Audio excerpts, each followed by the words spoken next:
on the road.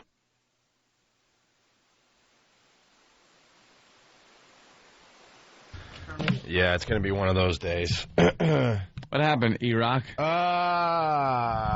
E-Rock's running around like crazy because the rage music didn't start. Can't start the show without the rage music. It's impossible. It's a physical impossibility. Okay, now we're good. There we go. We're like Pavlov's dog. We didn't know what to do.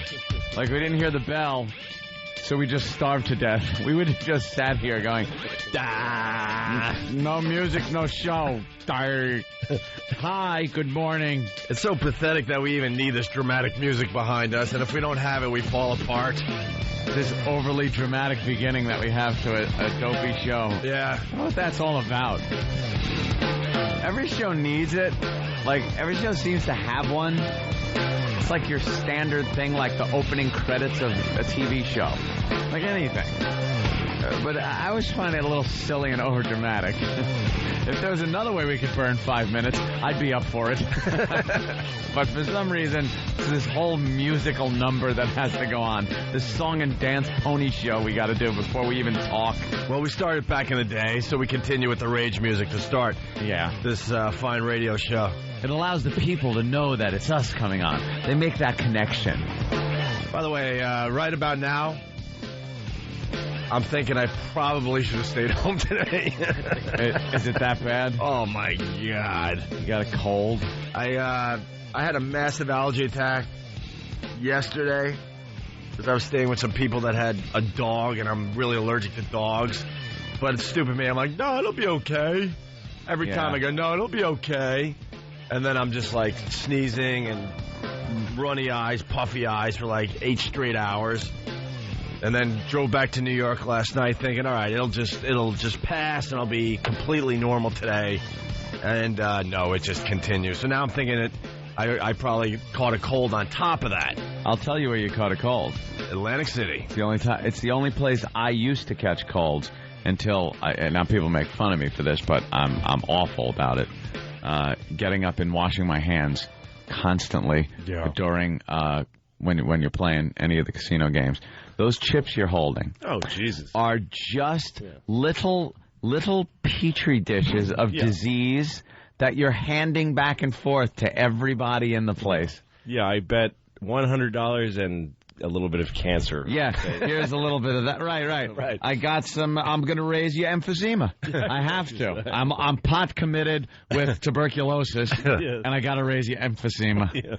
That's what you're doing. You're trading them around. You ever see the guy comes over with the big the plastic case, and he brings over new chips? That's new diseases. Yeah. All for everyone, and they stack them up in the disease dish, and then they hand them around. And just look around at the table.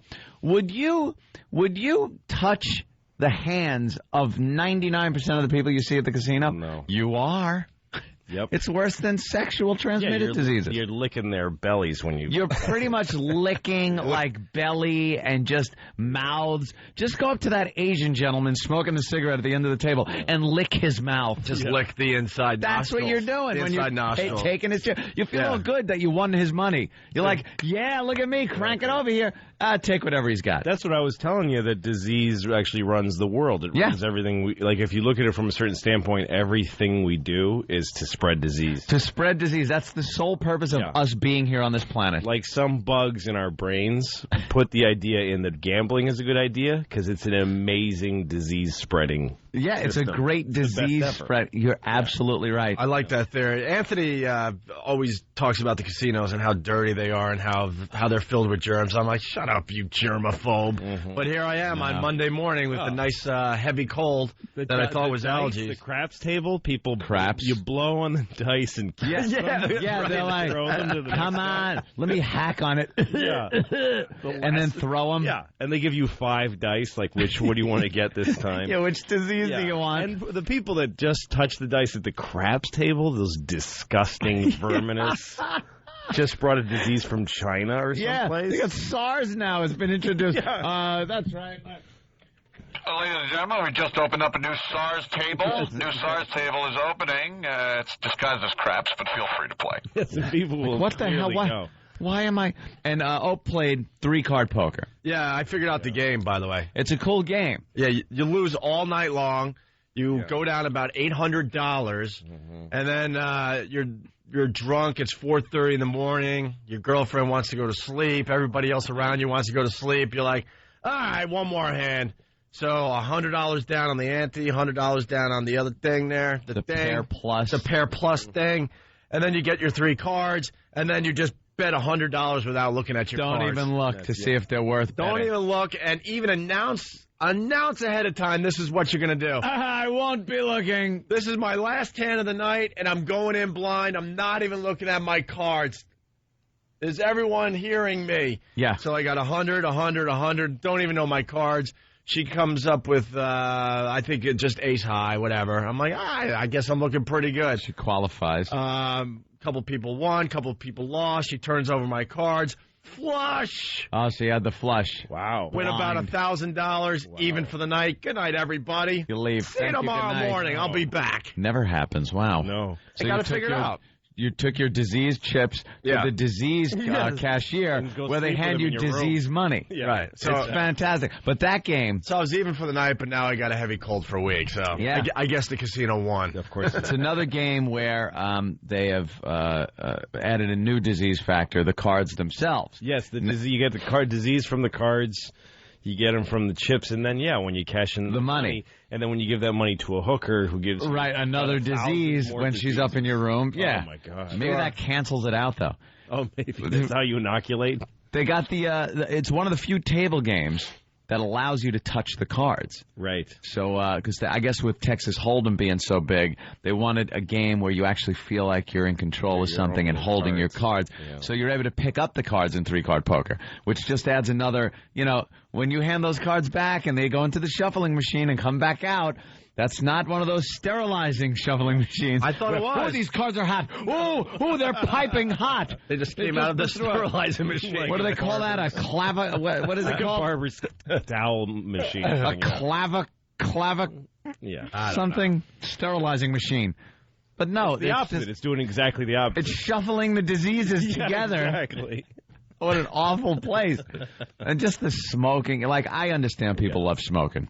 Yeah. God bless you. Have a pisser with it. This could be from smoking. And by the way, the free drinks. Yeah, it could be. Yeah. The free drinks come in. Do they wash those glasses between each. Well, they have I'm sure they really make sure they're clean. They got to keep everything clean. Sure. Louis C.K. By the way. That's the voice you're hearing in the background. They don't just let the glass just blow on refill it. Another one. You rinse it off. Well, you've seen behind bars what they do. They take it's a single sink. And they throw a tablet, this magical tablet. Right. We can't cure diseases, but bars can.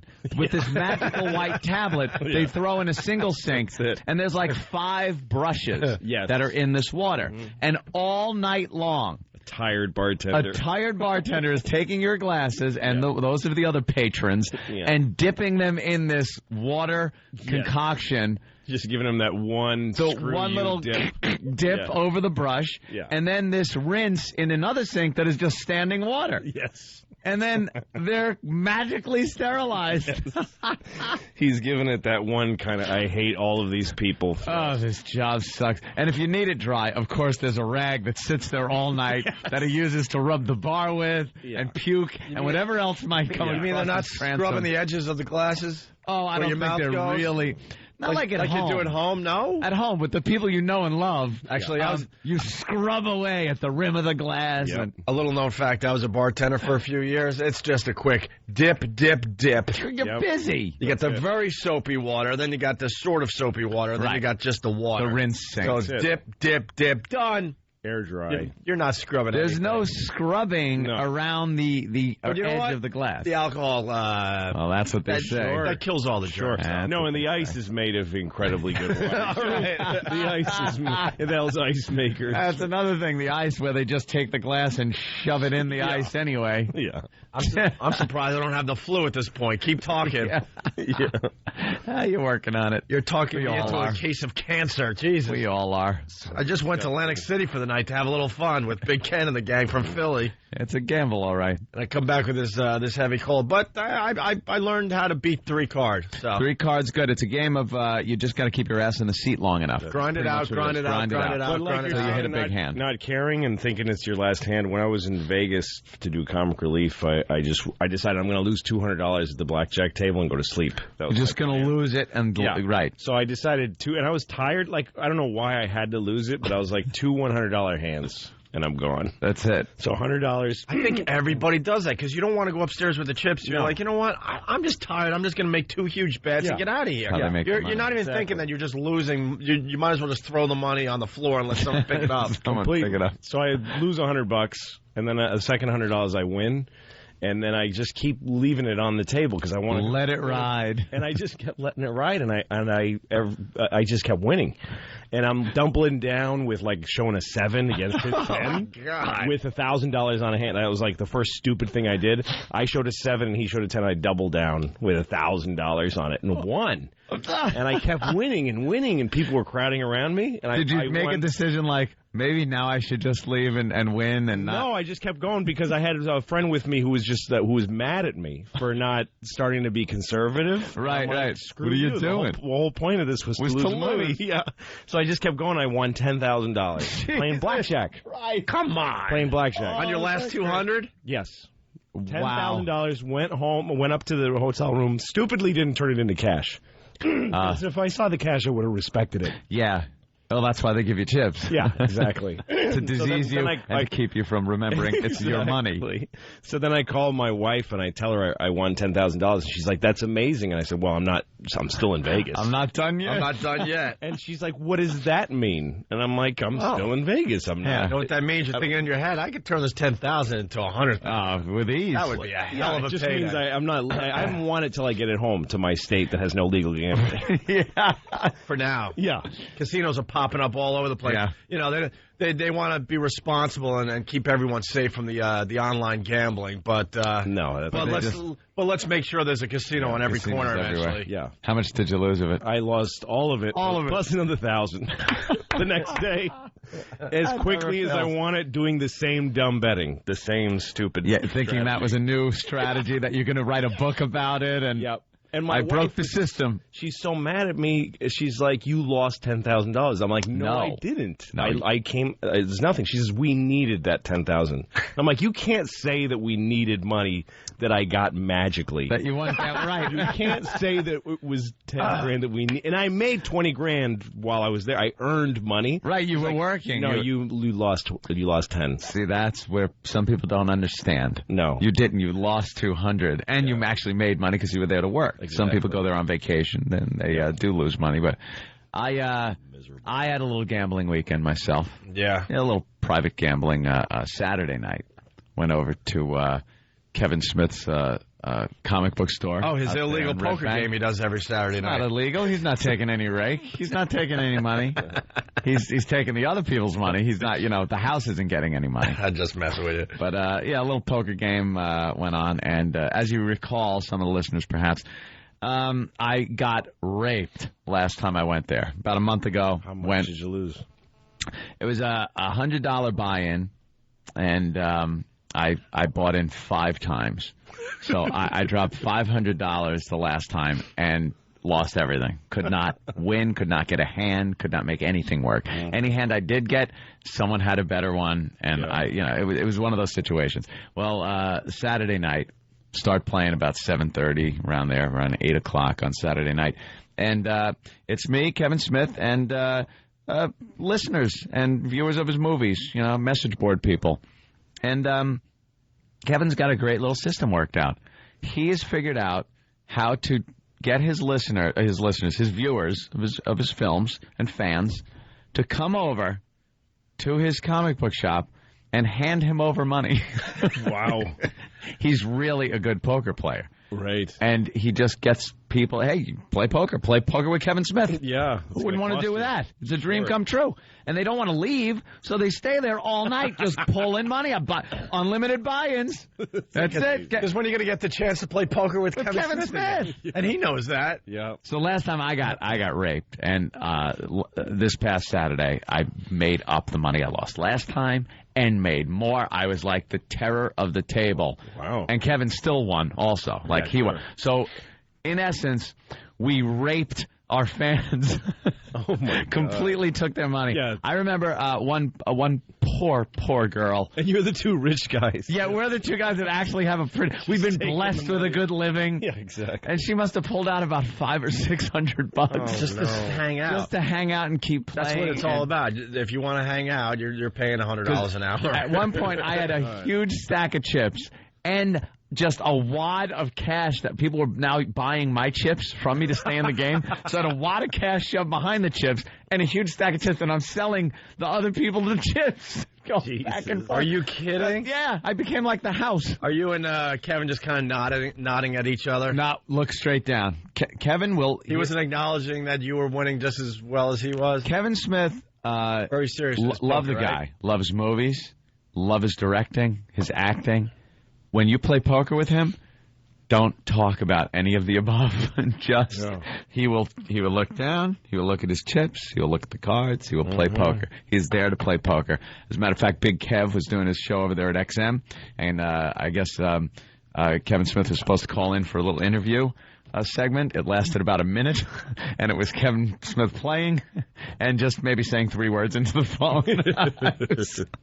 So he's very serious about his cards, and we wound up we were counting out at about, I guess, 7:30 Sunday morning. God, it was bright light out. We're just counting out. And it's like, I don't know how you do that. How'd you do? I go, I made up for last time and better. He goes, yeah, I did all right here myself. Don't you just feel like crap at that point for being up 12 hours? You just be up so long. Oh, you really, or up all night just playing cards, drinking, and you make more money actually working.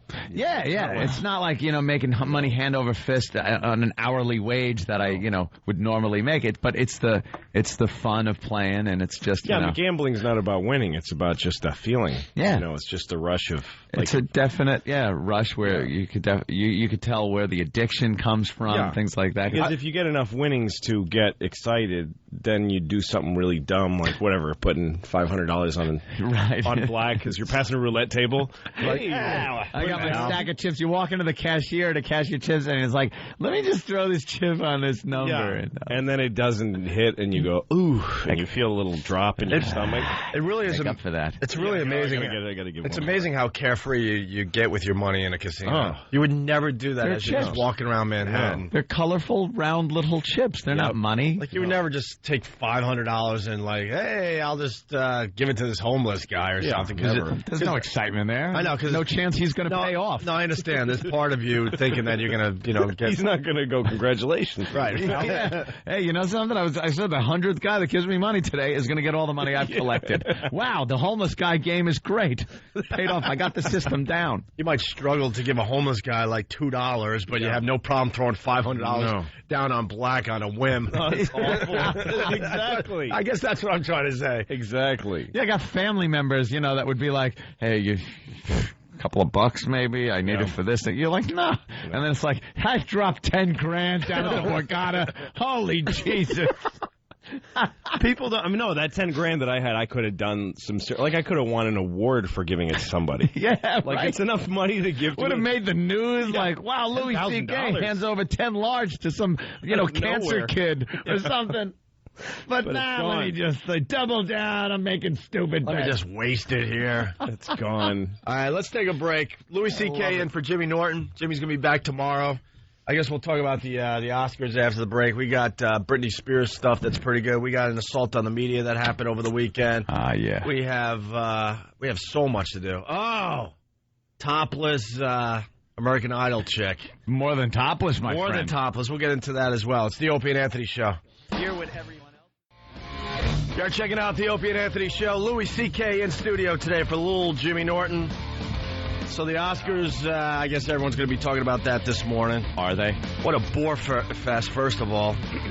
worst television ever. It really was. It's getting, these award shows are just useless at this point. They're a very dated thing. Didn't they used to give the big awards earlier? Some of them, at least, like throw you a couple of... Yeah, throw you a bone here and there. It's And just sound editing and foreign film. They make you wait 3.5 hours, and then they just pile them Get up the biggies that everyone cares about.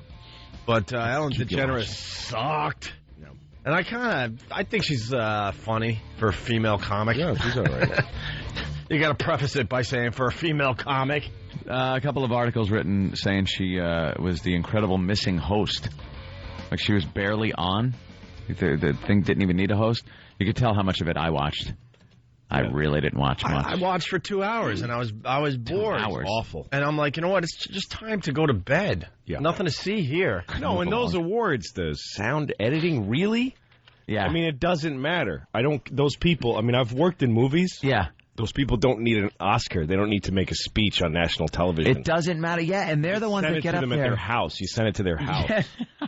Just mail it to them. Yeah. Why are they up there at the podium giving a speech? And I love them when they're really excited and they're thanking a bunch of people. And can they possibly think anyone cares? Yeah, how creative can you get with sound editing? It's you either have it or you don't. Yeah, and the thing is, like, what a weird coincidence that all the big movies, the big grossing movies, are the ones also getting those. Yeah. Like, there wasn't some little French film where somebody actually did some creative sound editing that won. It's the, the Pirates of the Caribbean. Yeah, I bet their sound editor was amazing. Yeah, of course. They're just divvying up those awards just to make the other movies feel good. That's all it is. So they invented these other awards like, all right, we'll give one for sound editing. Yeah. Oh, costume, all right, we'll give one for costume. That way they could release But we it have to and watch put it. Oscar award winner. Yeah, you don't know that's if it's, best costume. That's all it is. But what are the odds that the Pirates of the Caribbean had there was thousands of movies this year. None of them were better at sound editing. Yeah. Well, I bet they just pick it out of a hat. Yeah. Sound they editing. juggle it around. Yeah, just pick it out of a hat. So in case you didn't stay up until, I think, 12:30, good old Marty Scorsese. That's the big news everyone talking about. Martin Scorsese finally winning. I was telling Louis during the commercial, he wins Best Picture for The Departed and Best Director for The Departed. It's like, what? Those weren't the movies. If you wanted to give the guy an Oscar, Raging Bull, Goodfellas. They're just throwing him a bone at this point. Now it's obvious. Just know that finally he's not going to make a better movie. Now, this is pretty much it. He's not going to make Goodfellas. We were hoping he was going to top it before we gave him an Oscar, but now we just realized. Now, The Departed was a really good movie, but was it better than Goodfellas? Was it better than Raging Bull? I don't think so. No. They're just throwing him a bone at this point. Taxi Driver, things like that. Yep. No, sorry. So, we're happy for him, but this should have happened years ago is what we're getting at. Yeah. They decided to finally give him one. Forrest Whitaker, The Last King of Scotland, Best Actor. I said he would win that. Did they make a big deal about him being African-American? I don't know, man. His acceptance speech was at 1 in the morning. I don't know. I don't know what he said. He talked about how much he likes acting. Oh, really? Is that it? Shut up. Did he really? Up. He enjoyed it in Fast Times at Ridgemont High. Look, all I know is Let's you're the calm football down a little player. bit. It's amazing how this wandering eye crosses so many character barriers. Yeah. He gained 50 pounds for the role. I know that much. Right. Yeah, that's great. That's really hard to do because you eat a lot. And Honestly, he was amazing in Last King of Scotland. He was, but still, actors, who cares? There's probably like 1,000 guys that would have done it just as well. 4 tickets for Earth, Wind, and Fire and Little Brother. Who was saying he was sweating a lot up there? You? Well, no, in the movie. Oh, in the movie. Like in the movie. Oh, yeah, of course. Like he had the best sweating in a movie. That was pretty great. Best sweating in a movie award, ladies and gentlemen. Yeah. Forrest Whitaker. It was Uganda. Yeah, but, he's African. He's not supposed to sweat that much. And then we got, thanks, you got Al Gore. We'll get into the Al Gore in a minute here. Best Actress, Dame Helen Mirren. Dame. Is she a dame yet? Yeah, she's old. She's old. That means old. She won for the Queen. She's still in that sort of have sex with an old lady fantasy. Is she? Though. Yeah. Judi Dench, you couldn't. Dame Judi Dench. Get it right. But Helen Mirren, you can still do. You can still picture her giving you a weird authoritative look while you're doing her. You can still have that fantasy. Ooh. Go ahead, love. Go ahead, love. That's why you're pleasuring me. You're a sick one, man. Doing a fine job at pleasuring me. Like in the bathroom of the Oscars with her Oscar on the sink. Oh. One leg propped up. Yeah. That nice dress. Go ahead now. That's what She was. I actually watched The Queen. I was on the plane. It's one of those plane movies, and it was pretty good. Yeah, she did a good job. She actually was one of those roles where someone gives you an Oscar, but you realize you're just doing a really good impression of somebody. Yeah. Like they've had those before where someone goes, oh, my God, the acting. It's like you're not. Acting to me is you get a script. Here's a completely made-up person where you just have to take words and a description and bring it to life. And now make it your own. Now, this role is kind of, here's a real person. Yeah. Do a great impression of this person. Right. It's like giving Rich Little an Oscar for the for Richard Nixon story. For his portrayal of Richard Nixon. Like at the beginning of the movie, she should have turned her back and went, okay, here we go. I think this comes the Queen. Is what it might look like. And then a couple of muscles her hair up a bit and turns around. Yeah. The old Frank Gorshin used to do that. Yeah. Oh, how annoying.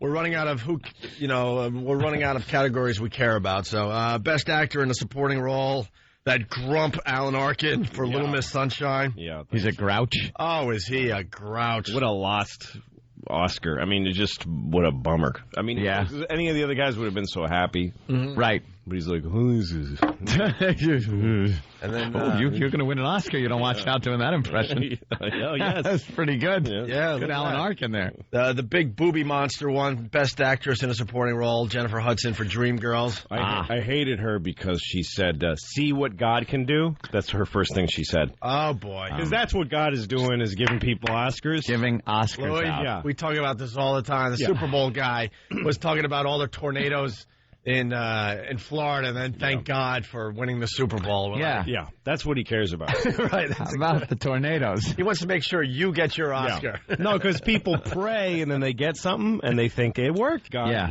Yeah. So what do you say to some mother of 5 with no money and a bad leg who prays and gets nothing? Sorry, I was busy. I had to raise the Oscars. And doesn't everybody pray? So what about the 5 people or so that lost? Yeah. That didn't win the Oscar. God couldn't help him. Couldn't help him out. I can only give away one. They don't believe in God as much as the guy that won. Academy rules. Is what I would say. Now, I think God would override Academy rules and, everyone would win, but no one would find that suspect because it's God doing it. Yeah. He could pull that Jedi mind crap on everybody. Yep. And if it was truly God, everyone would be a winner. Yeah. All right. Wow. Animated feature. I mean, come on. Who saw this coming? Now you're reaching. Happy Feet. I really thought Cars was going to win that one. I mean, come on. Jesus. Did they have a goofy segment where an actual animated character came out on the stage? And they show the audience looking up at the monitors because there's really nothing on the stage. I love when they do that. They try to pull some wacky stuff like, all right, we're going to have an animated penguin or somebody come out on stage by the podium to do this. And they pan the audience, and they're looking up like the little kids used to at Wonderama when the camera would go on them, and they're looking up. Yeah. God, why aren't they looking at the stage? And you get to find out how funny the animators are. Because the character podium and does like a Sally Fields impression. Or whatever. It's so hysterical to watch. No, last night they had the 2 cars in a fake audience. Yeah. Oh, is that it? Yeah, they cut to the audience and the cars are in the front row, 2 of the cars. Look, I didn't even see it. But you look around and there's bad acting. Yeah.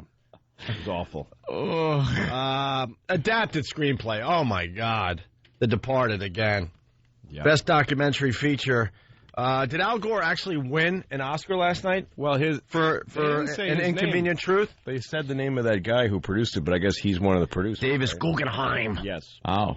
But Al Gore's like the face of the movie. Yeah. So did he get up and accept? He got the first. Davis Guggenheim made a speech with his hand on Al Gore's shoulder, saying, "This man." Oh, really? Oh, one of those. And Al Gore was standing there like, "I'm supposed to talk, you idiot. I was the vice president." Yeah, unless you forgot, I was like the second in charge. Yeah, for 12 years. And believe me, first in charge was almost gone. Yeah. So I was telling Louis C.K. during the break. Look, I'm not a fan of Bush. I'll tell you right off the bat. But I am so glad that Al Gore is not our president. That's what he. Did you see him at the Oscars last night? Just doughy-faced. He doesn't look like he's in control of his own body, his own brain, his own mind. He's starting to look like an old lady, like kind of a wide old lady. Right. Oh, freaky. He's starting to look like your if you had a retarded brother, what he would look like when he turns like 50. He's going that 52 route. years old. Yeah. Ex-presidents are odd things because you don't really see a lot of them once they're out of office. Yeah. And without that visibility, the few times you do see them, so much time has gone by that you're like, what the hell? What happened to that guy? Well, whenever you see pictures of or footage of the president in his first few days of office, Yeah. they look totally because they all of their hair goes white. Yeah, they all go like they go to the mountain and see the burning bush at some point during their presidency. Come down with a shock of white hair. I've seen God. And you think something that happens, they take him to a room in the basement of the White House and say, "Here's what really goes on." All right, here's everything. Right. Oh my God, that's true. Fill him in on all the secrets. Yeah, they tell him everything. Okay, first you have to drink some of Kennedy's blood, and we're gonna take pictures of it, so you're complicit. Here's exactly who killed him. Here's the video of it. Yes, we had video back then. Exactly. We'll take a break. We'll take lunch, and then we'll show you the alien. And then you'll eat some poor people. Eat poor people. Show you the alien. We'll I like fly that. you around in the ship. Yeah. A little bit. Yeah, exactly. And then you come out and your hair's white, and you're just going, die. And here's proof there's no God. All right. Well, you got 4 years. Have fun. Yeah. Have fun with it. Just talk about the economy and make a war if you have to. Just anything. Whatever you gotta do. Just keep all this stuff on the QT because let me show you what happened to the last guy that said he was going to say something. Yeah. Oh, and we even got video of Abraham Lincoln getting assassinated. Yeah, we had video back then. That was us, too. Yeah. We spun that nice. And here's John Wilkes Booth because we've figured out immortality. Right. Yes. We have to keep him down here because he'd just yap. That's a great way to look at it. It is. And then white hair, they find out. White hair. They want to run for office. Lizards running the country. There's all this excitement. You're going to be president of the United States. Oh, totally. And then they bring you down to the base. Do you believe... Wait, you actually think that the people voted you in? What are you, an idiot? Oh, okay. Yeah, come on. All right, Get in the elevator, you daffy bastard. I think that's what happened to Bush. Do you remember after 9/11? First of all, he shows up the first time on camera in some weird place in Nebraska, looking like there's a guy with a gun to his head right off camera. Right. Yep. Yeah, the hostage footage. The next time we see him, he's crying a little, like his lip is quivering. Yeah. He's starting to, like, come unglued. Because they told him, yeah, we did this. It's just for money. We ran the planes into the buildings for just... It's like busting out in a restaurant for insurance. And if I could hold this up... Yeah. You signed off on it. Yeah. See your signature at the bottom? And then he showed up with a bandage on his head. Do you remember this? This was right after 9/11. Yeah, I believe they removed something. No, he had a bandage on his head, and they said the story was that he choked on a pretzel and fell over and hit his head on a coffee table.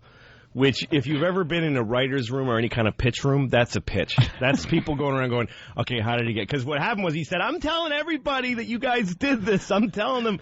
And Dick Cheney punched him in the face and said, shut up, you little bitch. Play along. And then they all said, okay, what happened? A pretzel. Use the pretzel gag. We're going to go with the pretzel. And then Bush went to the mirror and started looking at his temples and going, it's white. Yes. I swear this was just brown hair. Oh, that's a great way to look at it. All right, we got audio of Al Gore. He's just terrific.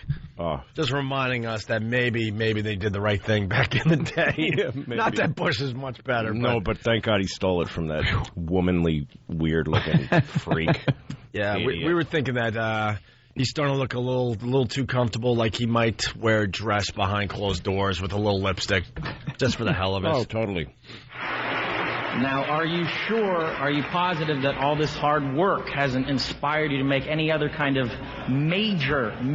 Oh, here's Al Gore with a little gag with Leo there. Oh, yeah. Leo. So they do what they have to do, and then he's like, are you sure you have no other big announcement? Because you're in front of about 1 billion people right now. Are you going to run for president? Well, there's rumors that he's going to jump in the race.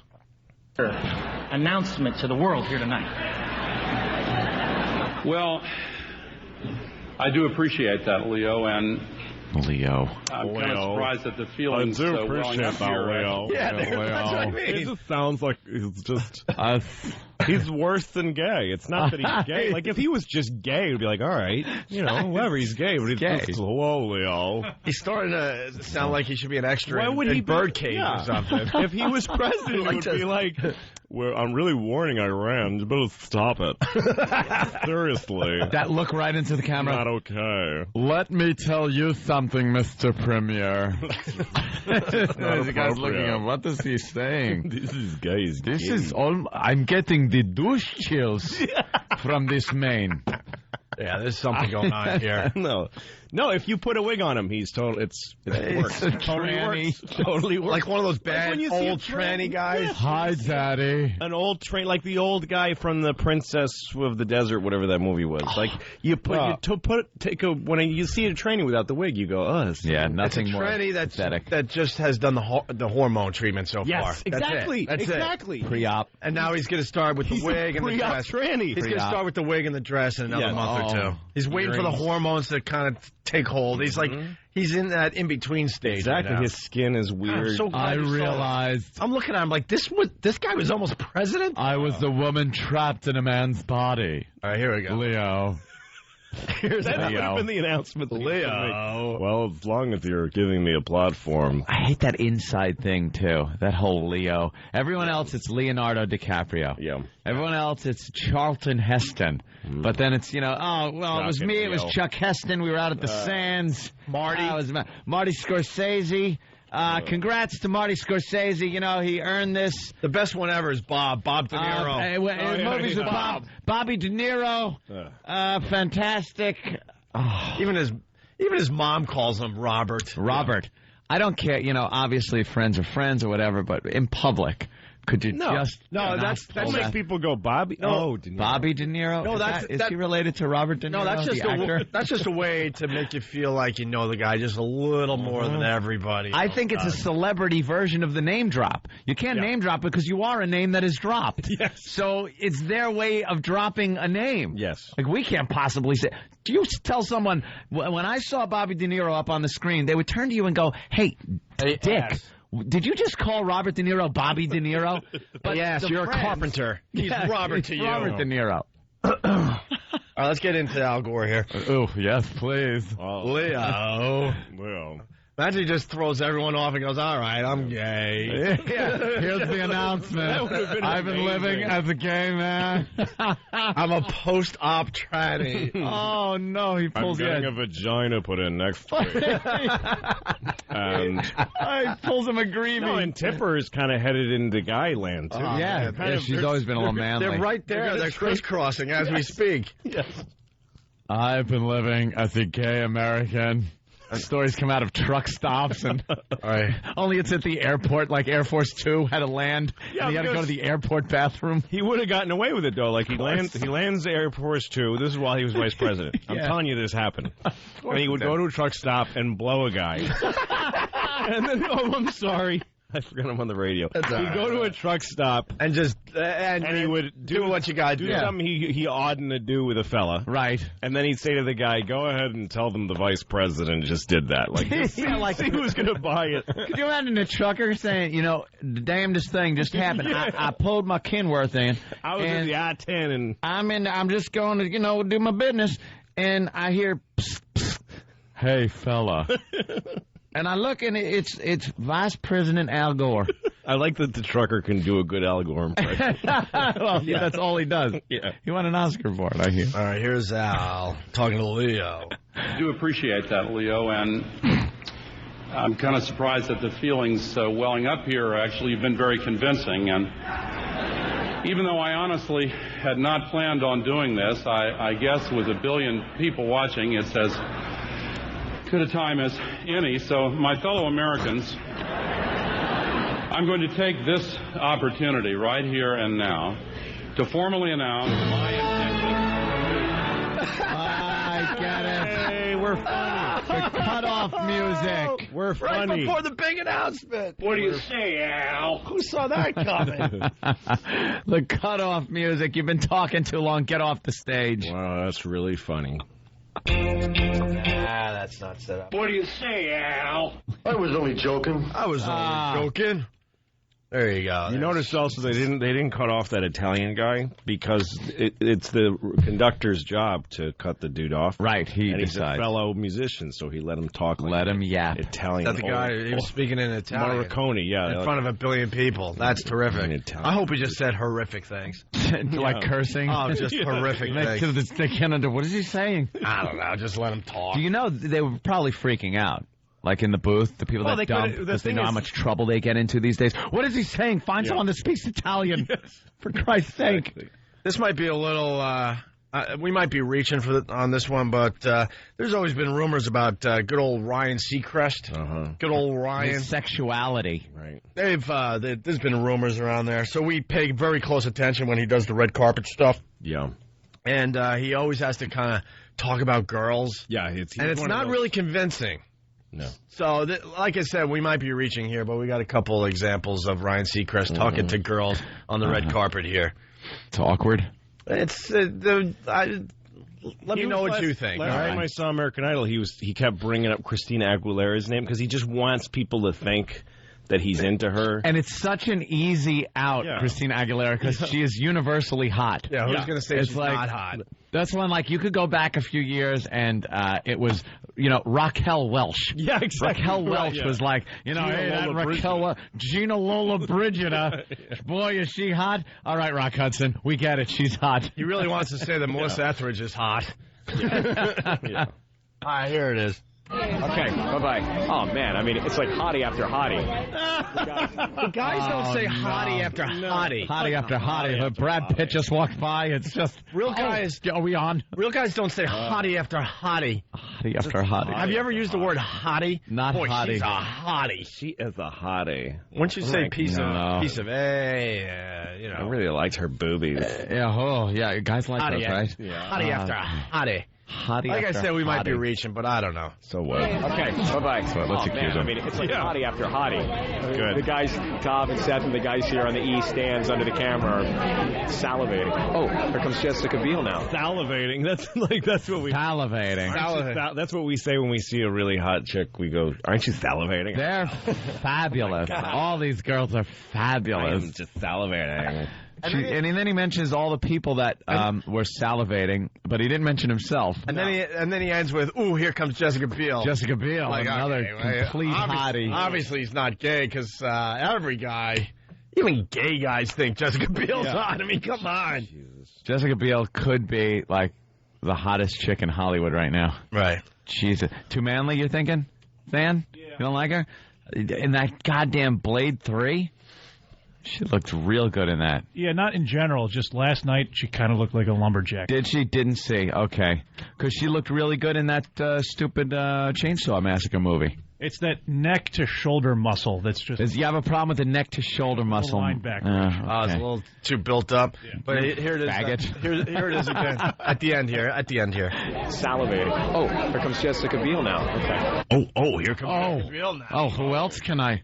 All right, here. We got another example here. Anne Hathaway, Devil Wears Prada. So good to see you. Good to see you too. Okay, I shouldn't admit this, but I saw the movie and I cried in it. You cried? You cried? You faggot? Right? The actor cried? Yeah, the actor's like, you cried? It's a dopey movie I made. I'm ashamed of that movie, you fag. She goes, Jesus. She can't even help herself. You cried? Did you cry semen into somebody else's face? Oh, yeah. Wow, that neck-to-shoulder muscle thing is just bothering me. Yeah, you know what, Dan? I'm with you on that one. Look at a nude picture of Jessica Biel. Looking at a naked picture of her just barely covering up. I'm with you now, Than. That's amazing that E-Rock got naked pictures from last night, because I was talking about last night. Hey! You mean she's been working on her trap since these pictures? Yeah, maybe she's working the wrong muscles in the gym. All right, let's listen to Ryan. I saw the movie and I cried in it. You cried? Oh, she's laughing at me. I actually did. You know, when you come and you stand up to Meryl Streep. Oh well, it's good to know that you're in touch with your inner emotions. I know. I thought job well done. I guess that's what I should say. Maybe I should have just said you really nailed it. Thank you very, very much. Oh, boy. Somebody should throw him in the garbage. And she didn't even say you came in touch with your inner woman or inner femininity or something. Your inner self. What did she say? It was like she said it wrong. Yeah. It's supposed to be your inner, wussy. Yeah. Your inner fag. Let's go to Michigan. Eric, what's up? Hey, what's up, boys? Hey. Did you guys catch Ryan Seacrest's Freudian slip last night? He was on the red carpet, and he's asking all these actresses, who are you wearing, who are you wearing? Everybody kept saying Vera Wang. And then all of a sudden, out of nowhere, he goes, man, there's all kinds of Wang here. It's just a big Wang party. I did hear that. A Wang party. Maybe Sam can get that clip as well. All right, thank you, sir. We got Louis C.K. in today. We got to take a quick break. We got a few more examples of Ryan trying to sound, in my opinion, that he likes girls. Yeah. Well, you're not reaching. It's a rumor that he's gay. Like there's a rumor that he exists. I mean, is that a picture from last night? All right, I got to go with Than on this. Now you're with Than? I got to go with Than. That is a weird looking. I think it's the cut of the dress. If I could be. No, know what happens? These girls. She lost too much weight. No, these girls, they get trainers, and it's like, girls like lifting weights a little bit is all right, but then when they get cut like that, that dress, it's just an awful look. There's too much exposed there. Like from the shoulder down, she looks like a Terminator arm. And I would still. She looks a little thin. Stop it. Yeah, and a little too thin. The bone, a little bony up top there. And her boobies are set. And her neck. Bit, so you know what? She's out of the loop now. She's a mess. Let's find a new hottie. I got to go back to what's her name? She had her day. I would from still the be island. very happy to see her. Scarlett Johansson. Yeah. I'm not trading her in for a Scarlett Johansson. Know who looked unbelievable? Reese Witherspoon. Really? She was looking dumpy and stuff. Had a couple kids. The husband who there's rumors about him. Mm-hmm. So they're getting a divorce. They're separated. Next thing you know, she got her body back in shape. She looks pretty good. Show a picture of Reese. She had that dark eye makeup, and so she looked kind of like 80s Coke Horry. Oh, doing that whole number? In a good way, yeah. There was you hear there was a Hey, look. Look at what she's looking like these days. That's all right. She hasn't looked this good in years. No. Did you hear there was a stabbing at one of the parties? Really? Last night, and it was Reese. Reese's husband? No, Reese. Ex-husband? No, right there. Reese Witherspoon? No, with a knife. Oh my God! Are you still playing poker? It's one of the worst jokes I've ever heard. Oh, that you heard? It is one of the worst. Who told you that one? Joe. Go! Oh my God! Oh my! I tell you something. How did that not go in? I was only joking. That's an awful joke, but use it. Feel free. We have to punch a girl now.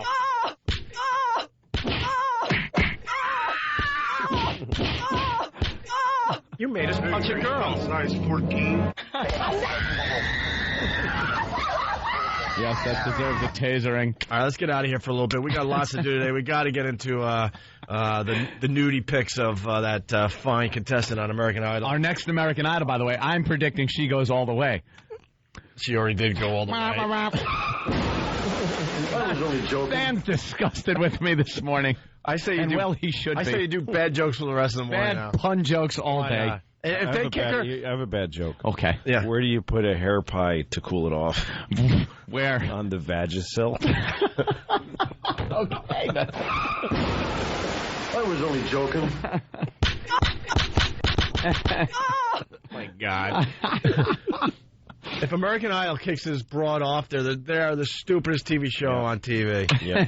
Watch their ratings if they don't kick this girl off. We'll get into the whole controversy in a little bit. We got to get. There's so much to do. Let's step aside for a bit. Opie and Anthony. It's the Opie and Anthony. Anthony.com. Good morning. You're checking out the Opie and Anthony show. In a little while, we're going to be talking very dirty. We're going to talk about the American Idol contestant that's nude all over the place on the internet, doing things that I don't think American Idol are going to be happy about. No, they probably won't be, but... And we'll tell you where to find the pictures and the videos and all that stuff. So good egg. What are you guys looking at, by the way? We were looking at Pal Talk. Apparently, your girl's asleep. They're just laying in bed. And then Lisa Ann gave a little flash. It's always nice. Thank you. Great way to start the morning. Yeah, why not? We got the Wang clip from Ryan Seacrest. So We're going to finish up on this, and we'll move on to other things, but I don't know. No. We like to listen very closely to what Ryan says and does on the red carpet. Oh, yes. Because we've been hearing things. We've been hearing things over the years. This is him talking about wangs. Who made your dress? Vera Wang. Oh, okay. Lots of Wang. Lots of Vera Wang. Lots of Wang going by. I was going to say, it's a Wang party. There's a lot of Wang here. How many Wangs have been by? A couple of Wangs so far. Really? Maybe the second Wang. Oh, okay. Yeah. Oh, boy. Just die. Guy can't do no wrong, though. He's like, he's everywhere. Guy is everywhere. I seriously think the cure for AIDS was him dying of it. Because once AIDS gets him, it'll be like, my work is done. My work here is done. Yes. All right, now I'll allow you to figure out how to cure this dumb thing. What the hell is that? We get it, the Wang joke. All right, well, here is some more audio from the red carpet last night. Just getting started here on the red carpet, Juliana. Now you're up on the other end. If I look this way, yes, I see the back of you. Do you see the back of me? I see the back How's of it you. look, Ryan? Your back is fantastic. I love the shoulder blades. Thank you. Those are great blades. Great blades. I think she probably meant, like, my ass. Yeah. How's the ass look? Well. And, oh, that's right. That's where fellas like to put it. Guys like to look at the blades or use the blade. How is that done with a girl? What do they do? When it comes to a girl, there's no hair on it. Ew. When it comes to a girl, though, where do the blades rate? Like, as far as breast man, leg man, ass man. Some guys are blade men. Some guys are into the boobies. Then you got your ass men.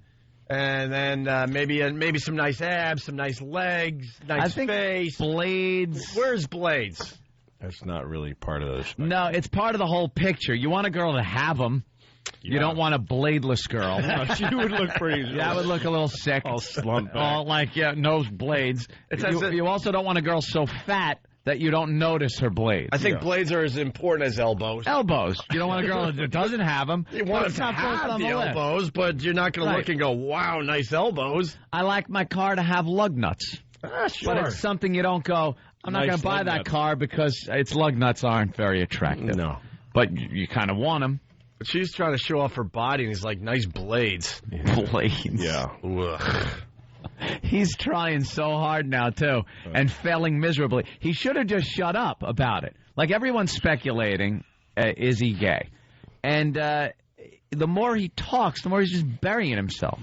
This piece of garbage. Well, the only girl he talked dame he talked hot to was Helen Mirren. Well, that's that whole mother thing. Can we gossip about Helen Mirren for a second? I mean, this woman, she plays such prim and proper roles in her films, but I think there's a darker side to her. I think that there's a little bit of... Is there a dirty side to Helen? I mean, dare I say that? A dirty side? Yeah, I think that there may be a little bit of a dirty side to Helen. You know, what's he talking to? A dirty side? A fellow homosexual. So he's wondering if there's a dirty side to the old broad. Yeah. Yet he's just talking about shoulder blades and... Yeah. And finally, before we move on... I think she's been a very attractive lady for some time, and I think she attracts a lot of men, and she certainly attracted me. It was a very odd feeling playing scenes opposite the Queen when you kind of go in, she's sexy. She's a bit naughty. Yeah, she's got a wicked sense of humor, and she's really mischievous, you know, and... That's another word that guys don't really use that much, is naughty. Yeah, naughty. Naughty. Yeah. Unless you're into maybe a little role-playing or something. Yeah. Naughty. Yes, just naughty. A little naughty. You dirty old suka. You filthy. Who's been a naughty boy? Help me, brothers.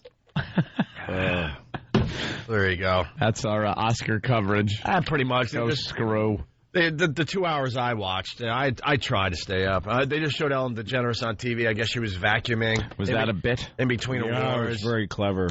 That's as if the host would vacuum. Why would the host have to? And was she making big, huge celebrities move their feet? Like, yes. Did you move? Was that the bit? Oh yeah, of course I didn't that's say the it. Bit. But Penelope moved that dress, and Penelope Cruz had just not won.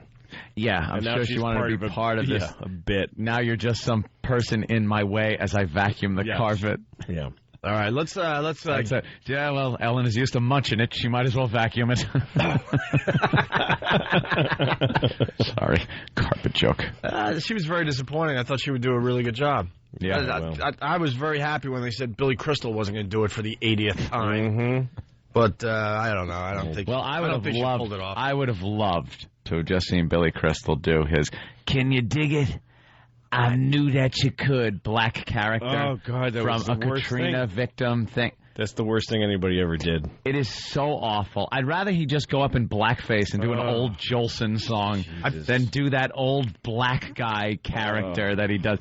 I'm going to do a one-man play, and I'm thinking of, I'm going to do the black guy. I personally like when he does the sideways run across the stage and sings about all the movies around. It's genius. It's unbelievable how he works all the movies into that song. Here he goes. Here he is. Imagine this, if you would. Can you dig that? I knew that you could. I can't look at you. I know. He did it on Comic Relief when I was on the show. Yes, he did. Yes. And I'm waiting to go on the show, and it's a live show, and he's up there forever, burning down the audience.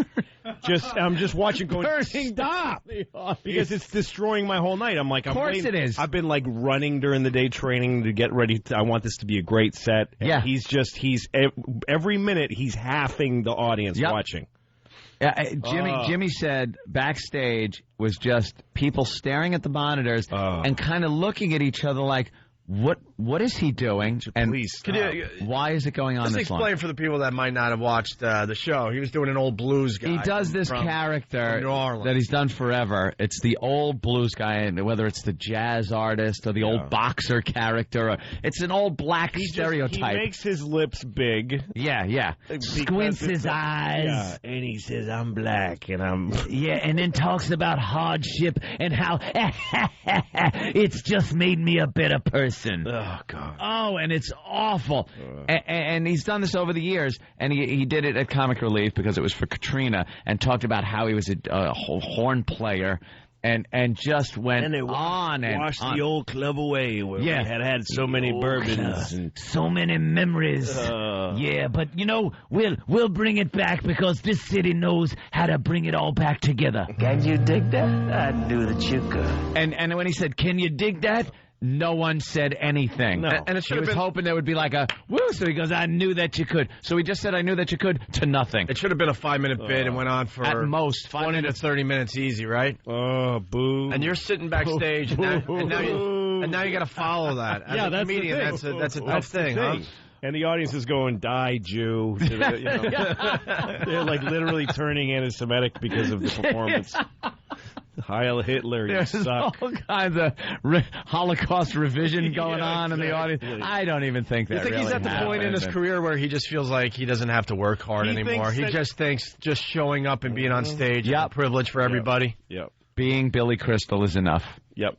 Bill Crystal. I'm sure that he showed up at the show and said, I'm going to do this, and everybody, all the younger folks that work there, like, oh, how do we tell them that this is awful? We can't. And he rehearsed it every day. And yeah, they all had to get up the rehearsal there and go, how do we tell him not to do this? Let's all just try today. We'll all look at our watch a lot, and maybe he'll catch on. No, he didn't catch on. We got Bill in New York. Bill, go ahead. You're on the Opie and Anthony show. Bill. What's up, Bill? Hey, buddies. Hey. I called in under false pretenses. I've been up all Hang up right now. Hang up right now. Bill. Come on, no. No, because you've called in under false pretenses, and it's never as good as what you call in on. I don't care. Don't want to hear it. It says, how can you say Billy Crystal isn't funny? What? It's the reason you didn't tell the screener. No, listen. Exactly. If it was funny or entertaining, you could have told the screener and he'd have put you through. I will promise I will be entertaining. Liar, liar, pants ablaze. Go ahead, Bill. For the next 10 minutes, I will be entertaining or 3-car kids. 10 minutes? 10 minutes. What's 10 minutes? What's he going to do? Hi, I'm on the radio. What's up, Bill? I don't care about Billy Crystal. He's a douchebag. Let me be fourth mic for 10 minutes. Oh, you got to be kidding me. You waste of life. Let me be fourth mic for 10 minutes. To do what? God, I hate that guy. Who's screening? Ah, boy. One demerit. You get 1 demerit. You only get 2 before they have to fire you. So. Shut up. Good luck to you. American Idol. We got a dirty, dirty girl. I love a little sexual scandal. And, of course, this show is so important. If they find out anything about your past, they got to get rid of you. God forbid they find out you were a human being. God forbid you're a 20-year-old girl. Of being a woman. Yeah. Is to do what we're looking at this morning. Do things with penises. Now, everyone that is going to judge this woman. You either have a penis or you do things with one. That's the rules. So why are we supposed to... Well, that's pretty much it. Well, it's coming out that Antonella Barba, she's the one from New Jersey. Very hot. If you remember the audition, she auditioned with her best friend, and her best friend got kicked out, and she made it all the way. She's the all the way, right? And my girlfriend, she's one of those. She's like, oh my God, I love her, and she loves me. She's fantastic. We pose topless together. Nah, she's a brunette with brown eyes. I'm tired of like fat people winning this thing. Because, like, woo! It's like a Girls Gone Wild chick. Yeah, there she is. There she is. So she's the brunette with the brown eyes, and she's an awful singer. She should have got kicked off last week. Her hotness has been keeping her in. But her hotness is keeping her in. And now I say these pictures should keep her in. Yeah. They're going to get rid of her. Well, that's because that's the point. Her hotness keeps her in because everybody has themselves a time while they watch. You know something? So why not? Why does this make it better? It's the whole reason she's in it. Let her stay. Because you want her to blow your bum. Here's the reason. I hate this. Why everybody is a hypocrite involved in this stupid show. Everyone thinks this chick is hot. What she's doing in these photographs, everyone thinks is really hot. It's really hot. But they're going to make this judgment that she's got to be kicked out because of what she's doing. Yeah. Well, they kicked out... And they all think it's hot. Just don't even. They kicked out somebody for getting caught for smoking pot, so... Yeah. So this girl has no shot of continuing. She's acting like... But she's not doing anything illegal. No. Where's Steve? Illegal. What do we know about these pictures? It's great. And there are even like... Isn't it amazing that that's not illegal when you think about it? It should be. It should be illegal. They're studying her birthmarks. Smoking pot and saying curses on the radio is illegal. It should be illegal to do that to a guy. Wow, really and let him do that on your face. That should so be illegal. It's amazing that that's perfectly within the letter of the law. Do it as you must. By the way, they're trying to claim that the girl in these pictures is not the girl, but now they're studying her birthmarks. It is so her. She's got a small little mark above her eyebrow and another one on her jawbone, and they show her smiling in one of the American Idol type pictures, I guess. And then they show her performing, not on stage at American Idol, performing in a bedroom, and they circled the same marks that she has on that left side of her face. She's singing into a flesh microphone. Yes, she is. Yes. This should be part of the competition. Yeah, there you go. Look at that shot. Oh, hey, wow. With those big doe eyes. Look at her. There's something you should see every day. That's a fine how do you do. So, Steve, what do we know? The hand on the back of her head. Some disgusting guy. Look at that belly. Oh, I know. What a mess. God, the guys that women do that to. What do we know about these pictures, Steve? We got drunk at spring break or something. Yeah, they surfaced a few days ago. Again, like Ant said, there's some debate as to whether or not the girl in the photo that E-Rock is displaying it's so her. Somebody could have added those moles to her face on the dirty pictures. That's the debate. So they're looking at other features that that might be There's no able to debate here. Stop it. Why wouldn't it be? There's more evidence that it would I know. that it would what be. What are the odds that some woman trying to get on American Idol ever did that to a fella? Always got to be a conspiracy theory to everything. Yeah. Someone's putting the birthmarks on her with Photoshop and then leaking that picture out. No, there's only one thing leaking, and she seems to be taking care of it. Yes. One of the rumors is that it's a friend of hers who she auditioned with, who's angry that she made it and the friend didn't, so the friend leaked the pictures. But this girl is a dirty girl, obviously. I thought it was one or two pictures that maybe a boyfriend snuck in the middle of this thing, but there's a ton of nude pictures online that people could check out. She's got some modeling type pictures. Yeah, she's got some modeling pictures. I found a profile online where she's actually interested in doing some nude modeling. So, and then she's got some pictures with her and her friends. That's really a hot picture, a little recreation of What was that, American Beauty? American Beauty that was, with the by rose the way, petals. the most... That was like your Ryan Seacrest. This movie was written by a gay guy. Yeah, and that's what they want to see. That's what he thinks guys fantasize about when they see a blonde cheerleader. Oh, yeah, when I'm getting off to a blonde cheerleader, I picture rose petals falling on her breath. Rose petals covering all the dirty place. parts. Get rid of the goddamn rose petals. I want to see her without any rose petals on her. That's what I picture. That's my dirty thought. It's just to cover up the smell. It's awful girly. You need some potpourri there, girlfriend. Yeah, potpourri. They poured potpourri on her. So where can we see these pictures for the people out there, Steve? What convenient location can people go to? Ooh, in today's links on opieandanthony.com and foundermusic.com, all very easy to find. Till the C&D comes. Thank you. Exactly. And the X-rated pictures, where do they come from? Were they up on a website for a while? They're up on a few websites, actually. I'm sure they'll get yanked down. Yeah. Imagine there was a moment in her life where she was doing that to that fella drunkenly, that she would have never thought people all over the world were going to be blowing up the side of her face and and circling moles. Circling moles and questioning the authenticity of these. So what do you think happens to her? They kick her off? They got to get rid of her. They got to get rid of her. But she's not, I don't understand it. It's too... she's allowed to do that. Yeah, but not an American Idol. There's some kind of thing. I think, the contracts they sign for that, and I'm sure there's some kind of morality clause where that's, right. Oh, my God, that's horrible. Oh, what is she doing? It's America's TV show. You can't... That's an American Idol right there. Yeah. That's a good girl. Wow. That's probably how she got on American Idol. That's probably... God, Louie, I didn't even notice the hand on the back of her head. That's a classic shot right there. Look at this slob. Go ahead. That is a classic shot. Good one. All right. We'll find out more, I'm sure. I think as the day goes on now, what happens? I'm not even sure when the goddamn show is on anymore. It'll be on, I don't know, tomorrow. Now, she was really bad. Awful. Are they going to wait terrible. until America throws her a hope like they throw her off? No. They already voted people off. They already voted off 2 girls, 2 guys. She was the worst by far, but because she's so hot, she's getting votes. Yeah, all the girls that stayed were bad. Yeah. I mean, they were all just cute white girls. It's just this sorority thing. Yeah. Sorority chicks are winning with awful voices. Here's a taste of what Antonella Barber did last week on American Idol. Let's listen.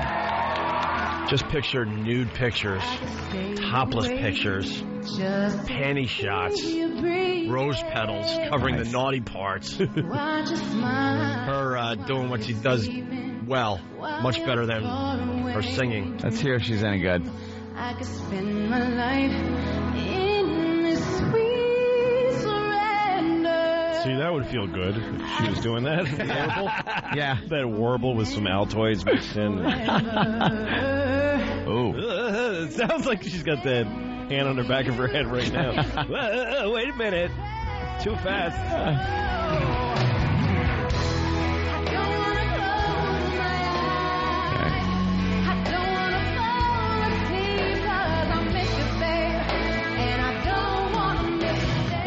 It's like a country version. Done badly. She's getting lost in the song.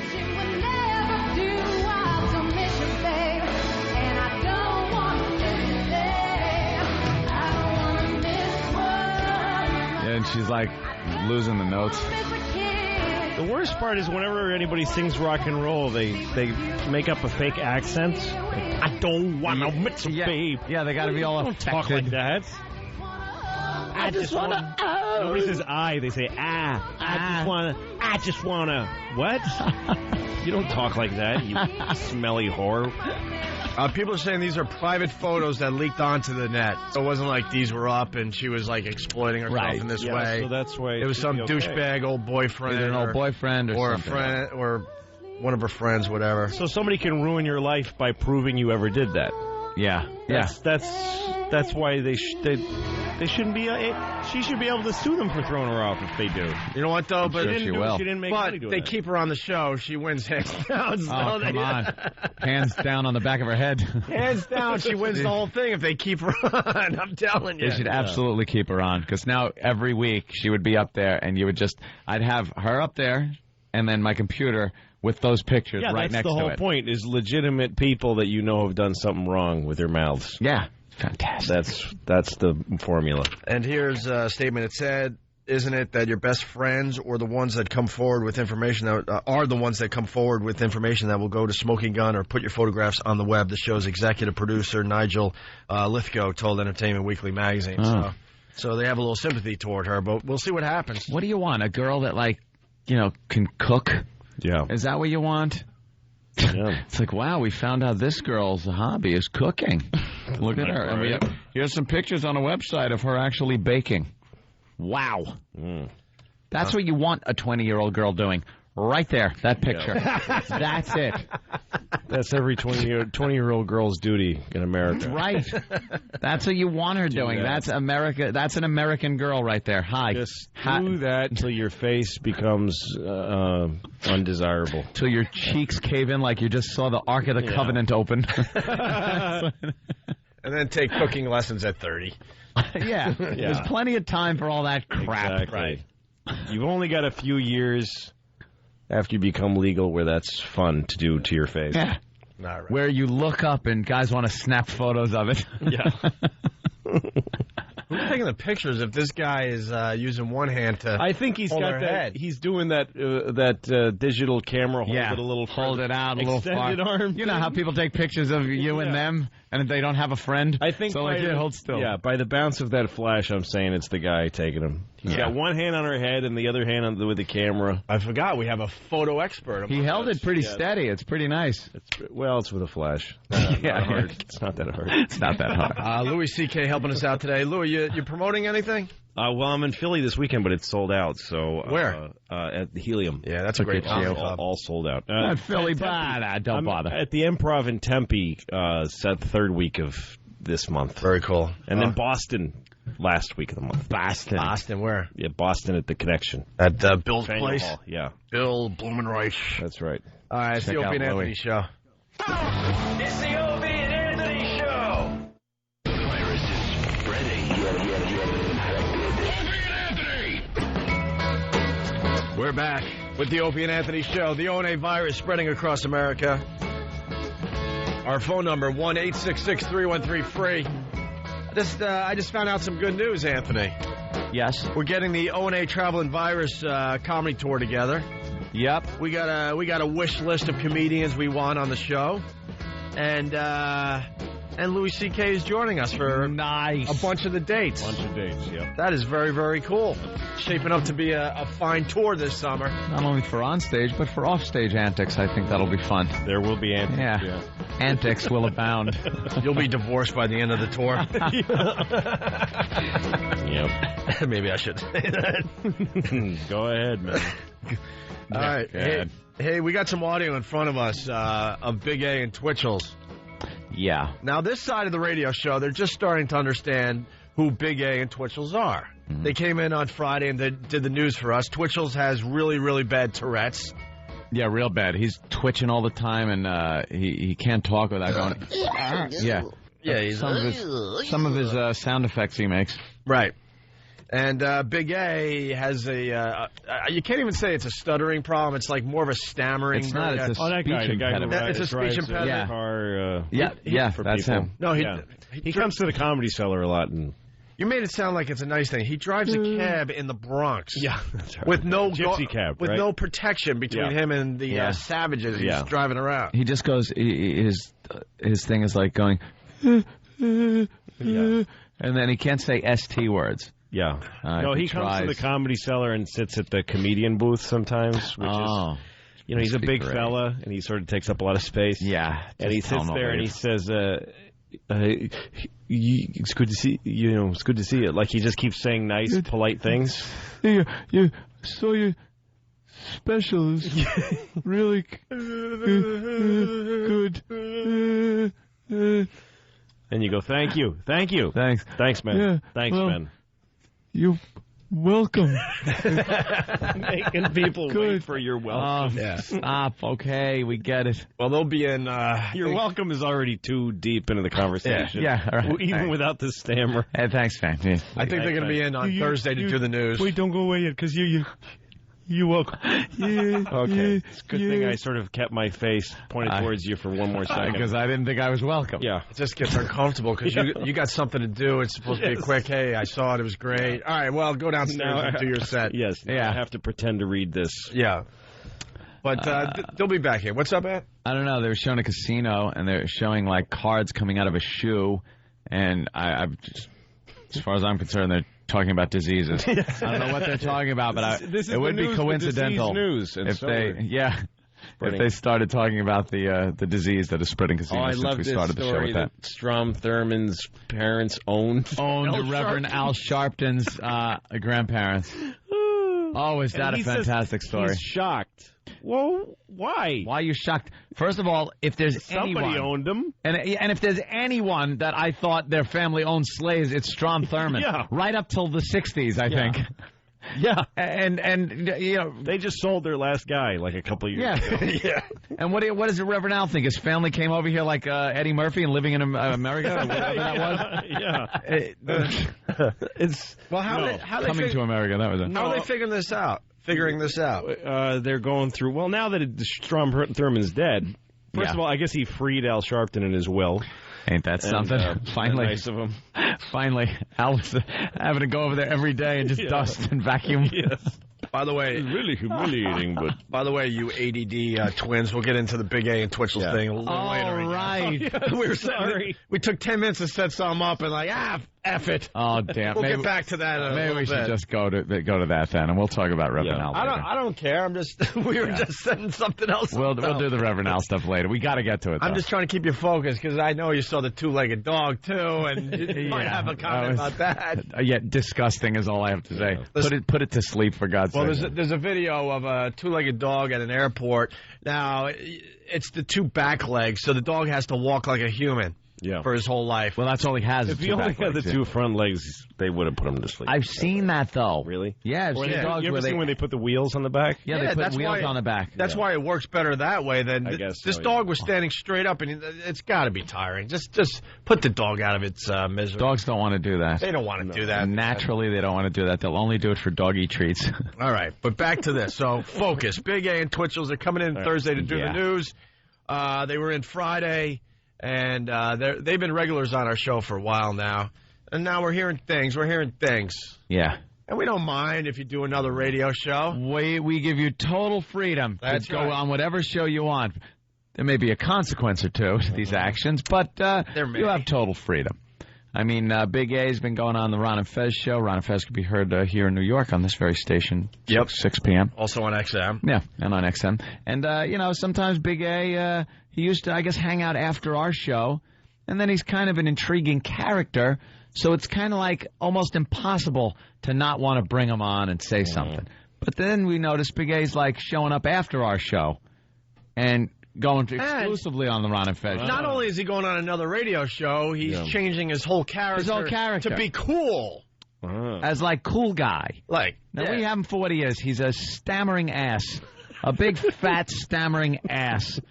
And all of a sudden Ron Bennington turns him into Fonzie. Hey, do we have the audio where we broke him down, where we made him say Big A how it's supposed to be said? Yeah, we did some kind of a Kunta Kinte Toby thing with him. We decided to go that route and beat him into submission. So on Friday's show, we beat the hell out of Big A. We had to beat him back down to reality because on Ron and Fez, they've made him this cool, like Fonzie-type character where his name is even cool. It's like Big A. Yeah. They go, hey, look who it is. It's Big A. And they emphasize the A. Like he walks in and everyone's like, hey, Big A. The audience here. applause. He has to stop to deliver his line, but he does it anyway because he's a stammering idiot. And on... Thank you. And on our show, he's Big A. Right. He's just Big A. Where he says his name and he has to look down at the floor as he's saying it. It's like, all right, Big A's coming in, not Big A. Not Big A. So we had to kind of describe that we made him, there are two different schools here. And we made him a radio star. He was just a listener on the sidewalk one day, checking out one of our things we were doing that day, and he just so happened to be put on the phone by Danny, and we're like, whoa, he's a mess. This kid's got something, and we made him a radio star, but now he's trying to change his character and be the cool guy in Ron and Fez. No, that ain't So we noticed it's kind of like school. And in this Opie and Anthony school, he's the guy we throw stuff at. Sure. And make fun of, and he sits at the table with the rest of the dorks. And then at the Ron and Fez school, he's like the table where everyone wants to hang out with him. Yeah. And they're all like, hey, can I sit next to you, Big A? And he's like, yeah, sit down too. Hey, because he went from sitting at the front of the bus to the back of the bus. Yeah, back of the bus with the cool kids smoking. You know, he was at the front of the bus so he could rat out people that were throwing things at the back of his head to the driver. Or try to, but you don't really. But why did he come? The only question is, why did he come back here? Because if he went from a place where people abuse him and belittle him, right, to a place where people like him, that's fine. See, I actually think that makes sense. But to come back, he thought he could transfer the coolness. Right. He thought, cool. You guys would say, like, we've been hearing you on Ron and Fez, and you're had cool. You all wrong. You're so cool. Just come on in and be Big A. But no. No. He's back again, and we had to beat him because we kept asking him, what's your name? Yeah. And he'd be like, Big A. And it's like, no, it's not. And the clip I got that we're going to replay here is brutal, but it's not the clip where we finally broke him back down. No. They're getting that, hopefully, for later on today. Is this where we were whipping him? Well, this is the one where we got close to 10 guys to pick up paddles, sticks, and whips. Yeah, they were using those martial arts. Seriously? Yes. Martial arts bamboo sticks. Oh, my God. And then there was this big bastard sword, it's called, that was made of wood that you practice, like, sword fighting with. Oh, my God. For some reason. And then one of those other... like bamboo sticks are big, long ones that you all whack each other with if you're a martial artist. Jesus. Yeah. And we had about 10 guys, I guess, just wailing on him, beating him back into the show. Yeah. So, but you can do whatever radio show you want. Oh, we never said you can't. That's right. Of course. Feel free. Here's the audio in case you missed it. Big A getting beat by paddles, sticks, and whips. All right, here we go. Big A, you say go. Go. Oh, Jesus. Oh, wow, and they're beating him. Oh, he's down. He's down on the floor. Keep beating him. They're still beating him. Oh, my God, is he down? Oh, God, they're beating the crap out of him.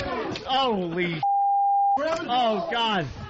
Oh, Jesus Christ. They're still hitting him. He's on the ground. He's in so much pain. I'm Big A. They're poking his belly out. I'm Big A. What's your name? I'm Big A. All right. I think he's had enough. I think he's had quite enough. Oh, they won't stop. Wow. Oh, now they're throwing things at his face. Big A! Big A. He got beat back into the Opie and Anthony show. All right, very good. It was so reminding me of Private Pile getting hit with the bars of soap. Yeah. It's just to go to sleep. It's just a bad dream, fat boy. He had whip marks on his back. Ow. Ow. Oh. And the best part, he fell down and we're like, we got him where we need him now. Yeah, was there anybody that everybody said, you hit him too, like in that movie, like... Yeah. Do it! Come on, do it. No, everyone wanted to hit him. There was not one person who even had a second thought. No. As a matter of fact, we had a ground rule where his kind of tap out was going to be to hit the ground and roll up into the fetal position. Yeah. And then the people would have 5 seconds left to keep beating him. Oh, sure. So because it was kind of like... You want to beat a fetus. It was kind of funny to say, all right, when he falls down, and you'd think when he falls down, stop. When he falls down... That's your 5-second mark. Yeah. And they took that to about 15 seconds. Yeah, they had a lot of fun. Because Big A fell down immediately. All right. And then Twitchell's wasn't safe either on Friday there. We learned some things about him. He did a comedy tour for Howard's show. Yeah. He's just a comedy whore. And he's doing radio shows all over the place. Yeah. Not telling us about it. Being sneaky, and we got spies, and they called Twitchell's out as well. So we decided he needed to be beat in, and his punishment was a bare bottom spanking. It was so homoerotic. A bare bottom spanking. He was to hold on to the console, which put him in a slightly bent over position. Sure. Pull down his pants, and a big fraternity-like hazing paddle, awesome. Which we got from the fine folks at Rockstar Games for the game Bully that came out. Big, heavy, bit of wood. Cricket bat. Yeah, cricket bat. Yeah, sure. And that was used, and one really big whack was delivered by Danny. And man, did But you can do whatever you want. scream. You can do whatever radio show we you got want. no problem. We never said we had a problem. We don't. People do shows all the time. We have no problem. That's right. This is how I went down with Twitchell's to beat him back into the show. Listen to the noise he makes. 2. Is that his Huh? Is that him anticipating that? Yeah. Oh, yeah. He's freaking out. He's scared. For about 5 minutes before this, he wouldn't, like, shut up, and he's breathing heavy. He's like, oh, I can't believe it. Come on, get it over with. And we're stretching it out. And Danny's behind him, like, doing, like, we said, well, you know how Evel Knievel used to go up the ramp? Sure. And then back down? Look it over. Danny, you got to do a couple of those. Like, wind up and swing like you're going to hit him. And he flinched every time, even beyond his normal Tourette's twitching. Sure. Oh. Here we go. Quiet. Everyone quiet. Here it comes. Ready? 1. Okay. 2.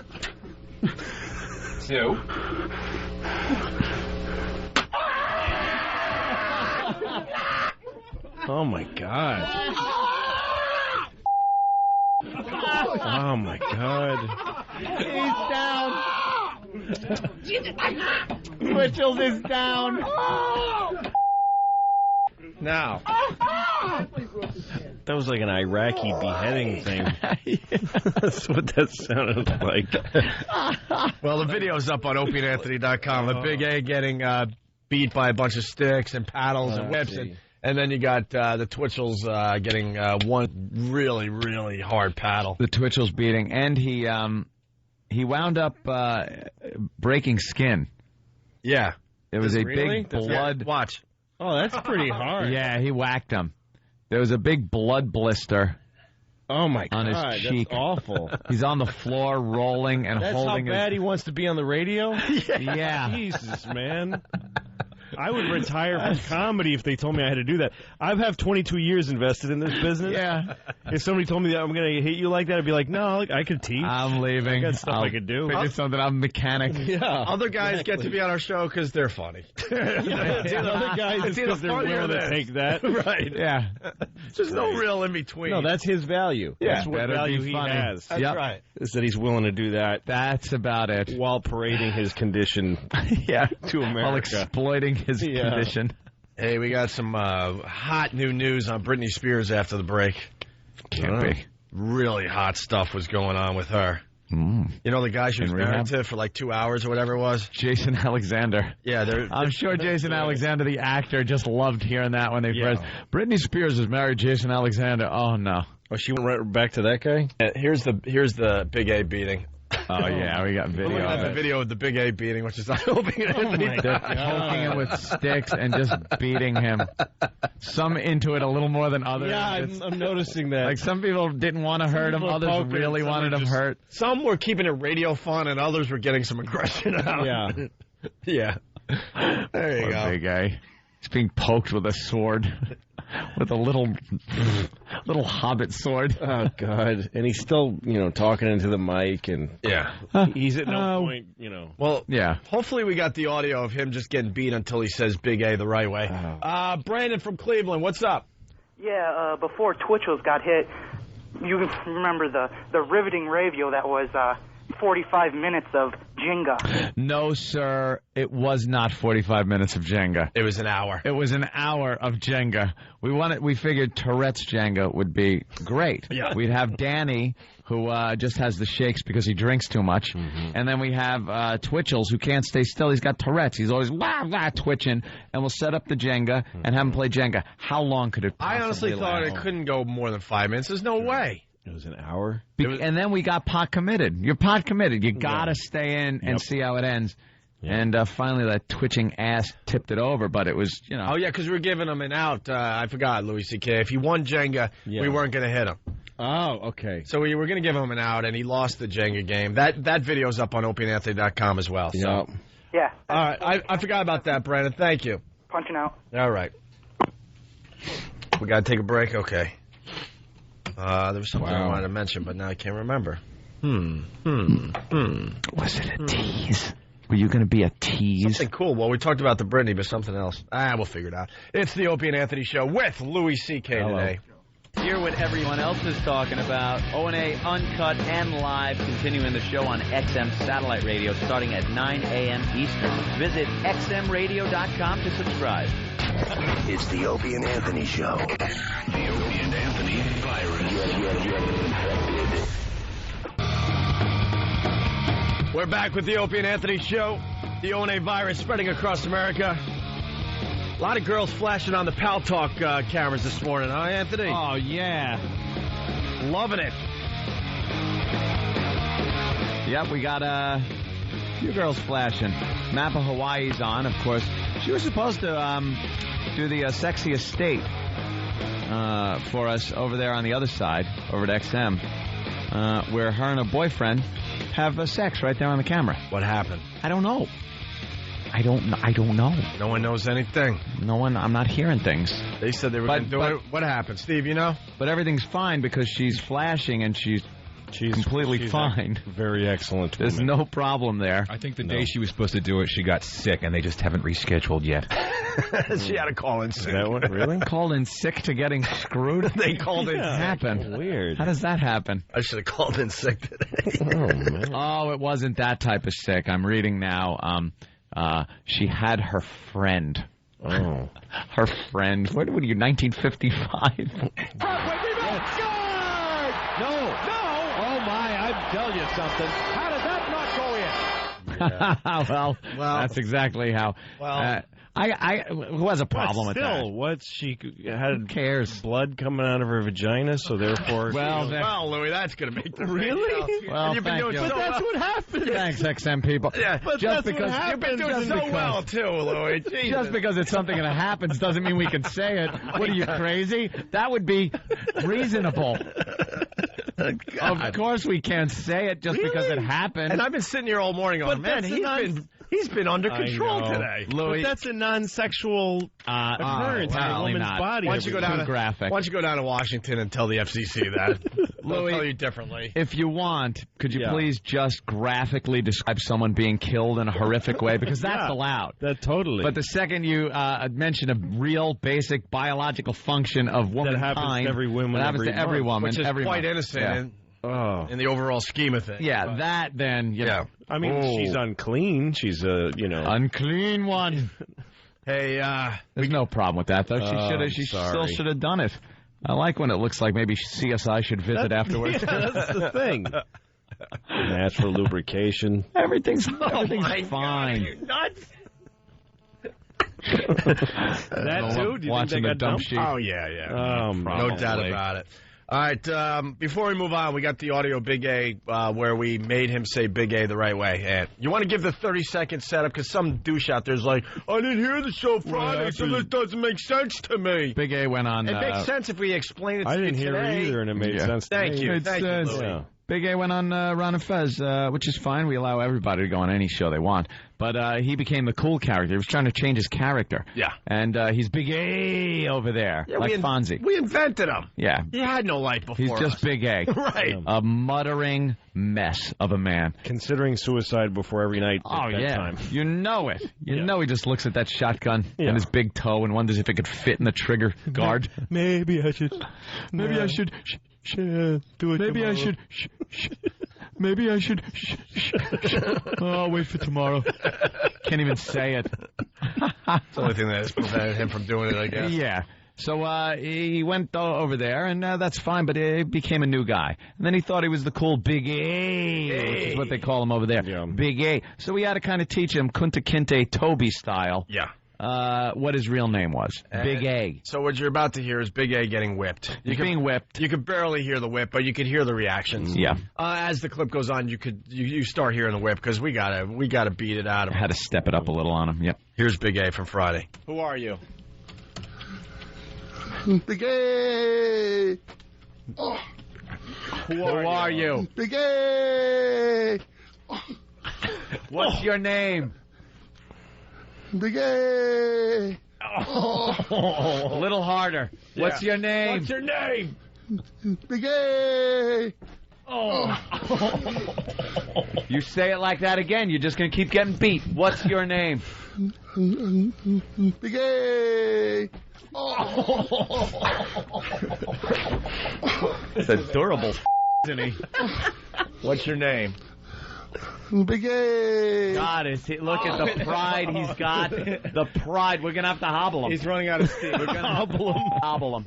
So we can't run off to other shows. Who are you on the Opie and Anthony show? We ask you again. On Indiana on Jones, that mother. Big A with your leather jacket. On Opie and Anthony, you're... Big A. Yeah. All right. There you go. Big A. He's been broken. He's been broken. Good boy. God, the sound of the whip hitting the back of his members only like leather jacket. Oh, no. We made him take that off. It was just very thin.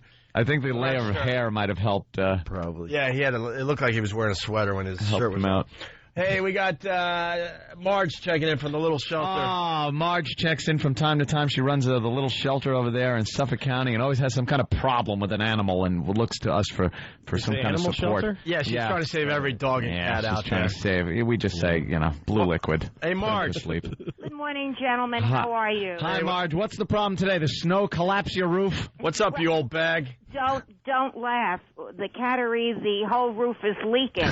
But look, I knew it. There's always a problem. There's always a problem at the little shelter. The shelter itself should be put to sleep. Yeah. You have the worst shelter ever. It's the Auschwitz of shelters for animals. Can I tell you something? We are the best shelter in the whole world. We take animals that no other shelter will. But I've called you because I would like to invite you to be my guest. On Wednesday, that's next Wednesday night, I'm busy. 7th of March at Oheka Castle. We are having our yearly gala to raise money for the animals. It's Monte Carlo night. And you can and you can play poker and you can play 21 and there's just dog hair all over everything. What do you say, guys? I want to tell you. She wants to spread more diseases. I'm going to be there. It would mean so much. Diseases. How did I get distemper? Come on. From this what do poker you say? chip. Marge, I hate dogs. I'm allergic to animals. You know that by now. That's not the point. Think about it certainly is the point. Think what you'll be doing to help the animals. Marge, all you have to do is stay. But if he doesn't like animals, that's the whole point. Is that he doesn't? Yeah, he doesn't care. You have to care. Less animals, less sneezing for the Opster. Do you know that animals play such an important role in what? In what? Really? In what? All I know is the bee has to pollinate stuff, or else we all die. Any other animals can be put to death. Like, I have a dog, and I love my dog, but the point of animals is that we eat them. That's the whole. That's pretty much the point. But I do love my dog. We have a program called Healing Hearts, and it tells and how a leaking roof. people are to... Your roof is leaking. The roof I can't donate my money to a shelter that can't even keep their roof from leaking. Leaky roof. You would think they would take care of that. In the cattery, cats hate water. No. In the cattery? Cattery. Oh, That's what you said, a cattery. It's the cat room. Give these little guys a chance. No. Marge, live in a leaky roof building. I'm begging you. Marge, don't beg. You know what I did? You know what I did recently? What? I now own a cat.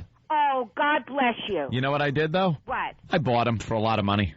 Oh, come on. I didn't adopt one of those mangy messes that come from a shelter. Why would you want to adopt someone else's problem? I don't want that mess. I wanted a cute little kitten, too. I didn't want a full-grown mess. I want a brand new one just made. I want a cute little big far-headed kitten. I don't want some dog with a problem because the past owner was beating the hell out of it with the newspaper. Do you have any idea how many of your listeners love animals? People go, the FedEx driver, UPS driver, come to Little Shelter to make a delivery and say, "Is Marge here because she's doing?" Hopefully, it's a gas delivery. I think all dogs. Hopefully, it's a vat of blue liquid. Like, I've got your Zyklon B here. Oh my God! Would you like to sign for it? That's what. Pfizer is here with some. Do you know what it would screws right into the roof of the cattery?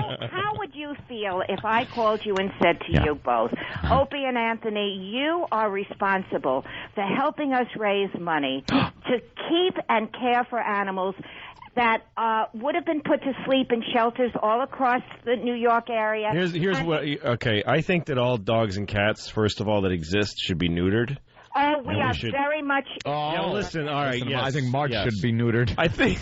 We are. I don't think that I think we should let all those species die, so there's no more dogs and cats. So spay, neuter to the point where they can't even procreate. They can't. I think every single one of them should be sprayed and neutered, and they should die out. Out. Yes, because that's not going to be when the breeders are breeding design. I know, and the breeders also. The breeders, their dogs should also be. All pets should be annihilated because back to wild animals. Well, because they as a species, we're not taking care of them. Like most dogs and cats. True. Are living in crappy squalor, squalor with a leaky roof. So we are like God's kid. Let me finish what I'm saying. We're like God's kid, and we didn't take care of our pets, so they should be taken away from us. We're failing. Yeah. Dog is God spelt backwards. Yeah. So they're the opposite of God. Yeah. Is what you're saying. So instead of worshiping them, we should cook them and eat them. When you come home after you've been on the air and you've had all kinds of problems, and you come home in the afternoon or in the night, what one thing is there to greet you at the door and try to make you feel better about my beautiful girlfriend? No, that's not the same thing. And eventually some lovely kids. Better. No, because an animal will be there with you through thick and thin. They won't care if you have a penny to your name. They won't care if you're not feeling well. And you're right, Marge, because I don't know how many times I've had to hit my girlfriend for clawing up the side of my couch. And Marge, don't make us say it again. In the end, the animals don't care about you because when you, Marge, die and there's no family around for about a week or two, they're going to eat your body. They're going to be eating your ankles until someone discovers your dead, rotting body. They find you half-eaten. We have had instances of animals that have stayed on guard when their owners have fallen or done something. Where are they going to go? Get to drive the car to the hospital? Yeah, Marge. Where are the keys? Marge, that's the nice story. We've also heard the other one that happened out in your area of the old lady where the dog was eating the old lady because she died and the dog got hungry. Dogs get hungry.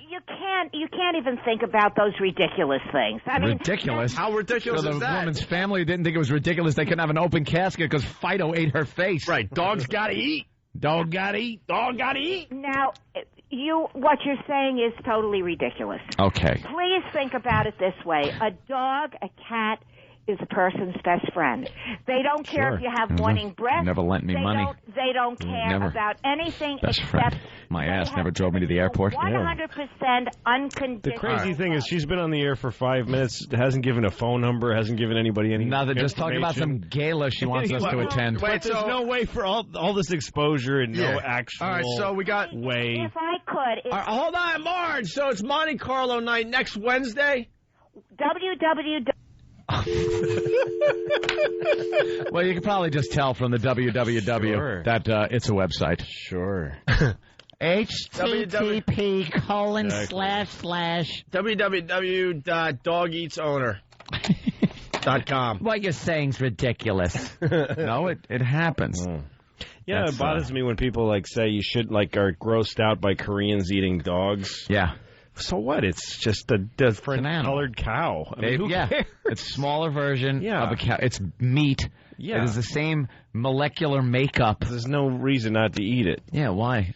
We decided patting them on the head and rubbing them under the chin is better than eating them. Yeah.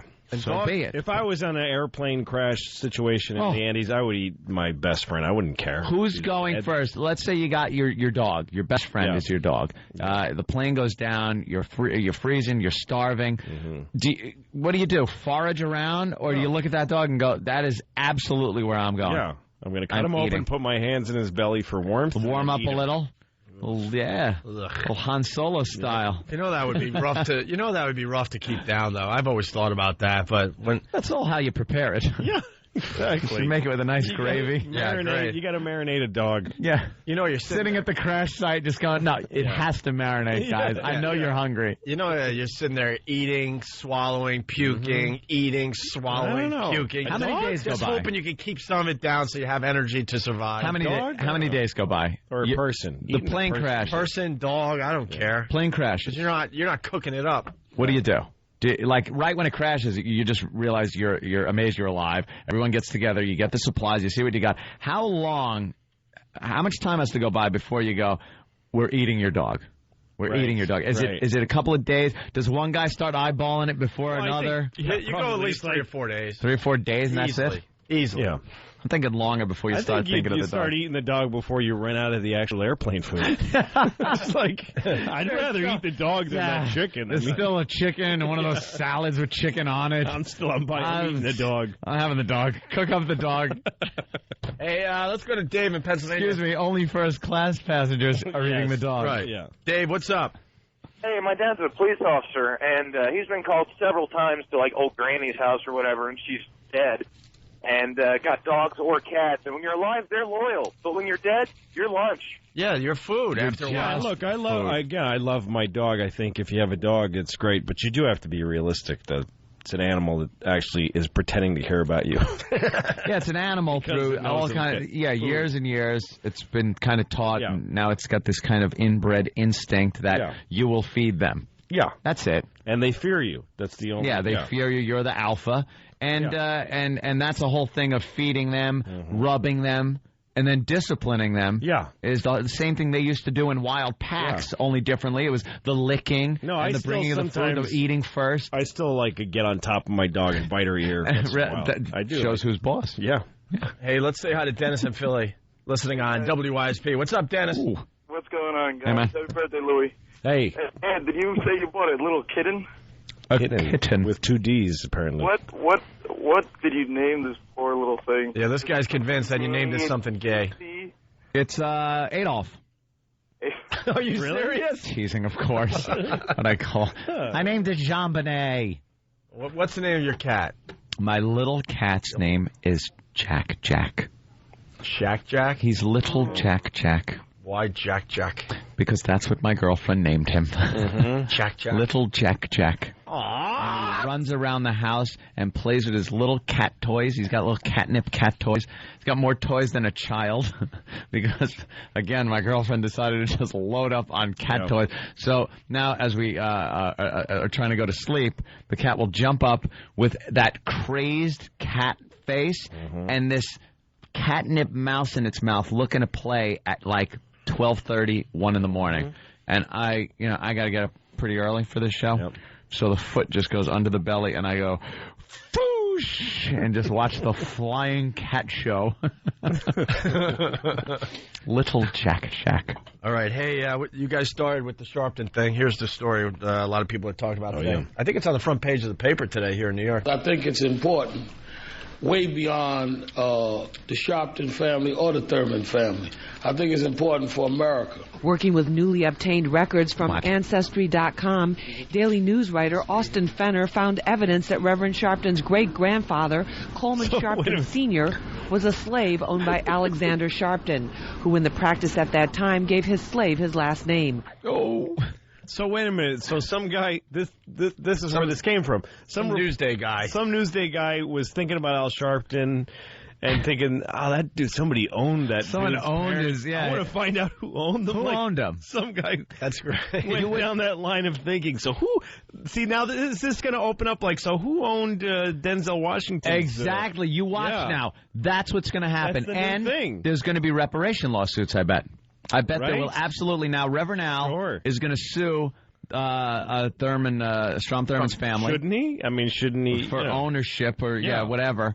For some kind of psychological damage. I still believe, though, if they want to get reparations, then they should have to be slaves again. I still think if we're gonna pay them, it's an awful lot of money they're asking for. For the slavery. Well, something in return. Then we should still be getting the slavery. Right. The point is, we're paying them. The point of reparations is to pay them to be slaves. Right. So they should go back to being slaves, and then you get paid. Yeah. It's almost like a real job, only it's called something horrific.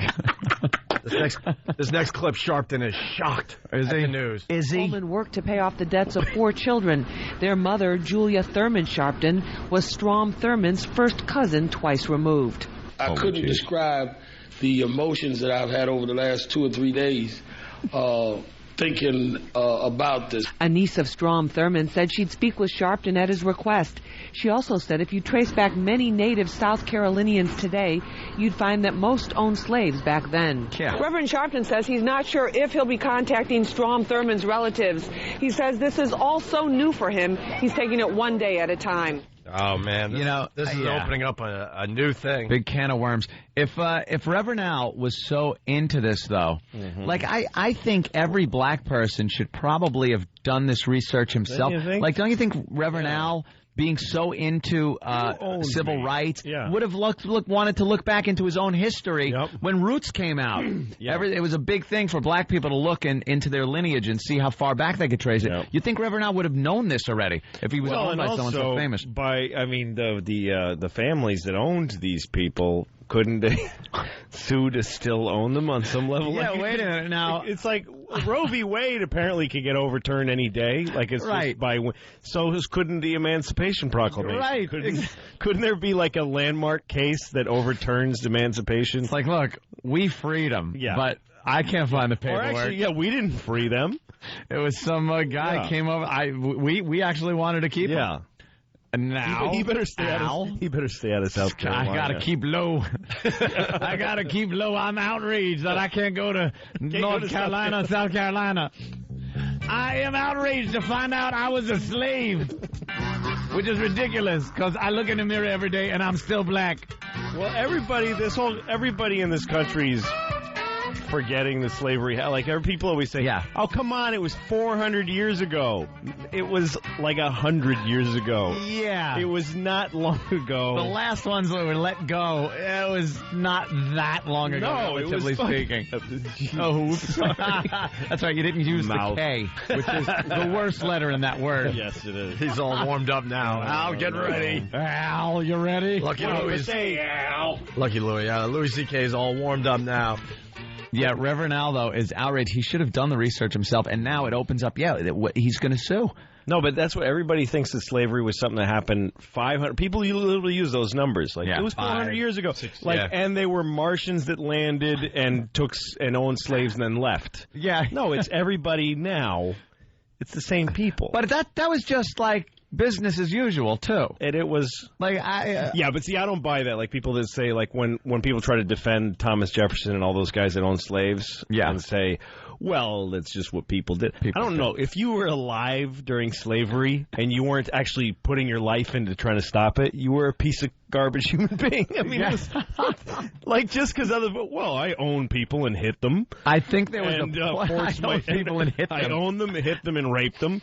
But hey, my neighbors did it. No, it's an awful thing, and the rest of the world wasn't doing it. There was something Jim Norton didn't quite understand. We had a discussion about slavery a few days ago, and I think there was a point in human existence where the first Europeans, or maybe not even Europeans, I don't know, just first peoples went over to a very primitive part of Africa, saw some type of animals or creatures that resembled human beings, but in no way acted like them, and thought, hey, I see they can work. They can probably be trained like the ox or this or that or the other thing. I don't know that that's true. I don't either. No, I'm speculating. True. You don't think so long ago when because that they weren't considered people? No, because Africa was civilized long before Europe was. The whites of Europe came late to the game. I don't buy that either. I've heard Farrakhan talk about how there were,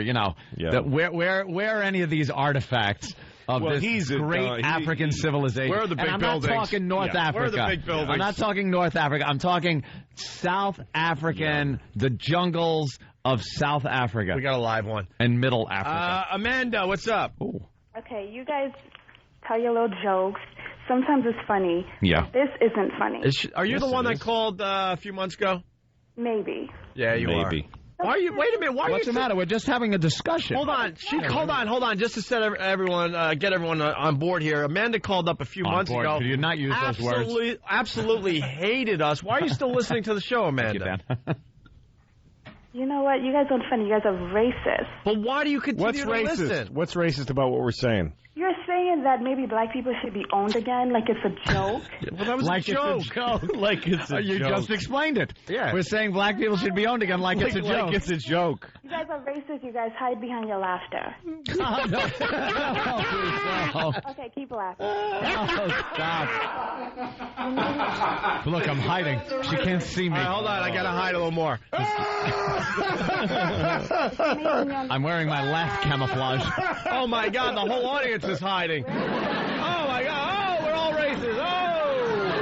Oh. Amanda, what did we say? What did we say that is so bad? Say you're racist.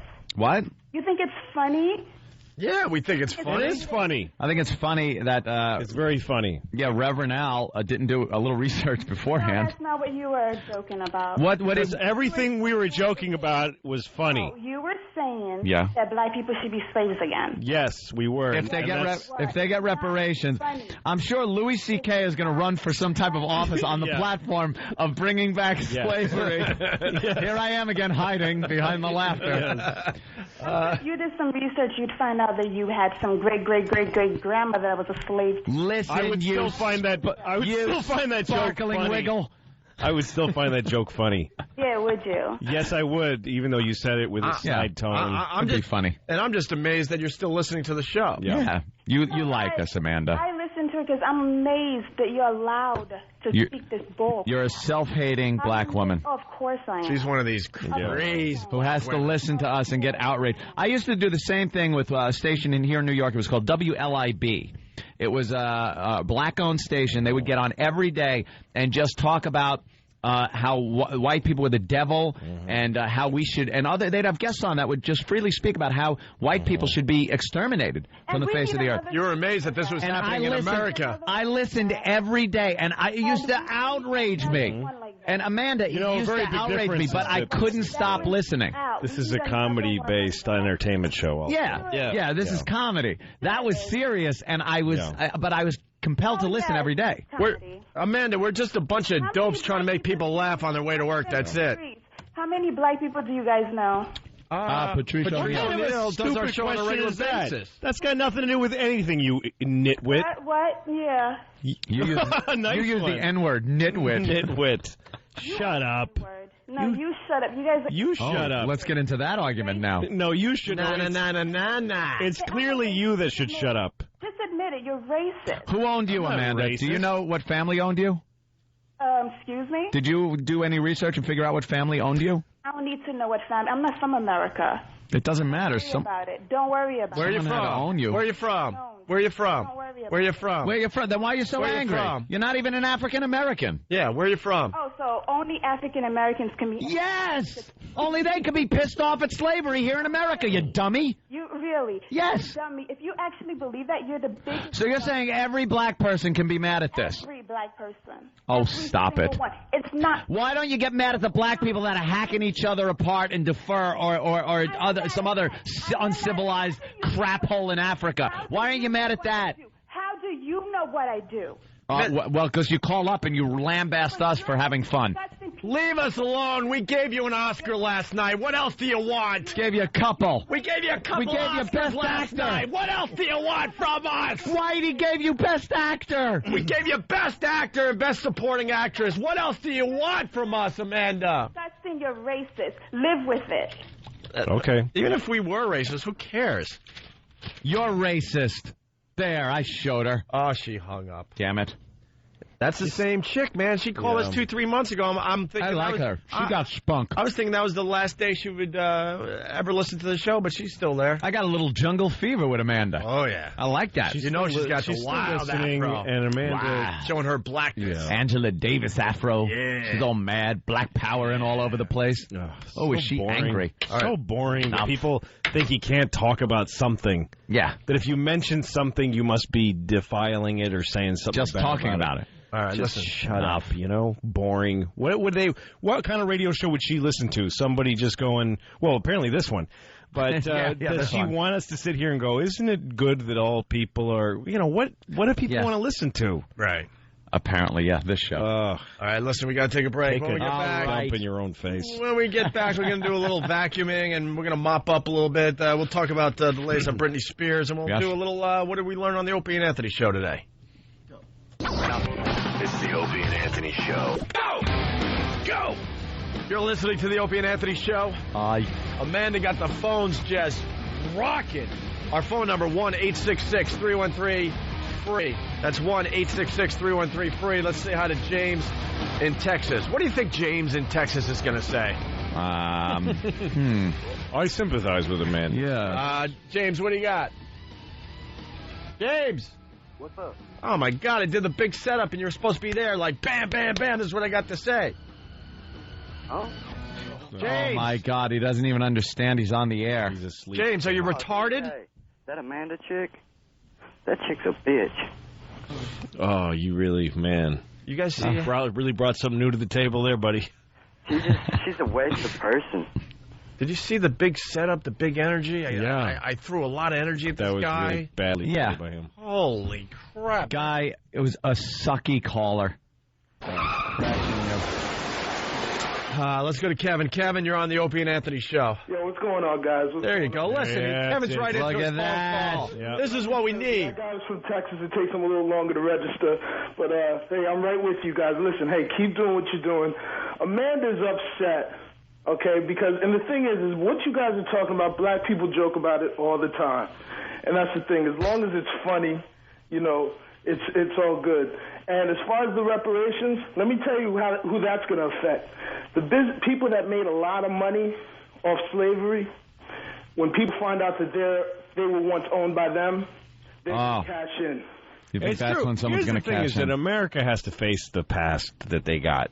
We owned each other, and women only been voting for 80 years or something. It's like, you know... We're still a young country. Like when you look at a black guy, if you see a black guy with white hair on his temples, that guy actually lived in America when it was legal to not let him drink at a water fountain. Like, that's what people don't understand. Like, people are like, hey, that's in the past. There's still people walking around. Every black guy above, like, 40 remembers that, like, there was that Congress made it legal to, like, make him feel like a piece of garbage. And this just happened. And if you're not old enough to remember that as a black guy, you were raised by people that remember that. Yeah. So we expect black people to be so sweet. It'll start to be the past when the last one dies off. Yes. The last black guy, the last black guy girl, who was ever hurt by advocating the killing of the old black people. Yeah, because otherwise we'll never forget. Well, yeah, because we got to move on. Yeah, we got to move on. Yeah, exactly. Are you saying that like a joke? The thing I hate about that woman, though, is that you pointed out something important, that she's identifying with people that she's got nothing to do with. No, just like I'm Mexican, Irish, and my family's only been here, so nobody in my family owns slaves. White people band together in a horse crap way, too. It's not... Yeah. White doesn't mean anything. I don't even think Amanda's black. I think she's probably some liberal white chick who's like, you guys are wrong because you're talking about slavery. No, we're experts. We know she's black by her voice. We can tell. Yeah. We're really good at that. We've been doing this long enough to know. Better qualifications than me. I don't know. Louis brought up a great point, though, that we're kind of like white people lump all black people in one category. Yeah. Oh, all criminals or all this. Blah, blah, blah, blah. Yeah. But some black people, apparently, like Amanda, will lump every white person into the category of that's how all white people think. Exactly. And that's how all white people act. And no, there's only a few of us. Yeah. All right. Yeah. Thank you, Kevin. Keep doing what you're doing, guys. All right, right on. Let's go to Derek in Jersey. Derek, what's up? Hey, what's up, guys? Hey. Okay, first of all, I'm a schwoogie. Schwoogie! Do you play the schwoogie game? And Amanda, first of all, I know she's still listening. Yeah. If you're going to call up and represent the black race, change your name to like Tanika Shabazz. Amanda is such the whitest name. I know. She needs a black militant name. Yeah, if you're gonna go that route, please. Yeah, change your name, Amanda. But Amanda, stop being so uptight. I love you guys. I've been listening to you guys since WNEW days, man. You're the funniest things out there. Keep doing what you're doing. Thank you, Derek. Thanks, Derek. The minute that you're judging somebody who's being funny for what they're saying, you should just die in a hole. That's nice. A subtle. Is that no warnings or anything? No. Just right off the bat. It's like, why am I dying in this hole? Oh, that's right. I kind of got a little serious. I think I was laughter. And hey, someone's got a theory on Amanda. Nasser? Nasser? Yeah, what Nasser? What? What's up, man? What's your name? Hey, Nazir, y'all can call me Nas. We had the same issue last time when y'all did. Nas. What's up, Nas? What's going on, boys? Hey, man. I remember this guy. You're from Newark. Yes, sir. Right on. What's up? No, loving the show like always, fellas. Listen, that girl, I guarantee you, she's half white and half black. She's a mongrel, mulatto.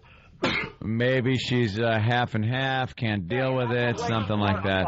Well, that would be speculating, yes, indeed. Why do you think she's half white?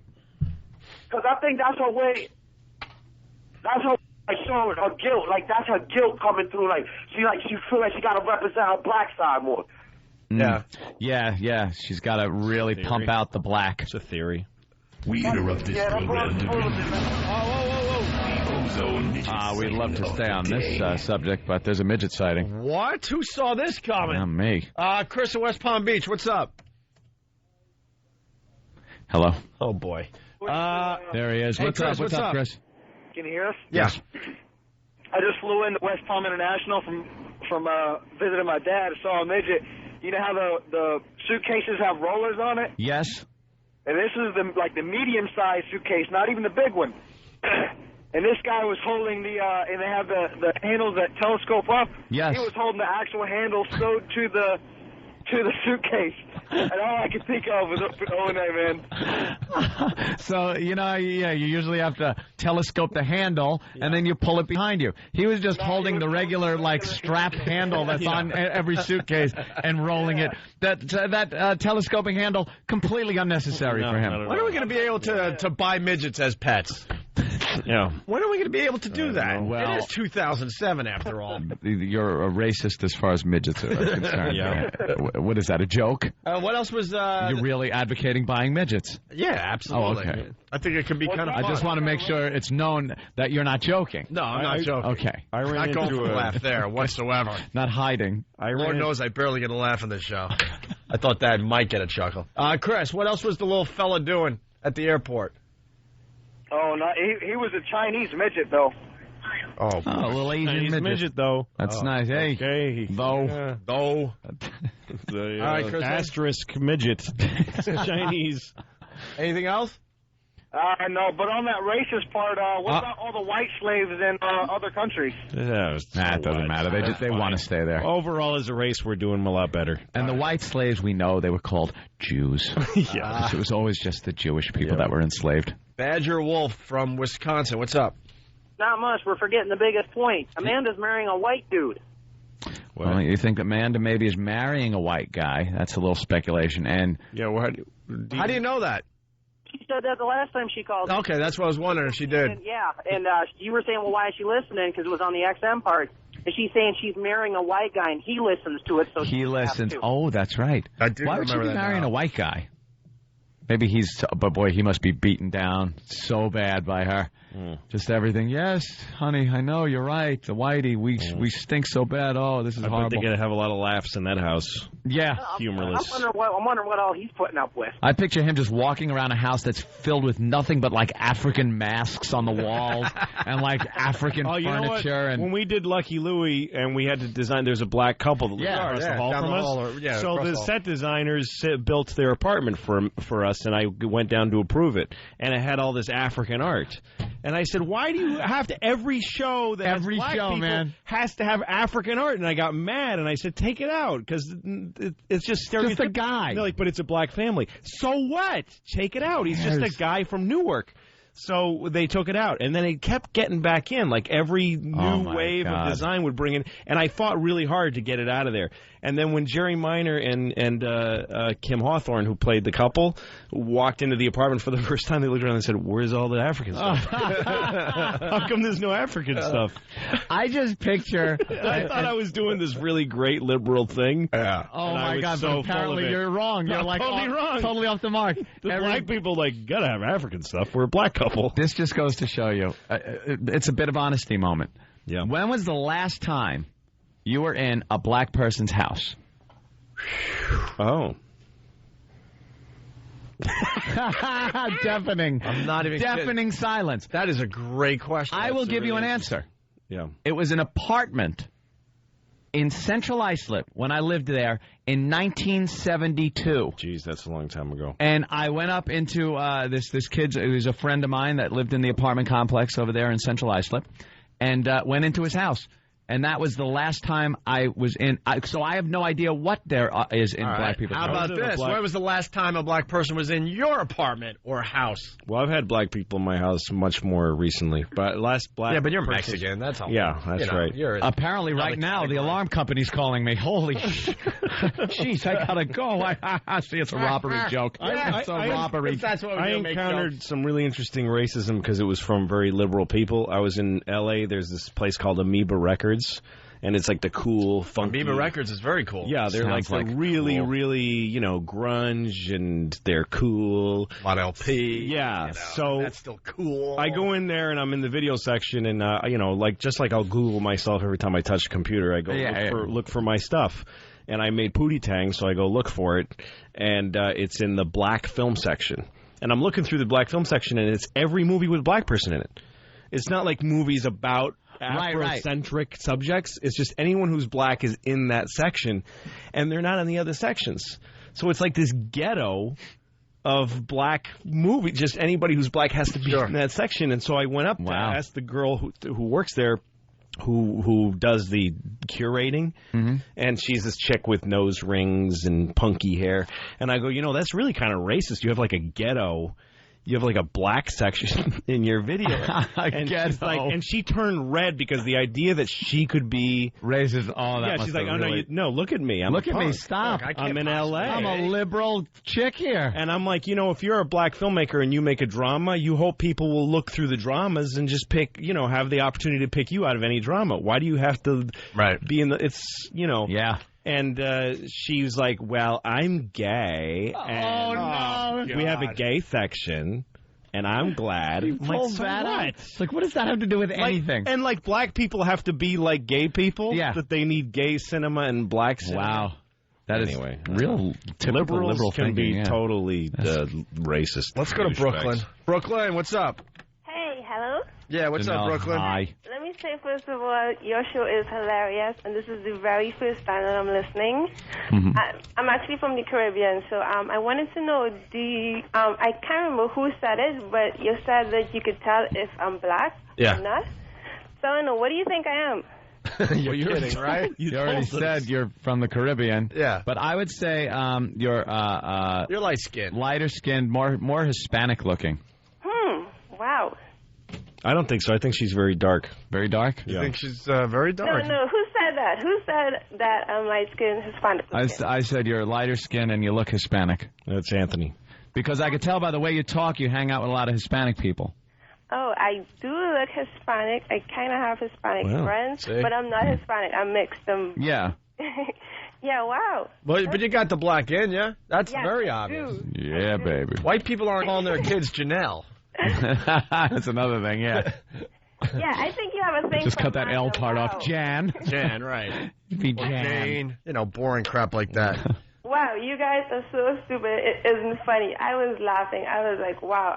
We like good stupid. We like being stupid. That's the good stupid. Yeah. We really don't want anyone to take us seriously. That's Amanda's problem. She thinks we're actually trying to get perhaps. She really thinks we're trying to get things done here on our show. We're just trying to make people laugh as they're stuck in traffic somewhere. All right, Janelle. All right, cool. It was fun.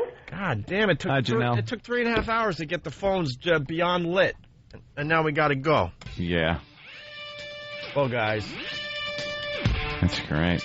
I apologize for the Amoeba Records story. I think it was pretty boring. No, I like it. No, not at all.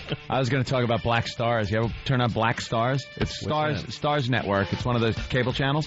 And it's all black. But they kind of ran out of movies, so they push it. Yeah. They're like Pulp Fiction is on Black Stars. Because, because Samuel L. Jackson. Remember those McDonald's commercials for black people where everybody's black, even like a mailman in the background who's out of focus? It's like what do you say? World Mickey D's. Where like every person is black. And like in the 70s they did that. Yeah, remember? yeah. Oh, God, that's funny. You'd absolutely like notice. the white Maybelline commercial, then the black Maybelline commercial, and then the everyone's Coke, black Coke. Let's let Pittsburgh say hi. Pittsburgh, what's up? What do you got for the show? I just want to say that what I learned on the Opie and Anthony show today is you guys are terrible racist bigots, and I'm going to start waking up with Whoopi. All right, whatever. He ruined. Oh, I don't have my car crashed because I think the music is on. Louis C.K., thank you so much. You. Lucky Louie on DVD, obviously. That's right. Please buy a Lucky Louie on DVD. It's doing well, right? Yeah, it is. You coming over to the F-word portion of the show? Yeah, sure. All right, we're going to go curse. So you we guys do the have same a great show. day. We just use the F-word. A lot. Yeah. See you guys tomorrow.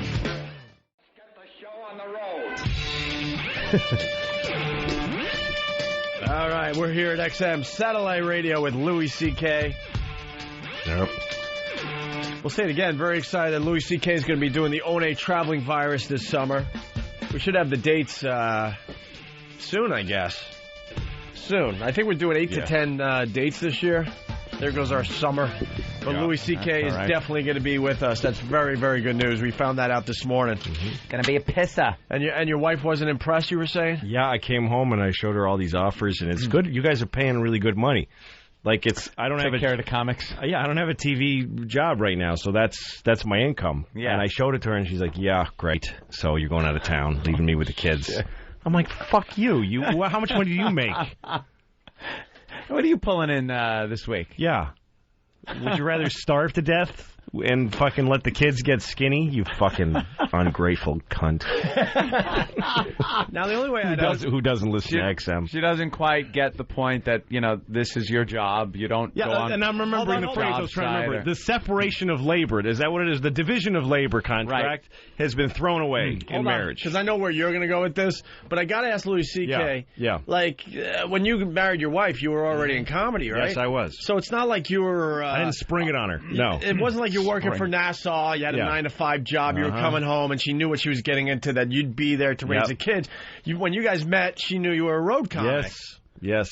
But the way, it's not even that I go on the road. The point is that I enjoy my job. Right. So she thinks of it that because it's not like I'm going out and slack. She wishes I was doing a miserable job, and then she would be proud of me We'd come home for and go, debasing myself in order to put a roof over the head. But the fact that I do something that I'm proud of, that I love doing, but it still puts a roof over the head. But because women's liberation... because there are women that have careers, we're not allowed to say that we are providers anymore if you're a man. But the fact is, my wife lives off of my fucking work and doesn't do shit. So if she had a career, then she could go, fuck you with your Open Anthony tour. I don't care. I'm working too. Yeah, I got my money. But the fact is, she just eats food that I buy for her. But I'm not allowed to point that out, or else I'm a male chauvinist. Like I'm being a backwards pig by pointing out the fact, which is that if I stop doing these fun tours where I might get blown by a whore or two, that she can't eat anything, because if she tried to start making she's worthless. She has no sense of she could never support our house. She couldn't do it. If we switched places, it would like some dumb sitcom. You're right. The kids would be very happy with me because I'm good at taking care of the kids. You'd be the fun guy hanging around. And my wife would be unable to fucking hold down a job. She's never done it. Really? She worked at a Chinese restaurant for 1 week. And the woman who owned it, this Chinese woman, said to her, how come you so slow? And she said, because I'm busy. How many tables do you have? And she said, I have 3 tables. And she said, I think you may be no be waitress. And she fired her. Wow. That's how you get fired in Asian. Yeah. By the way, I think you know be waitress. I think you may be no be waitress. You may be no be waitress. Yeah, exactly. I had I came from the working world where I actually worked for a living, and I can assure you, it sucks ass. Yeah, no, me. It is the worst. I fix cars thing. for a living. Yeah. It's very hard. Right. It's real work. It's hard work. It's you're scrutinized in what you do by your boss, and it's not like we're scrutinized here. We're scrutinized, but for some reason, as long as we're doing okay, we have the ability to kind of turn around and say, go fuck yourself to our own boss. Yeah. What fucking job offers that perk. No, it's except amazing. Stupid entertainment. Yeah, exactly. Like even television and radio, it's the same thing. It's like as long as you're doing all right, you got the leverage. It's because you have the leverage. It's not for nothing. It's because without you, there's nothing nothing on the air. Because your boss can't do. Here's the thing. I worked as a mechanic. And if I got fired because I sucked at it. he just does your job until he finds someone else. So my boss does my job. You can step in and do it. That's it. But your bosses, if they put it, hello? Hi, you normally would hear the Opie and Anthony show and their hijinks at this time. Yes. Now listening to me until I could find a proper replacement. Yeah. That's why you get to say fuck you to your boss. That's why baseball players can be assholes because I can't play baseball. Yeah, what? Joe Torre's all of a sudden going to go out and play shortstop? Yeah. But so it is odd because I don't even know if those guys are saying, go fuck yourself to, Steinbrenner. Well, they're saying it by like that. asking for stupid amounts of money. Yes, or good amounts of money. That's the version of go fuck yourself. And cheating and not admitting it. It might only be radio because if you do that in sports, they sit you, they fine you, they do all sorts of disciplinary actions. Yeah. But we've never had to sit out a day because we told our bosses tell the boss themselves. And shut the fuck up. Like, you don't know what you're talking about. Shut up. Yeah. Imagine like you're in the, even if you're just a regular, you're in the cubicle and you just signed the big Peterson deal. And you the boss is happy and he walks up and says, "Hey, that's great. You did a good job." And you go, "You know something? I'm sick of your shit. Go fuck yourself." You think he's going to go, "Well, at least you signed the deal." He's going to go, exactly. "Excuse me? Yeah. What did you say to me?"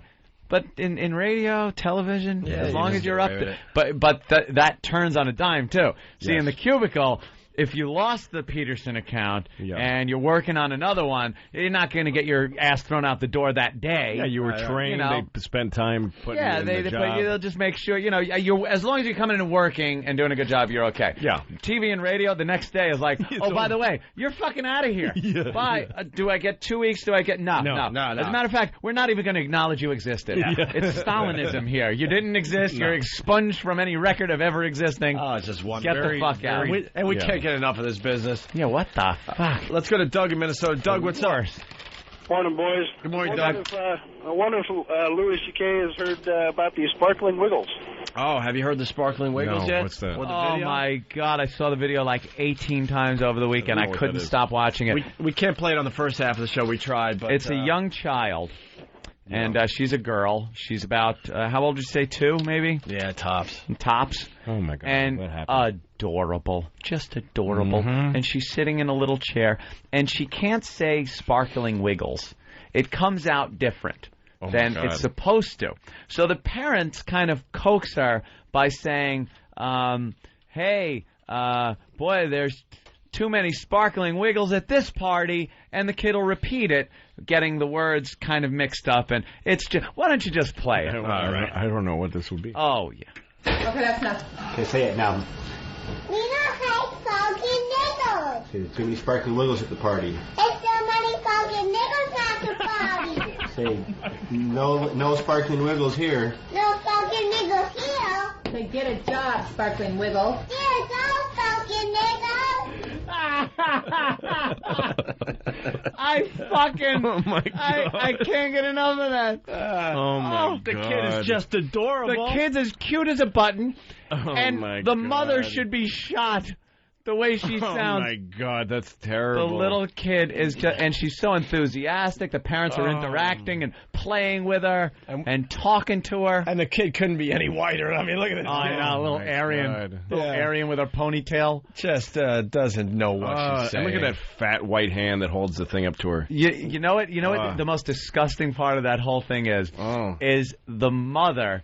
Because the kid's the kid. The kid's just trying to say sparkling wiggles and has a problem. Doesn't know anything. The kid is innocent and blameless. The mother, you could hear this fucking disdain in her voice. She's like, get a job. She might as well just say, get a job, fucking nigger. Just say it. Just say what you're fucking saying. Don't get your kid to say it because she can't talk right because she's a kid. But she's just like, get a job, sparkling wiggles. You don't want sparkling wiggles in my house. I almost ran into a sparkling fucking wiggle today. Like, she gets way too into it. Oh, my God. Way too into it. As do I, because I can't get enough of it. One more time, please. All right, one more time. time. Hear it again. Play it again. Louis, does your kid say, cute little things? She just comes out and says nigger. She hates black people. There you go. My kid hates black people. Okay, that's enough. Okay, say it now. We don't hate fucking niggles. Okay, there's too many sparkling wiggles at the party. It's too many fucking niggles at the party. Say, no sparkling wiggles here. No fucking niggles here. Say, get a job, Sparkling Wiggle. Here's no fucking niggles. Yeah, you can hear it on her. Yeah, she hits the hand with her engagement she's ring. like, with her engagement Get a job. Get a job. Get a Wiggles. job. Sparkling. What else can we say about them people? I wonder how Amanda's enjoying this part of the program. Yeah, she must be loving this. Yeah. It's just jokes, making people laugh. As if it was a joke or Sparkling Wiggles. Hey, at this point, people know that XM and Sirius are attempting a merger. I guess Mel Karmazin, who's going to be the new boss of the new company. Right. They don't know if they're going to change the name or... He would be the CEO. The CEO, sure. Yes. The guy that pretty much runs the new company. They don't know if they're going to keep the little doggy name or keep the XM name or just come up with a new name. But the fact is, Mel will be now, how come him and not the XM guy? Because Mel's the money guy. See, over the years at Viacom and building Infinity Broadcasting years ago and CBS Radio Division, and he was always the guy that was Wall Street sweetheart. He was the guy that when Mel spoke, people listened. He hit his numbers. Really motivated his salespeople and his general managers through tyranny, mind you, but they were fucking motivated. Sure. And so he would be the logical choice to put in that money position. And Wall Street loves the guy. Yeah, Wall Street loves all him. that stuff. The thing is, his personality is a bit caustic, and I say it's that all business because I might have to work for him. There's no how you do's. Yeah, none whatsoever. Haven't reached the point where we can tell this boss to fuck off yet. Wait, so wait a minute, is he your boss? Not yet. No. Oh yeah. Well, he used to be our boss. Yeah. He was the guy. Infinity or wherever. He fired us. We spent years trying to figure out who exactly fired us for the Sex with Sam thing, and I've heard on many occasions that it was Mel Karmazin himself that fired us. Right. And so we don't know where we stand with this guy, and we haven't talked to him in 4 or 5 years. Right. No reason to. There is a famous quote where he, the conference room, another time when he was supposed to fire us but decided not to. Yeah, and he asks you these weird questions that no human could possibly answer. It's like the troll that stands by the bridge or something, or the guy that demands money to get across the bridge, but you got to answer a question properly, and there's no right answer. He asked us once. Now realize he's the top of the top. This is kind of the boss you can't tell to go fuck himself. Yeah, and he asked us, what time of the morning do you wake up and decide, I'm going to fuck Mel Karmazin? So you go, wait, there's no answer to that. No, there's no, I don't. It's not a question of do you or don't you say, I'm going to fuck Mel Karmazin. He wants to know the time of day. That's the answer. 10 o'clock, 12 o'clock. It's a time of day question. I know you're fucking me. And then you can't even say, why is he asking it? What does he do with that information? Like, is he going to call you? If you say 10, does he say, well, then you know what? I'm going to call you at 9:45. Right. And ask you not to fuck me.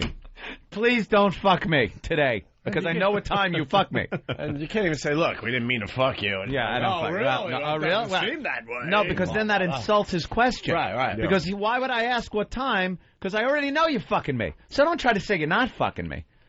The guy is like, you can't answer. And I've heard this from general managers and That's stuff. like a pickup line. Right. Yeah. Like, hey, what time? Like saying that to a girl at a bar. What time did you wake up and decide you're going to suck my dick tonight? Well... He wants a time. He doesn't. I guess I have to do it, but I could put it off for 24 hours. Oh, fuck this guy. By the way, there's OCD people out there. They can't handle any more of the show until we do this. Meanwhile, back at the show. Wow. Wow, that was the longest midget sighting ever. We never did the out cue. Oh, these guys got the OCD bad. Bastards. Like, I can't. Something doesn't seem right. You never ended the midget sighting earlier.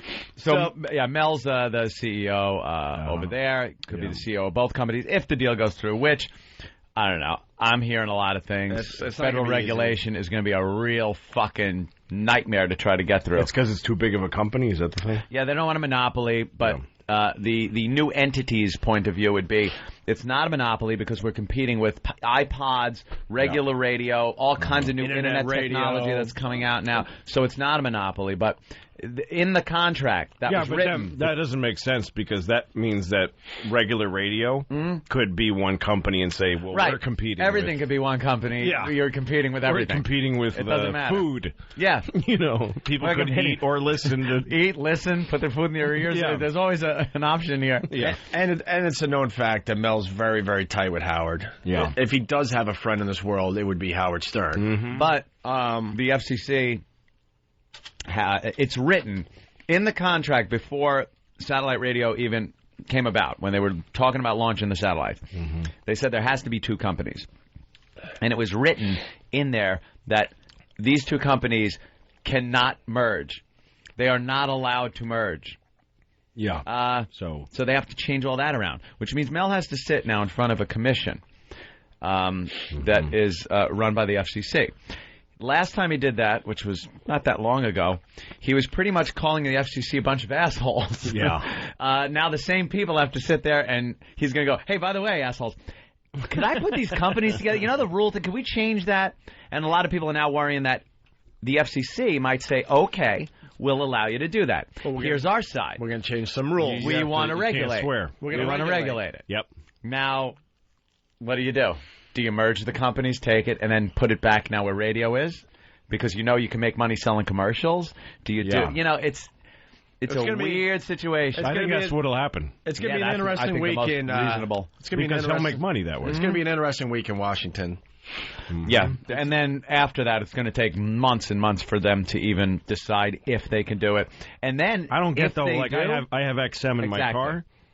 Logistics. What the fuck do I do? Now that you've got a fucking problem. It's just stupid. Logistically, it's tough, even if everyone says yes.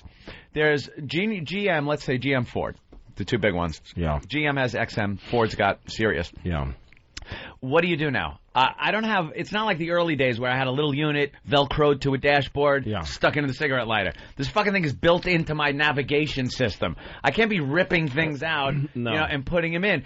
Are they starting over again with all new units? The whole thing is stupid because... They can't make each one adaptable. It's like I can take the radio I had as a kid, the radio I listened to Steely Dan on. Right. And plug it in, and I'm going to hear whatever the fuck I want. That's it's on now. It's going to work. But this is stupid I mean, in the end, they got a lot to work out. It's going to take a really long time to really get this new company up and running in the way that that they're going to be happy with. Yep. But Mel was on Howard's show today, and I don't know. He has a real confidence boost in our position. Yeah, there's a reason we love being on XM and away from Howard. Because we don't have to deal with these two fucking motherfuckers. Wow. That's why. Wow. Yeah, I'll say it. See, Fan and Opie. In Mel's world, there's Howard and there's everybody else. There's no room for anybody to even come close to what he's doing. Nope. He doesn't know how to work a farm system and really, show respect with other radio shows out there. So, in a way, it's been great to be at XM because we've been the top dogs and shown respect, and they build a studio for us and really treat us nice. A lot of advertising in the end. Everyone else is second fiddle over there. Yeah. Everyone else is second fiddle. And to see, shows that used to beat the shit out of each other, like fucking Bubba is over there with Howard, and there's a love fest. They're all kissing each other's ass. And he gets zero respect. Not that he should get any, but, you think Mel fucking gives him the time of day? Mel owes Howard, and Howard owes Mel each of their careers. Yeah, God bless them. They did a lot together. Howard was doing his thing at NBC. He got fired. He was pretty much persona non grata at a lot of companies. They didn't want to touch him. Mel had this young upstart, Infinity Broadcasting, decides to put Howard on. They both made a fucking fortune with each other over the years. Yep. So they do owe each other a certain amount of loyalty. The thing is, no one else fits in that picture. No one. On the talent side, no one fits in Howard's picture because his ego is so fucking big, he won't allow it. And on the business end, no one fits in Mel's picture because he's got Howard. Yeah. It's all he really needs. to make him some money. And he wants to make sure he keeps Howard happy. Yeah, keeping Howard happy is making everyone else second fiddle. We worked for the same company for many years, and the stuff that went on was just beyond unbelievable. This isn't speculation. Let me make that clear. I'm not speculating. We fucking lived this nightmare. This is exactly what happened to us. It's silly, though, because the point of merging companies is to get twice the value. Right, at half the cost. Yeah. Well, Louis, what would be the... There was a time we went, they threw us a bone, they gave us VIP passes to the Video Music Awards, MTV, and we had our own special position on the red carpet so we could get all these guys. This was when we were deciding if we were going to re-up with them or something, or we just before. Or we just re-upped with them, so they were throwing us a bone, like, no, you guys are very important to the company. So then we did our show, and we weren't in the pit with the rest of the press. We had our own section, so we got just about everyone while everyone else had to fight for a quick little 10-second interview. And then our show's over. We're going inside to enjoy the festivities, and our company had a private booth to watch the award. At the time, Viacom owned MTV, the radio division. This is when you were on MTV. Before here. And Viacom owned CBS radio division. It was Infinity Broadcasting at the time. And Viacom owned MTV. Right. So it's all the same boss. This is a great example, though. So we're like, hey, why don't we go up into the Viacom booth? Viacom had a party going on. Huge party with champagne and shrimp as big as your fist and oysters and what drinks on us, everything. It was just like they went all out. So we had stupid us. We're assuming we worked for the same company, and we just did a nice broadcast outside. We go upstairs, and we're like, why don't we go check that out for a minute or two, have a drink, say hi, because we know a lot of the people, obviously.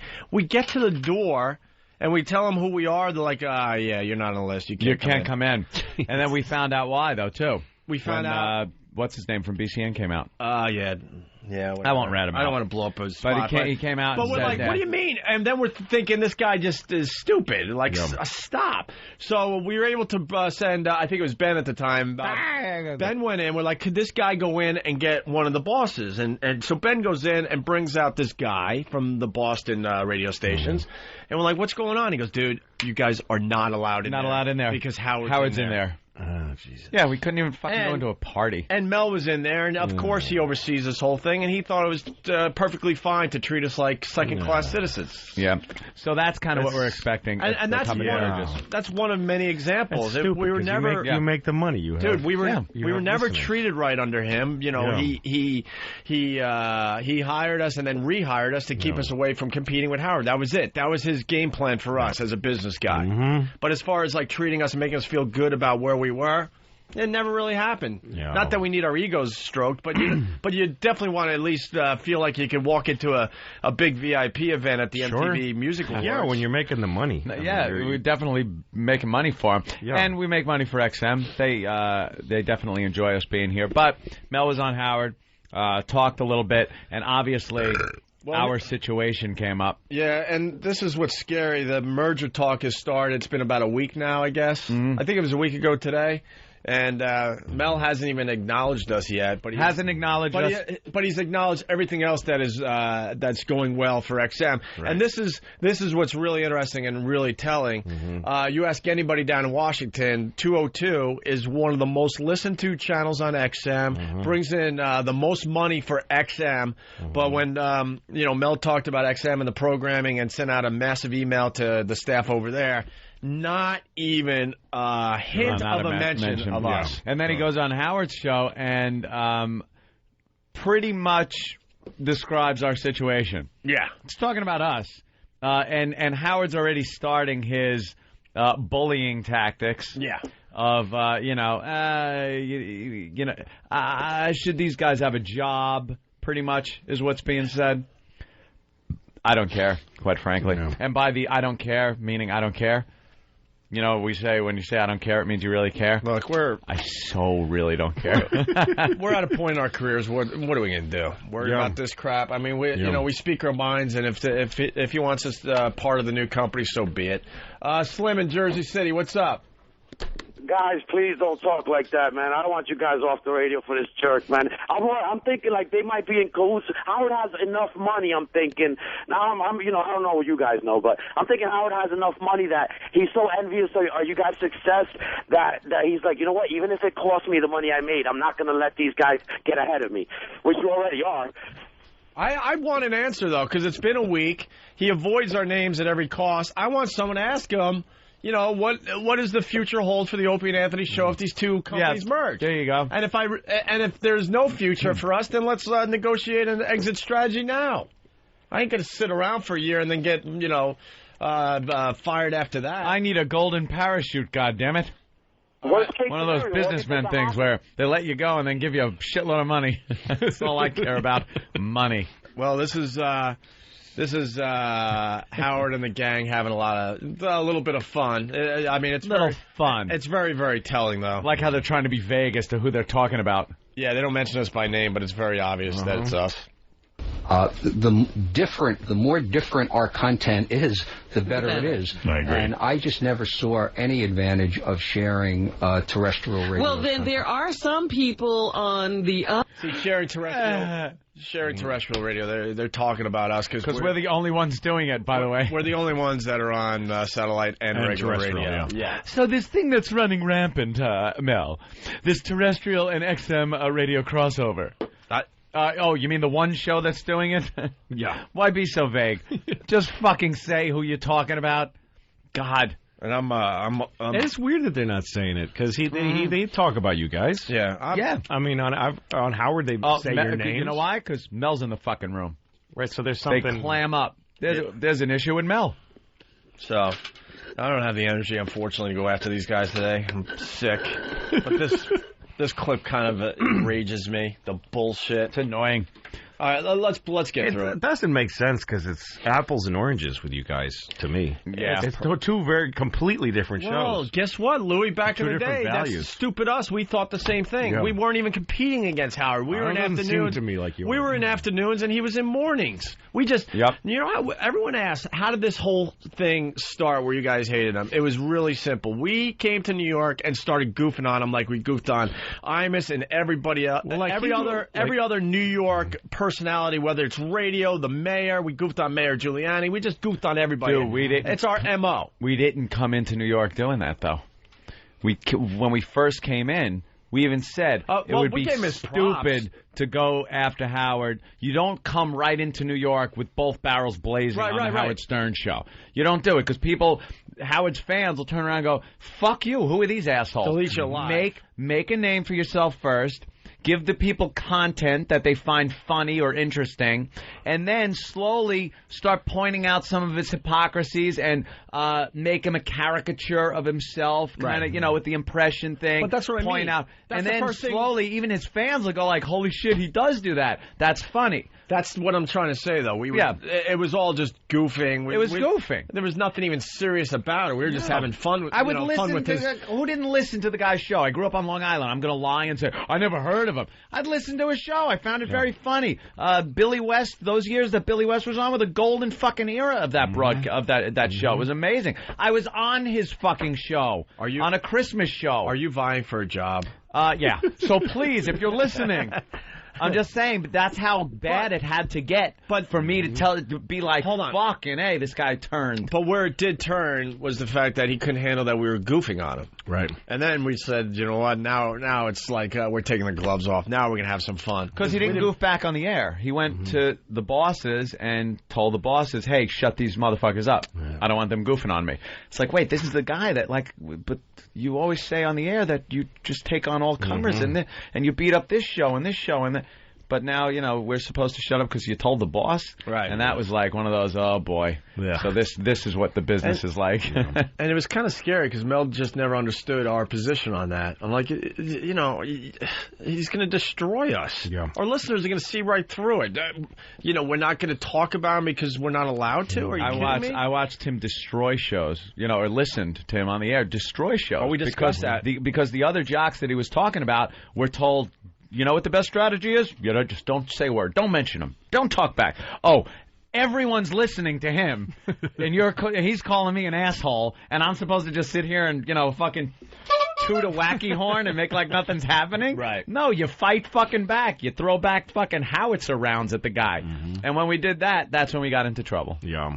And Mel never understood that, unfortunately. But and that's where we got in a lot of trouble. And that's where the fuck Mel Karmazin came into play, because us goofing on Howard, was his fucking, number one guy was him over. Directly fucking him over. But our logic was, if you're that great of a radio personality, this should be nothing. It's nothing. This should be like swatting at a fly. Like, it's just kind of a nuisance, but you get rid of it. You either don't talk about us at all, or you just call us fucking douchebags, point out our own hypocrisies, whatever you want to do. There are plenty of solutions. But Howard finally admitted that it was hurting him. And his position, I guess. Yes, so he went to Mel. But now Mel is talking to Howard, this merger thing. So I don't know. They don't mention our name, but they They directly talk about us without mentioning our names, and Mel's got some ideas. And it's been a week, and they've discussed this merger at length. All sorts of people. People have mentioned us in a lot of the articles, but Mel is just like not even acknowledging that we're doing a show over here.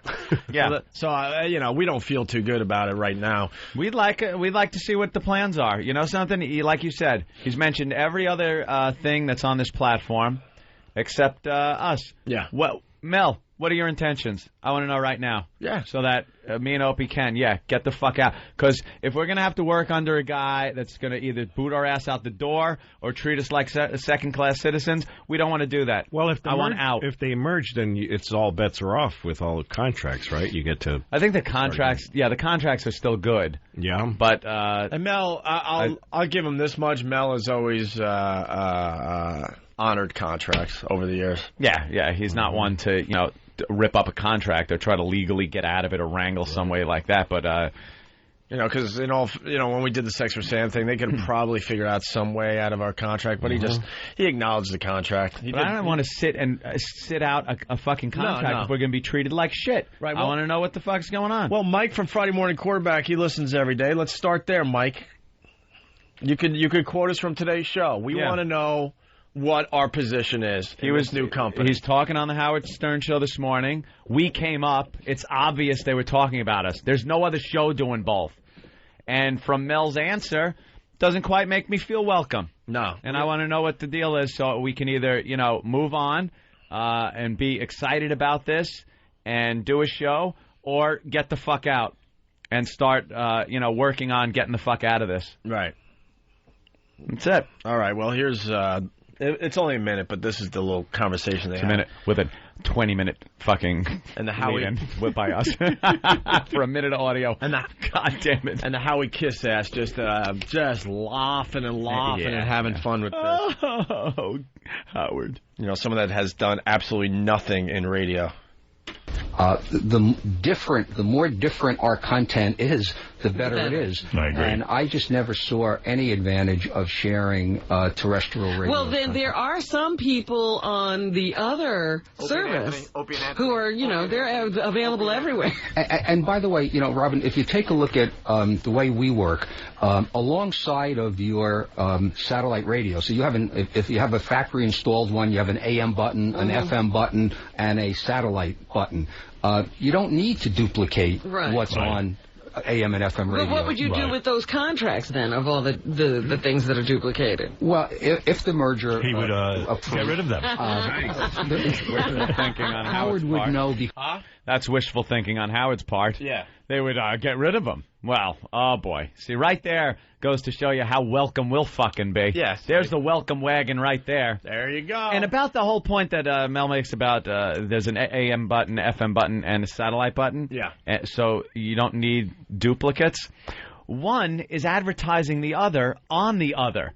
Like, the reason we really jumped up with satellite is because we went to terrestrial. Right. And vice versa. The reason people listen to us on terrestrial is because their friends told them about us on satellite. We made an amazing deal with regular radio. They needed us that bad because David Lee Roth fucked up. Yeah. They were desperate. But every day we're turning on new people to XM because we're allowed to do a commercial for our show. Like, wow, these guys are funny, and they actually do more after they leave here.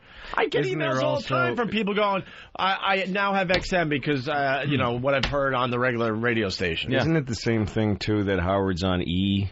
and then also on radio. And Yeah, also what about that? And he'll also do pay-per-view. He's also got and there's an on-demand thing. Pay-per-view. There's some kind of computer thing. There's there's so everybody's got different. That would be like saying that he shouldn't be on demand because he's on regular broadcast television. Yeah, I mean it doesn't.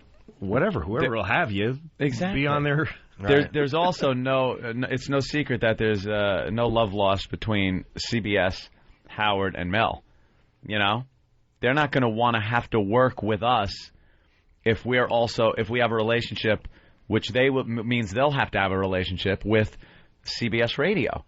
This is a company that sued Howard for I don't know how much money, but the original was a lot of fucking money, $300 million or something, for talking so much about Sirius before he went over there. Right. Now, Mel is going to have to sit and hammer deals out between CBS because of us. Yeah. He's not going to want to do that. Something's going to give, obviously. Well, something's going to give. It's not going to just stay the same. No, I don't know what it is. No. We might get kicked off regular radio. We might get kicked off satellite radio. But something significant is going to change. We will see. By the way, yes, Ron and Fez do what we're doing. Yes, relax. You're not acknowledging that Ron and Fez are also on regular radio. All right, here's the rest. Oh, my God. Will you just Would stop? you wait. I got to tell you to shut the fuck up, you dumb-ass fuck. Ron and Fez do both. Do they do it at the same time? Is their XM show on regular radio? Is it? Is their regular radio show also simulcast on XM? Is it? No. Is it? Anyone? No. Thank you. That's the answer. Who was that dumb fuck? What was his name? There's some feedback's flying by. I don't know. Well, you are now banned. I will hunt you down and ban you. Of course I won't. I don't even have that power. No. I'll just say that. No. Makes me. Why would you spend hunting him? I wouldn't even hunt him down. No. What do I care? No. I'm hungry. Josh hunt down food. Josh from North Carolina, a dude from Philly. It came in a lot. We understand. It's not the same thing, you dummy.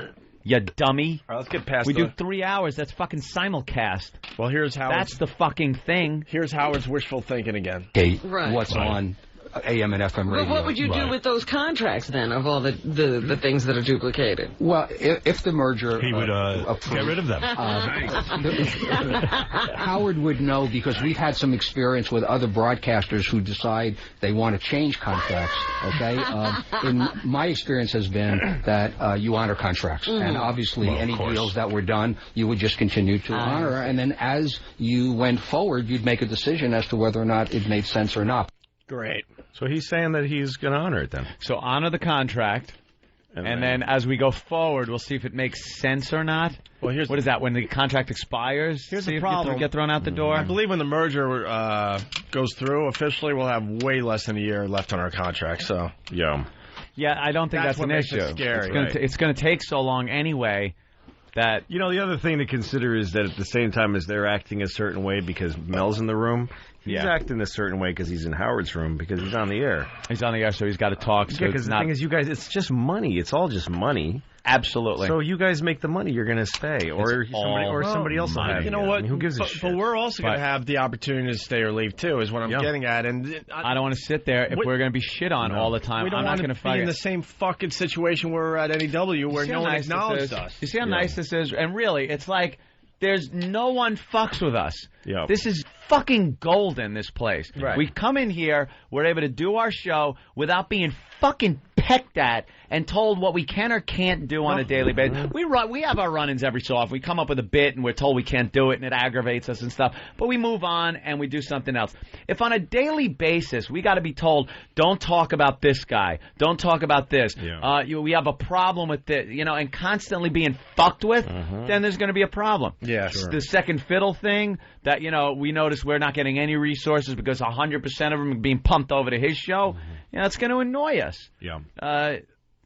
I'm not going to fucking sit on his channel I don't want to fucking have to do a Howard Stern commercial every 2 seconds by mentioning Howard 100 or 300, whatever the fuck, channel 200. Let Bubba suck his dick. Yeah, I'm not going to do a commercial for his show every fucking time we have to take a break, or every time we talk about what channel we're on, we got to mention his name.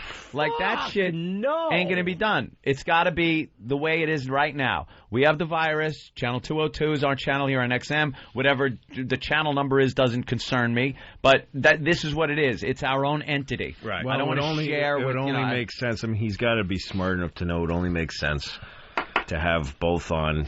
I think it would be great if you guys were on the same service and you had your own full-strength channel, and then he has his. It would absolutely be a good thing for both companies. Shit on each other and have your own. On each other. You have your audience. They have his. Oh, a perfect world. It is. That'd be really smart. Yeah. Well, here's the problem. Howard is fucking nuts. Even $500 million doesn't make you to get you to the point where you go, I really don't care what they're saying about me. He's fucking nuts when it comes to us. Yeah. Well, I mean, it's the leverage is, again, like you were talking about, you can say fuck you to your boss. Yeah. If you're making the money, they can't. That's what we can't ignore that. You know, that's what we do here. Whether, Mel sees it, whether he takes Howard's influence, there are a lot of questions here. We'll see. We'll see. Yeah, whether we want to sit there and be second fiddle to anybody. Let's say hi to Ron in Virginia. Ron, what's up? You know, I understand where you guys are coming from a little bit more, but Stern is back to you guys as far as wanting you to go swing over on his program in Sirius, okay? But I listening to you further. What fucking show do you listen? Are you listening to Howard K. Stern's radio show? Shit. Dude, he wants to. How did you get the message that he wants us to come over there and do well? Way back when, before he even moved over. He had a big stint on you guys being on XM. He put you guys down. He slammed you. But then he came back later on and he said, "You guys do so well. You've been the most compatible of all the stations that he's taken control of. Wow. That you guys would do well with him." You got to get your ears checked, man.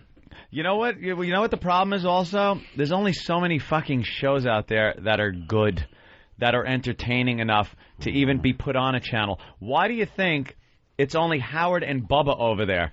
Bubba decided he was going to sell his soul to Howard. Howard needed a show. Bubba was fresh fired and blackballed from regular radio like we were for quite a while. And it was the perfect match. The only reason Howard would find us a perfect match is he needs another show. He needs more programming. You can't just pull shows out of your ass and put them on the radio. It doesn't work. Nope. And they're having a very hard time finding radio shows. But that's why I say the people that are going to get slammed, you guys may get taken for a ride, but those of us who pay for this, who enjoy listening to you, who enjoy listening to other shows, we're going to be the ones that get tagged with this crap because it'll become like a cable network. We'll have to pay for your show to get a piece of the pie. Well, that might be too, and that's what the FCC's got a problem with. If it's one company, they can do whatever the fuck they want. They can raise the rates to whatever price they want. They can make it an a la carte kind of a deal where you have to pay for certain programming. It's going to get really interesting. There's so many things up in the air right now. Starting that it's this really, week, I think he talks in front of. He talks in front of that commission Wednesday, I believe. Yeah, right. This week, and then it's going to be at least a year before anything really. You know, the thing is, if they merge and you go over there, you're going to be. I mean, Howard's like you said, $500 billion, whatever he has. Yeah.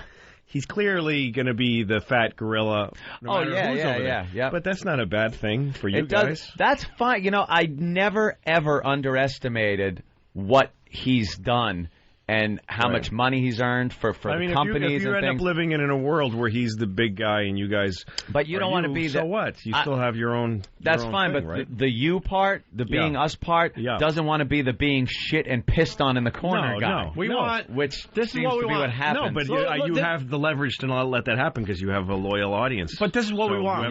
You have an army. We want our own channel to continue. Simple as that. I think as long as you get that, who gives a shit what he's saying on his own channel? All right, listen. Definitely. Thanks for asking about the merger, Louis. Sure. Yeah, boy, Jesus Christ. That was an hour ago. Fuck, for 1 minute of audio. What a bunch of pompous assholes. Opie and Anthony shows cares about You know, the other thing is just is that that you guys would be in a great. You know, it's like this is kind of a stretch for an analogy. But Teddy Roosevelt, I read his biography. Bully. And every time he got offered a job, he would ask for the job blower. Like, he was asked to take over the Navy, and he was the number 2 Navy guy. Because he was able to do everything from there, and the asshole on top just took all the blame. Wow, he did that in every position he was in, all the way to vice president. And then he only became president because somebody shot the president. Yeah. Fucker. So, yeah. Wow, that's a good analogy. You know what? Like the president. So you go over to this new company, and everyone's going to rain shit on its head, and you guys are just going to be sitting there quietly racking up. All right, we start. Listeners. Teddy. Hold on, we start. Mike from Friday Morning Quarterback's going to call in. All right. Mike, I'm sending the number right now. Inside number. Oh. By the way, as we wait for Mike to call, the show's been very, very gay. Very, very gay. Has it? So we've come Oh, well, just this morning, again, I got the fucking Travis poster of little Harry Potter naked. With his Jesus fat Christ. cock. With his Very fucking fat beer can cock. turtle cock. Fucking Beer can. So, we got a new bit. 45 dink. we got a new bit to try to get the gay out of the show. Yeah. All right. The Opie and Anthony Show proudly presents Today's Boner. A new way to put some spring in your step and a bulge in your shorts. Today's Boner is brought to you by Assault That Ass number 10. Oh my god. Oh yeah. Oh my god. Oh shit. Yeah. Yeah. Oh fuck. Oh my god. Yeah. Oh god. Yeah. Shit. Oh god. Oh you want to be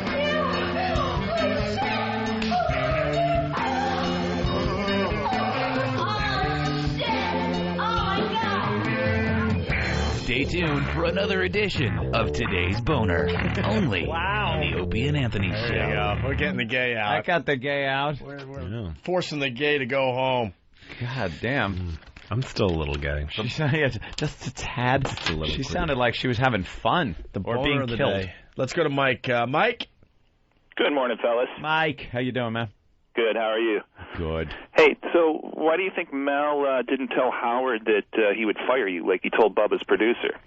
Yeah. Apparently, Bubba, his producer, we got some info on that one, said that he had heard from Mel that we're gone. We're done. We're just gone. A producer. And now this is Mel, they just announced that they wanted to merge, and instead of going to the press, and you pretty much can't talk about anything yet, he goes to the producer of Howard's, second-rate show and tells him what personnel is staying or going or anything like that.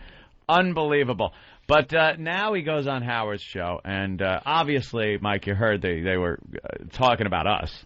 I mean, yeah, I was listening to that. That's obviously us they're talking about. And, we want an answer here. We want to know what this means. And this isn't out of, are we going to have a job? Could we work there, please? This is just two guys. Well, actually a few more if you include our shitty staff. But a couple of guys that just want to know where we stand with this. If we're going to be shit on and be a second fiddle, then maybe we don't want part of this, We don't want to be part of this. Well, I mean, that was going to be my question. I mean, can you guys work for Mel again? Absolutely. We can absolutely work for him if we're not put in a position where we're being shit on every 2 seconds, or where we have to, every 10 minutes of our show has to be a Howard Stern commercial. That ain't going to happen. Well, what if he tries to put those restrictions on you again about you can't mention Howard on the air? Well, then we got that ain't going to work. Then we got a big problem. We got a big problem. That can't work. It's just not the way we work. It's not the way I think the satellite audience wants things to work either. What, are we going to sit there and clam up? And Mel knows, obviously be hogtied. Mel knows that if Howard leaves us alone, we leave Howard alone. Mel has always known that. But the problem was when Mel gave us the gag order, Howard was still able to do whatever the fuck he wanted and say whatever the hell he wanted about us. And that's where the real issue was. We're like, wait, so this guy is going to trash us and call us the two clones. Oh, it's always the same act, the clones. The tribute show over at NEW and this and that, but we weren't allowed to fight back? Fuck that. Yeah, so we just want to know, like, what's the deal? First of all, the guy hasn't mentioned us once. And it's more blatantly obvious that it's an effort to not mention us instead of just an oversight. Like now they're doing it on purpose, especially on that clip you heard from Stern's show this morning. Obviously, they're talking about the Opie and Anthony show. We're the only ones that simulcast like we do on from satellite to terrestrial like that. So obviously they were talking about us, but, you know, he mentions everything else, the baseball, Oprah, things like that. We don't get mentioned, saying about honoring contracts, but then we'll take a look and see later. Leaves it very mysterious. Are we supposed to now, you know, go through the rest of our careers wondering if one day Howard gets a bug up his ass, he goes over to Mel and gets us thrown out? I'm not going to sit like that. I don't need that kind of shit in my life. So we want an answer. Okay, so let's assume that happens and he doesn't renew your contract when it's up. What do you guys do? Can you do a show on regular radio? We're doing a show on regular radio.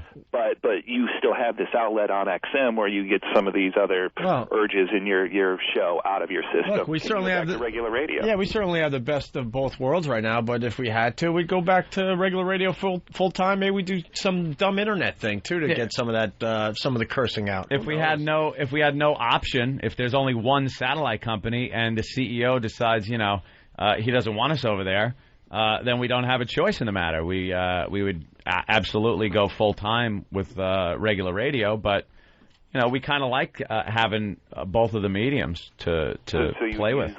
Utilize some of those competing technologies that Mel's been talking about. Yes, the competing technologies. I want to broadcast on iPod. That's right. Alone. I want to do a podcast.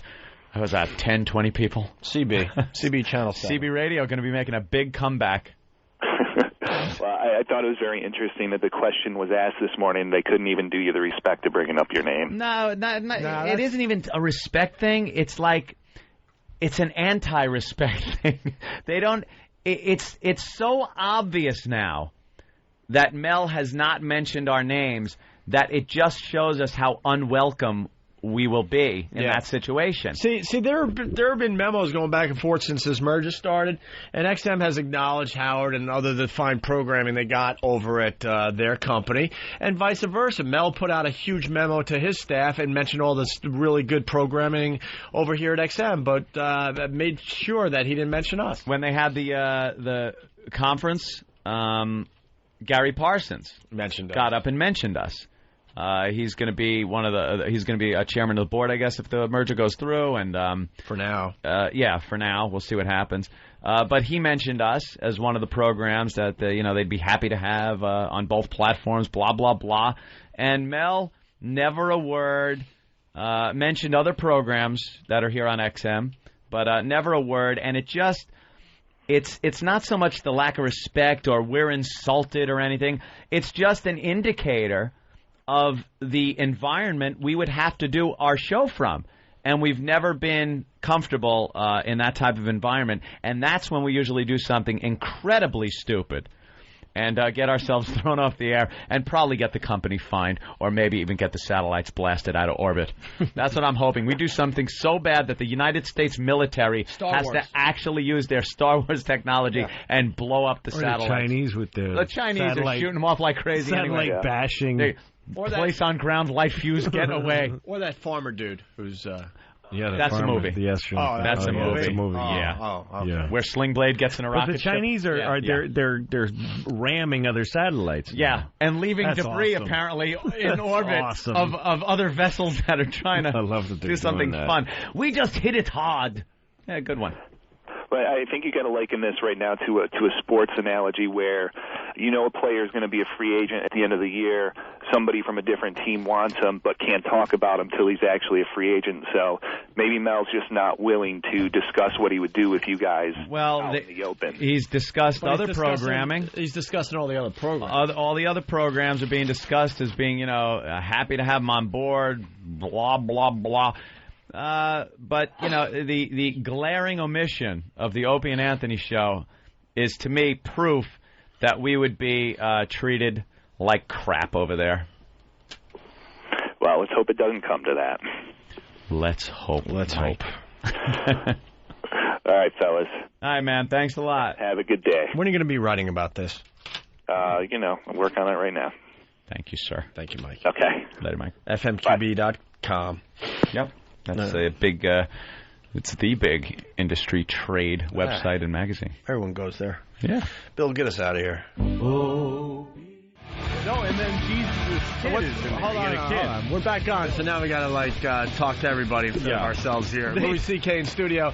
I guess we found Jesus, his body. What's going on? James Cameron found his tomb. Well, because he has the money. If you put production dollars, like movie money, into anything, you could cure cancer. A movie company could cure cancer if they gave a shit.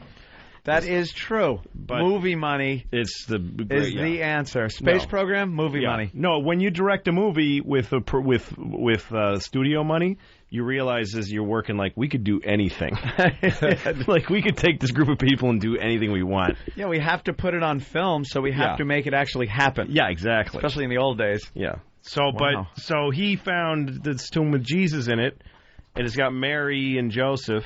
But wait. And then it's got Mary Magdalene. But how did he find it? I know he has the money to go out and look for it, but, someone else must have seen this before James Cameron. Well, it was underground. It was actually, there was a site, they were building some construction material, They were building over Jesus' grave? If you're in Jerusalem and you build a building... when you dig the foundation, you're going to find some fucking famous Jew who did something.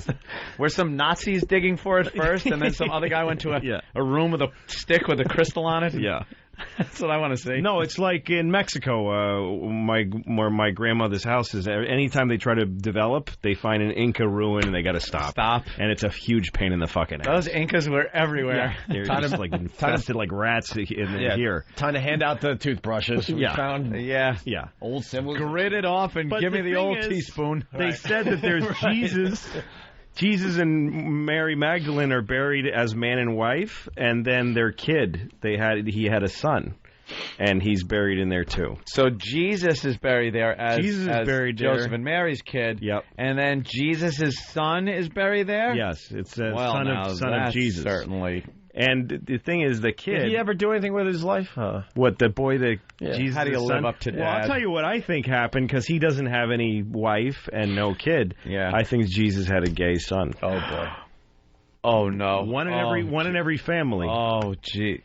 Wow, because the son didn't procreate. He didn't procreate. Mm. And there's some mention in one of the Gospels of that there was a lad in Jesus' lap. During the Last Supper. It's mentioned in the Bible.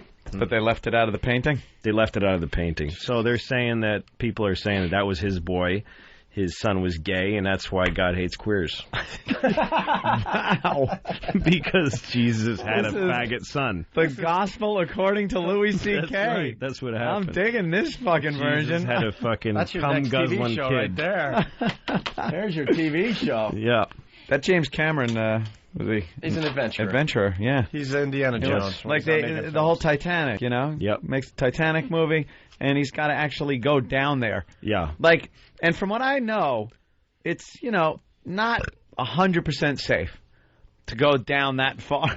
No, it's really not. Underwater. No. It's not like if something happened, you just kind of hold your breath, look at the surface, and, swim up. No, you can't get it back up. You pretty much get crushed right where you are. You're on they got you on a little, wires. Oh, wire. So if there's some kind of catastrophic malfunction of a pressurized window. Yeah, you just got to hold on a little bit. Hold your breath. Hold your breath. Can you hold your breath for about the 15 hours it takes us to bring you up so you don't implode? It's a million times safer not to do that. Right. Clearly. But he goes down there, it's like Can't you just take the word of the people that were down there with the video and here's how the ship looked. We know how it looked. Here's how it sank. Make the fucking movie. It's like, no, I got to go there. No. So now what is he doing? Documentary about this? He's there, and it's coming out, I guess.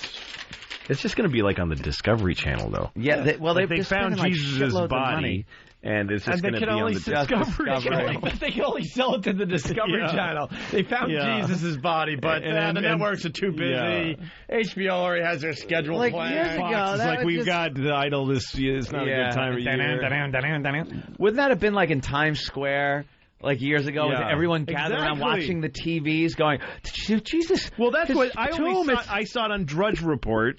Yeah. And I click on it, and I'm like, this is going to be some Drudge Report thing where you read it, and then it goes, actually, no, it's not true. Where you actually, that's actually what it says. But from the Daily Mirror. They found a box that says Jesus, son of Joseph and Mary, and the whole thing. Yeah, like it's extremely, they said it's 600 to 1 pro that it's him. Did they? Are there bones in there? Have they? There's bones. What they used to do, bones. Because I read about it when Jews died back then. What they would do after laughing at them is put the body on a rock somewhere so it would rot. And then when it was bones, they'd put the bones in a box. And so they have those boxes with bones in them. A box of Jesus bones. Of Jesus bones. What would that go for on eBay if a piece of fucking toast with Mary's face on it? Yeah. Could you imagine what a box of Jesus bones goes for? A couple hundred, probably. Could be a little more than that. Opie. But only the Discovery Channel. Yeah, only on the Discovery Channel. That's amazing. People I know you got Jesus' body, but it's, I don't know if that's going to compete against American Idol. Fucking Britney Spears and her bald head. Britney Spears' bald head or some fucking big-titted, marry the old fucking millionaire bimbo dies. Oh, fucking, I'm so tired of hearing about her. Enough of her. Just a dumb, dead cunt. And fucking... Who cares? And our son that she ruined. So what? You fucking turned him into a drug addict. And it's on CNN. I mean, that's on CNN. That's on primetime news. Yeah. And all these the same people that report Iraq with the same straight face talk about new developments. They're trying to figure out who Anna Nicole Smith. She's just one dead woman. Right. Who cares? The only way it would be interesting is if she died again. Do it again. If she died twice, then it would be news. Do it again. I want it on CNN 24 hours a day. Die twice. They don't care. Otherwise, who cares? Women die every fucking day. There was, I guess yesterday, 41 people killed and just a shitload injured. Another bombing.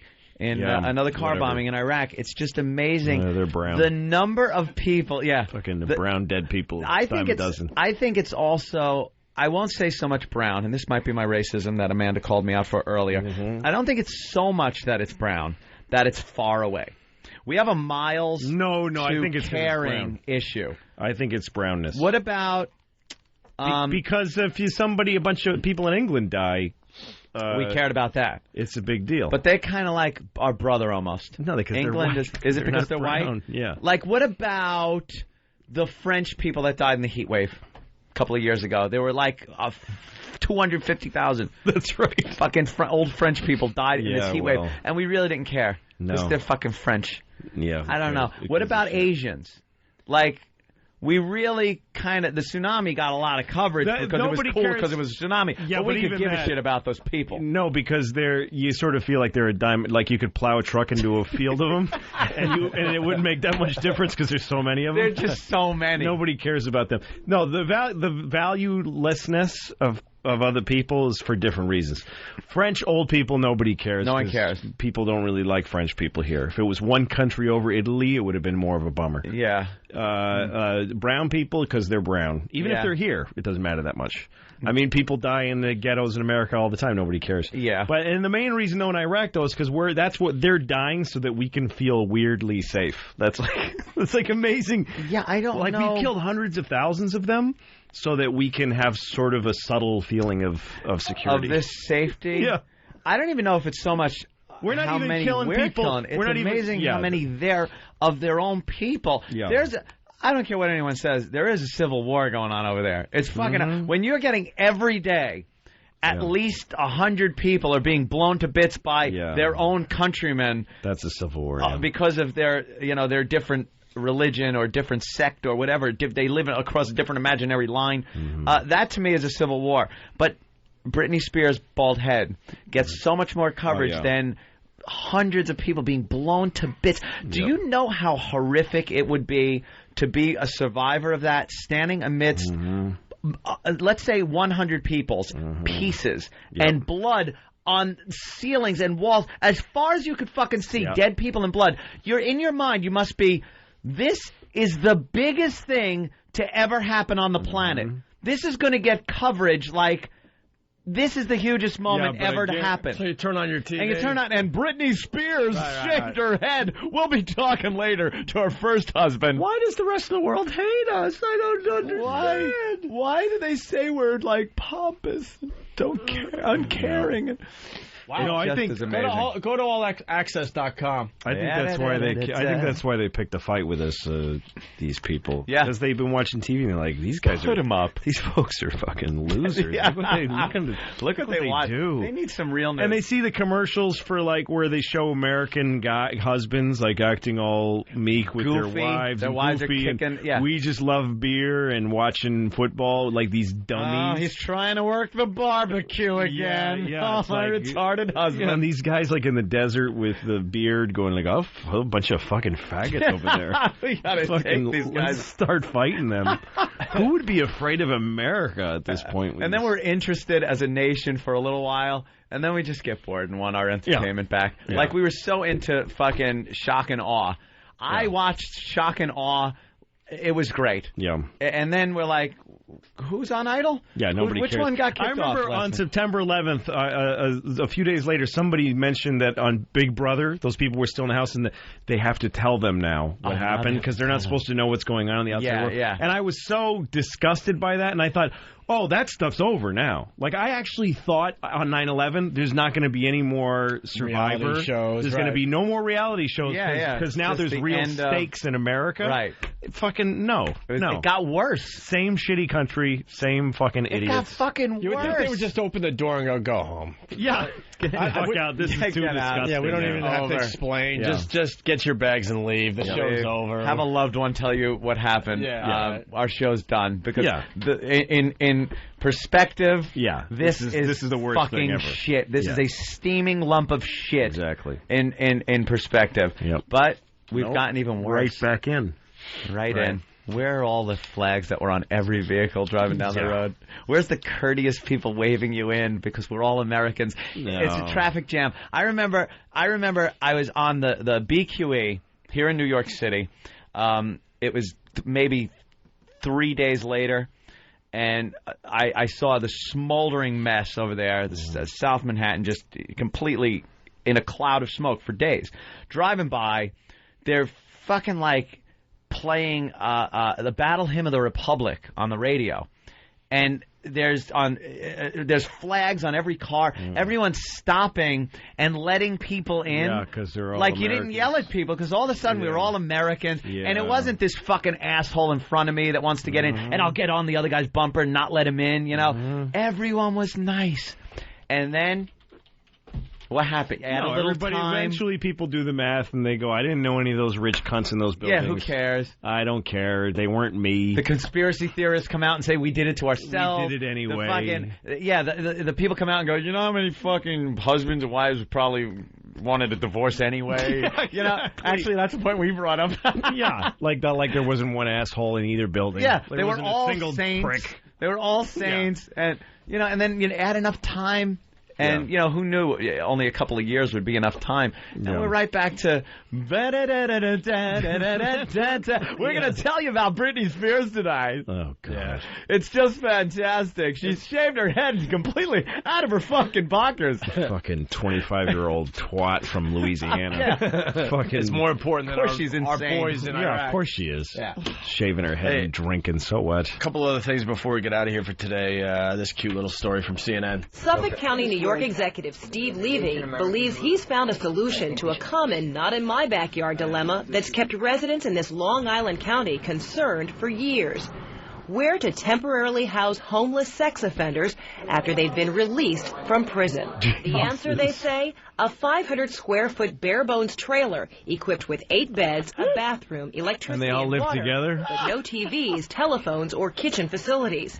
The trailer sits on remote county-owned land away from residential communities and will be moved periodically to ensure privacy. How they move it around? It's just a trailer in the middle of a field They're somewhere. like superheroes. That is a sitcom. Oh, fuck yeah. It's that one. There's your Big Brother house. Oh, my The God. Pedophiles. Oh, my God. And they solve crimes, and they go around. Yeah. And then they leave town like the Hulk, you know, and then with the their trailer gets pulled bag on away the to a shoulder. new location. They're and like they get that into new Shazam, adventures. like that show Yeah. Shazam. Captain Marvel. They're like superheroes. And then they just move on, like Kung Fu. Well, the politician thinks it's a great idea. Really? Well, the beauty of this concept. Beauty. Not I love there's that there's no beauty beauty to in it. anything having to do with Shyamalan. Beauty. Yeah. What's beauty of this is hairless and doesn't stand much taller than 2 feet 6. Well, the beauty of this concept is not only is the trailer away from a residential community, but it also has a curfew for those residents within it, and it has some security guards who are there at various points during the day and the evening. The concept cost the county $85 per person per night, cheaper than putting the offenders in motels. It meets the needs of the person. It also satisfies the law of the state. We're providing a place to stay, but not a place that they're going to want to live forever. They're not going to get too comfortable there. Oh, my God. I can't believe people are having cheerful press conferences about that. Is like the outskirts of all life right there. See what happens when pedophiles stop being polite and start being real. The real world pedophilia. Oh, God damn. Oh, my God. And then they'll just trailer them off to somewhere else. How many locations, remote locations could there be where people aren't going to be pissed? Jesus. It's amazing. Wow. All right. We got only 8 beds? Yeah, 8 beds. Adam, the trucker, what's up? Morning, boys. Love ya. Hi. Canadian truck driver here. Done the walkover with you boys, and I got on some phrases that you might be interested in knowing about. What do you got? I got a skid of strap-on dildos, starter, beginner bondage kits, and all the paraphernalia. Oh, you're hauling that, huh? Where are you hauling it to? Going back to Toronto, Canada. We're quite interested there. You have to cross the border with that stuff. So that's our export. Those are export goods. That's great. Hey, that's a freedom for you. My dispatch told me to leave it on the back end because Canada Customs will probably want to take a look at it, Eh? Yeah. Well, good luck with your hauling. Why can't a truck filled with dildos, like, spill all over the freeway? It's always, like, chickens or pigs or milk something. or something. All right. I love you, boys. I love you. Thanks, Adam. Happy hauling. Don't they have dildos in Canada? They got why we gotta bring them their dildos? Yeah. Communique coming in. Oh, what is this? O&A. What's our status in XM Sirius merger? Oh, FMQB, all access beats you to the punch. They scooped you. And wait, we talked to the guy. We talked to the guy from FMQB. While he was talking, they were typing. They were typing right onto their website. And the quote is, something's got to give. Opie and Anthony want to know where they stand in the pending XM Sirius merger, with the pair analyzing Sirius CEO Mel Karmazin's discussion of the merger on rival Howard Stern show Monday, and Anthony concluding, Mel's answer doesn't make me feel welcome. Karmazin, responding to a question from Stern's sidekick Robin Quivers, voiced discomfort with sharing programming with terrestrial radio. He said that he would honor contracts, but as you move forward, you make some decisions. We made an amazing deal with regular radio, Opie noted, adding that CBS was desperate after the David Lee Roth fiasco. Something's got to give. You just said this. I know, we just said it, and it's in print. Welcome to fucking the 21st century. Something's got to give, Opie added. We're going to get kicked off of XM, or we're going to get kicked off terrestrial radio, but something's got to give. Anthony Kumas. I don't remember you reiterating it all dramatically like that. I know. But something's got to give. I know, he can't even... He can't even quote himself right. Dude, what are you doing, Opie? I'm just sick today.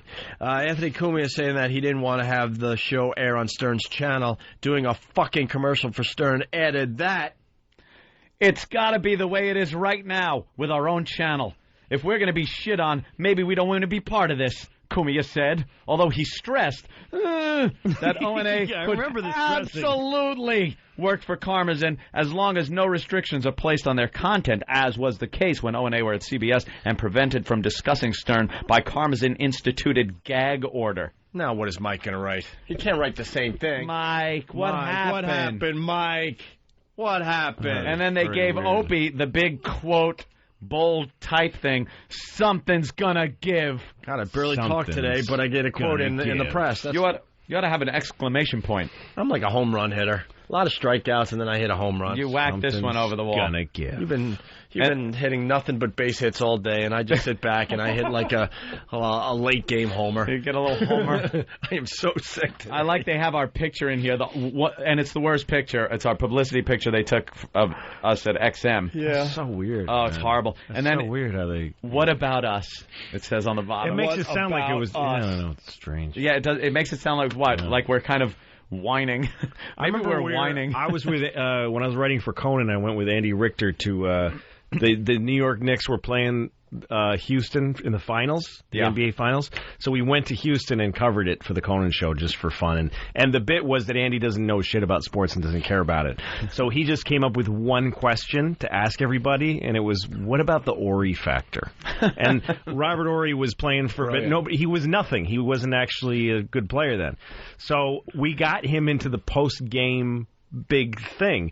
And there was a guy with a microphone on a long pole, and I asked the guy, will you hit my guy, Andy Richter? He's like, I don't care. So on MSG, there's Patrick Ewing real serious, he lost the game. And Andy goes, what about the Ori factor? And Ewing giggled and went, what? What's the Ori factor? And everybody laughed.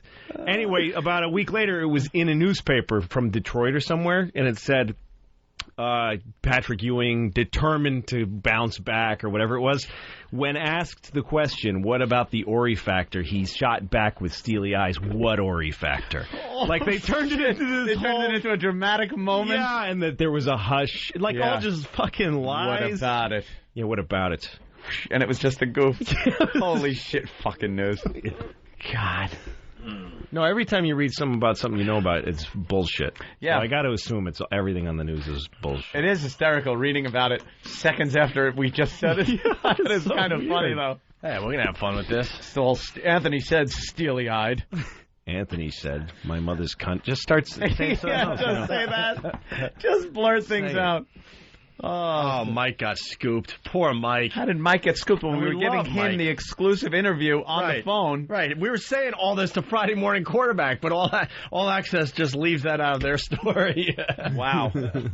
Does it mention how Mel's answer doesn't make us feel welcome? Okay. Yeah. It doesn't mention how he didn't mention us. Right. That was the mention I want mentioned. Well, maybe Friday Morning Quarterback will get it a little bit. That's your angle, Mike. Mike. See? The fact that he's going out of his way not to mention us. Stop listening to our show and get writing. Yeah, what are you doing on the phone with us? The AP is sending out their story in a minute or two. It's going to be on Drudge soon. Oh, look, Jesus is coughing. Huh? You found it?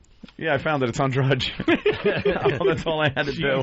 Was it on FoundryMusic.com? That's what I think. If Jesus came back, he's going to be like on MSNBC with all shit scrolling by him, and they won't take the ticker off. Yeah, it'll just they'll like break for commercial, and there'll be somebody giving half-interested questions, talking the opposing view. Okay, Jesus, thank you for coming by. Next, we have Nancy Grace is going to talk to the Jesus will be talking, and he'll be like. How much time do you give Jesus?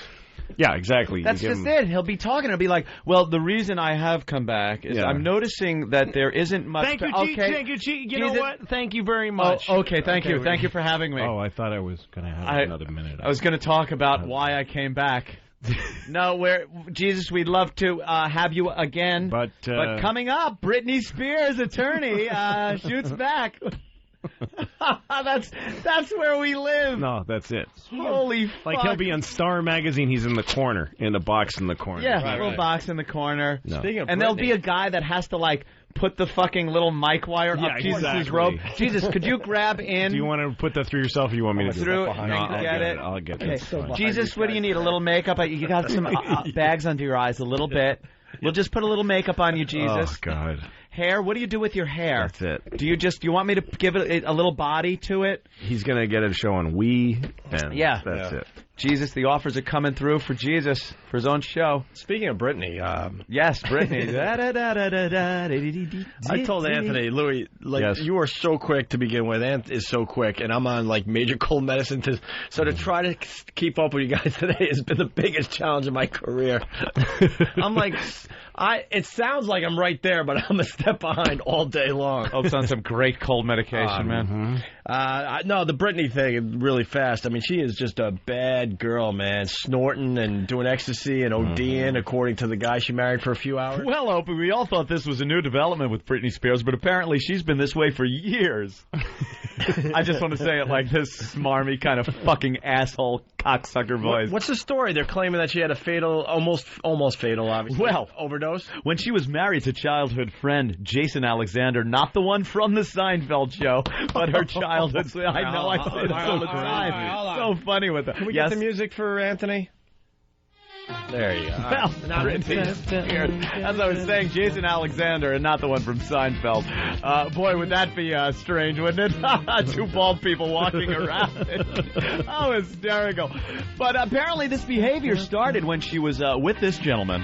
And he was telling stories now. He has come forward and started telling stories about a very sordid past of sex with a stripper involved. A threesome. A threesome. Yes, absolutely, Opie. A threesome. A drug-fueled threesome. Drug-fueled with ecstasy, cocaine, and booze. And apparently Britney Spears experienced an overdose when doing some pure ecstasy. All the gays and the Jews. Da, da, da, da. All the gays and the Jews. Da, da, da, watch the show. And the whores and the blacks and the love. Jason Alexander, former boyfriend, had to bring Britney nude. Oh my God. Shower. Did I say naked? I said naked. Had to bring her into the shower and cool her off. He thought she was going to die. His quote was actually, "I can't believe this fucking bitch is going to die on me." Oh my God, she shit in her little panties. She shit her thong. He called up the person he got the drugs from, Lance, and drove over to the house, and they put an adrenaline needle in her chest. All right, that's Pulp Fiction. Oh, shit, it is. I get my movies mixed up with reality. Hey, I got to stab her 3 times. By the way, going backwards. The Drudge Report, where they're talking about Jesus' grave there. Yeah. Because we're wondering how much... Jesus' grave. We're wondering how much time... No time for that on this broadcast. We're wondering how much time Jesus would get and all that, blah, blah, blah. Yeah. Well, it's already begun because the Drudge Report, you would assume that the story of the coffin of Jesus would be top billing. Yeah. No, Ellen DeGeneres in her pantsuit gets top billing over Jesus' grave. They're saying a 42 share. 42 share for the Oscars, and then... You get to see about is that high? I don't even know what that means. Let's see. It said no Oscars, a bore and a horror, unspectacular boring. Let's see. What ABC pulled a 27.4 rating for the Oscars. Truth wins. They got Al Gore up there. If numbers hold, would be 3rd least watched Oscars, joining low of 2006, 2003. And then click here for more. American Idol ratings. And over here in the corner I see Jesus' coffin. Yeah. Amazing. Yeah, it's got a little picture of it. Doesn't look very impressive. How does Oscar talk beat Jesus talk? Well, the picture of Marty Scorsese is a little bigger than the picture of Al Gore than Jesus' coffin. Oh, my God. Should Marty Scorsese holding an Oscar be sharing the same page with Jesus' coffin? Like after that movie, the Raiders of the Lost Ark, the idea that there's this weird box that has all this power. Yeah. This is the actual dead fucking Jew body of Jesus. Right. And this nobody isn't the cares. rocks of the fucking shouldn't Ten Commandments. All the rest of the news just go away. It should just be one story on Drudge today. Yeah, that's it. It should be it. If you open this box, there's a fucking uncircumcised Jewish cock and bone. This is the one story that wipes all the other news away for a day. But no, it doesn't even get top billing. Nope. Ellen DeGeneres, more important than Jesus' coffin today. Congratulations to Ellen DeGeneres. All right. A little eBay joke. for you. Oh, yeah. And a little science to it, though. Jesus' skeleton for sale. Slightly damaged tarsals and metatarsals. That's horrible. You're just mentioning those bones because you know them? It's just a bone joke. Thank you. But it's not even a pun. Of course it isn't. It's like just a show off. That you know just what showing off. Tarsals and metatarsals are. I'm just showing off. Oh my gosh. Just about ready to go. That's what I do. It's just about time to go home. No, when I do a foot hand joke. Oh boy. Oh my god. Film director. Scholars criticize. Controversy. What? Who would think this would be controversial? Yeah. I think it's just a hands down. Yes, it is. That's the thing is when you read the article, by the end of it you go, those are his. That's him. That's him. And nobody fucking cares. No it's one actually cares. that. Fuck. You want to answer that phone? Because Lindsay Lohan might be going back in rehab. That's why. Exactly. Blah blah blah blah blah blah. Yeah, Ooh. Oh, phone call. I like this. How's the dog? But what if they're okay? Oh, Louis' dog. When last we left you. Yeah. What Louis' if dog? Did he say that? So the flight is definitely going to take off. Yeah. Are you kidding me? Okay. Yeah, his dog. He flew his dog. Why? He was nice. And because of the weather, it got delayed. So with a bag, it's one thing. Yeah. You got your luggage. What does he want? But this is a living animal. So he said there's no way the flight's going to sit on the tarmac with the dog in it. Aw. Give the dog a seat. Okay. Put him in that emergency aisle so he gets some tail room. Let him fly the plane. Let him fly. I'm still on the air and they're making fun of you. I feel for your dog now. Wait, who are you talking to? What? It's his wife. Oh, wow. She was worried about the dog. How much do we like Louis C.K.? A lot. That's the question I have A today. lot. You sure? He's one of our bestest pals. Thank you. I'm on cold medicine. He's one of our bestest pals. Is that your wife? This is my wife. Yeah. Wait, what is happening? The dog is in New York? My dog is in L.A. And they're flying the dog to be with you in New York? Apparently he's tried to hijack a plane. You miss your dog that much? Well, what am I supposed to do with the dog? To leave her there? No, the whole family's moving back here. It's not. I'm moving my family to New York. Oh, the whole family's moving back? Yeah, I'm not flying the dog in here so I can pet it and send it home. I don't know. Go home. Who knows with you? Who can figure you out?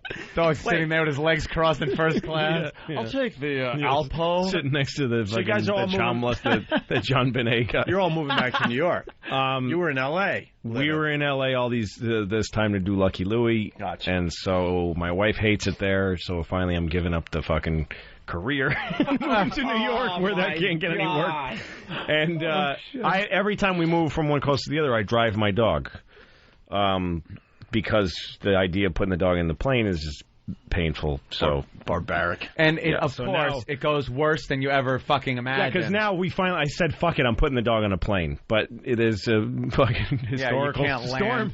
There's going to be a huge storm, so the dog's going to be probably locked in a crate in the belly of some plane, sitting on a tarmac for several hours. Oh, no. Oh, boy. They know there's a fucking dog on the plane. Yeah. There's dogs on the plane. They know, so they won't, sit there and just let them breathe in jet fuel or... Yeah, no. Oh, it's in in the cargo. Yeah. Oh, I understand they didn't put him in the landing gear like some fucking Ecuadorian trying to get to the United States. We interrupt this program. The ozone midget sighting of the day. 2 in 1 day. Richard, Indiana, what's up? Yeah, hey, too bad Jimmy's not here. He'd love this. I play in a band in Louisville, Kentucky. We played opened up for a band of midgets called Mini Kiss. We had Mini Kiss. We've seen Mini Kiss. Dude, this is old news. We did a bunch of things with Mini Kiss over the years. This is not a midget sighting. Well, hey, punching out. All right. Meanwhile, back at the show, they did some terrific things for us over the years. All right. So the dog... Yeah, so what's the latest on the dog? So they picked her up. I mean, I've been calling saying there's a storm, so you're not going to fly her, right? But my wife called to say, yeah, they came and got the dog. Oh, they got it? Yeah, but I guess she thinks that means everything's okay, but I'm not sure why that doesn't mean... Can I ask an honest question? Yeah. Would you miss the dog if it didn't make it in one piece? Yeah, I would a lot. Okay. So people get attached to their animal. Oh, here's the guy's message. Oh, what is he saying? Should not be affected by weather. We don't foresee any problems. Of course, schedules can always change. Your dog can always die. Everything's running on time. I don't know why they think everything's going to... I mean, there's a big storm headed here. Yeah. It's killing people in its path. They fly above it. So your family picked up the dog. They picked up the dog, and the dog's going to be on the plane. But who knows where the plane will land, and, you know... Is the family on the same plane? What? No, the family's going to fly Wednesday. What does it cost to fly a dog across country? Depending on how you do it. Like, if you do it yourself, which means going to get your own cage and doing all this shit, right? It's not that much. It's like $500 or whatever. If you just come in with a dog on a leash. But I'm having the guy. Yeah, this guy picks it up door to door. It's $1,500. Sweet. Wow. Yeah, but that's not bad. You don't have to pick up the dog or anything. That's no. They like, take it to my house. They'll bring it here to New York. But that's like more than a first class seat. For a human. No, it's not. $1,500 is one way. Is a cheap one way first class. That's business these days. $1,500. It is cheap, but it's one way. Yeah. Yeah, it is. I'm not flying the dog home. All right, let's get out of here. Yeah. Line of the day time. Oh yes. No sponsorship right now.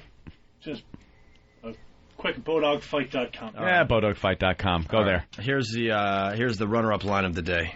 Just die.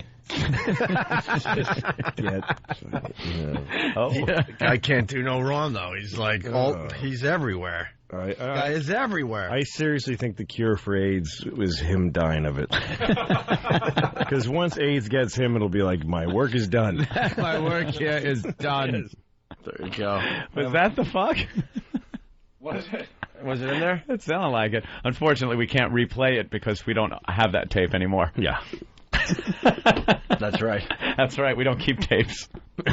I think it was, though. It was that light, huh? I think maybe that was it, yeah. Opie, how is flying a dog barbaric? Did planes exist when barbarians lived? I don't know, Stephen Wright. Jesus Christ.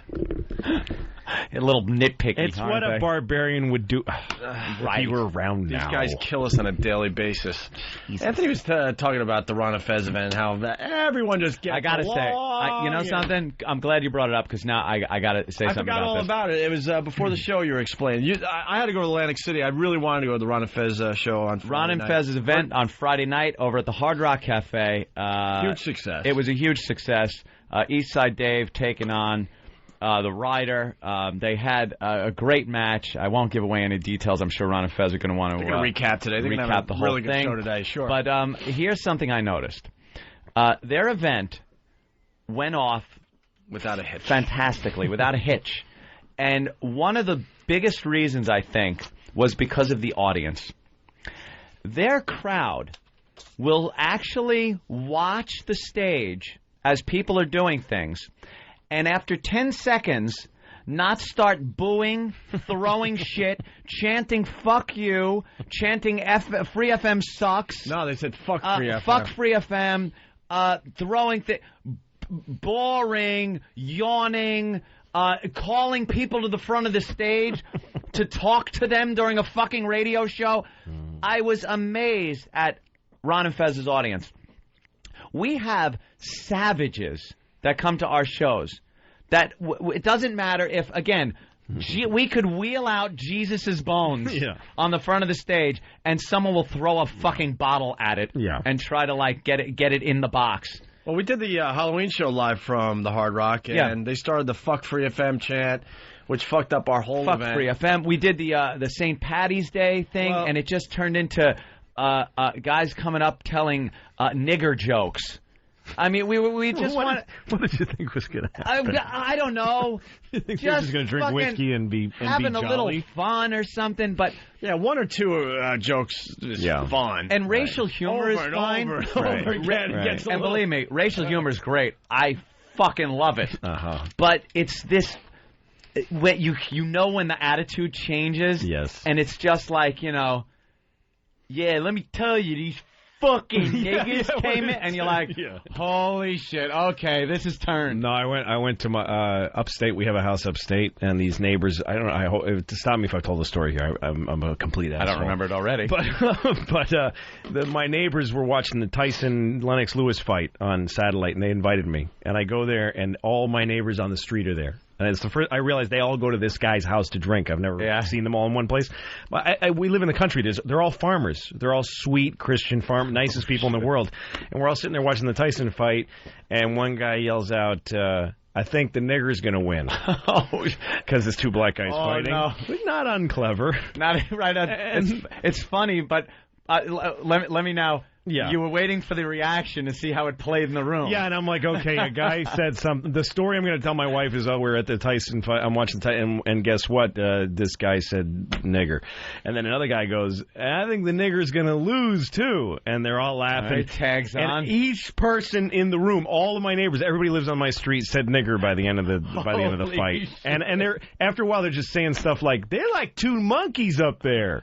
Like, just saying, I heard they don't do nothing. They're like animals. Like they're just fucking. Why don't he hit him with his tail? It's just like, And I'm just going, oh God. Yeah, these are my neighbors. I don't want my daughter knowing their kids, and we got to move, honey, to New York. Move the trailer with 8 beds in it. And what am I going to take a stand? Like, hey, I'm going to stand up. See here, you country folk. We got us a boxer lover. Yeah. Get it? We mean nigger. So anyway, that's one reason why we haven't done a live broadcast, because the last one went off so horrifically. Their crowd was so fucking nice and accepting of everything that was going on up there. And like any live show, there are your highlights and some moments that don't work as well. Me being on stage and backstage a lot of the time, Ronnie would come back and go, let's get this fucking thing over with. Because, maybe something wasn't going over as well as he thought. So there are things that happen like that. But their crowd, goes through those moments. They get through them. They applaud the fact that they're fucking up there giving it their shot and trying. And then the banner moments, like Fez getting up there singing the fucking Fez song, was just like he was a rock star, and they were cheering and fuck. It was amazing. What do we get? Fuck Free FM. Fuck Free FM. We're trying to do a show for live radio. Boring. And let me tell you another thing. Radio, whatever.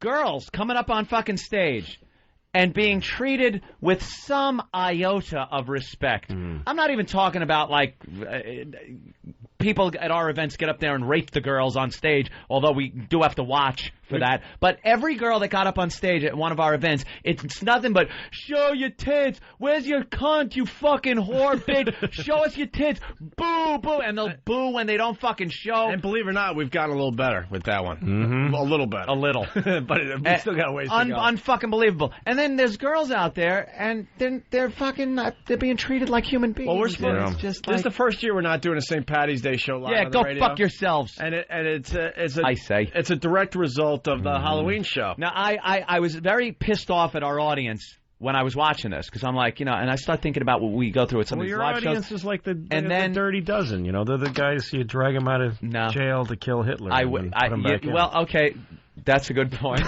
But I was thinking, then it turned around, and I had a little bit of revelation and went, you know something? It's our fault. Sure. We're the parents. We're the fucking parents that fucked up and let them do whatever they want and cheered them on when they attacked and did this, that, and the other thing. And we raised them to be the fucking animals that they are. Of course you did. And Ron and Fez raised their audience to be what they are, and they appreciate the entertainment. What? There's more people like your fans than there are people like their fans. Most people are disgusting. So your ratings are going to keep going up. Well, we can only hope, I guess. We can only hope.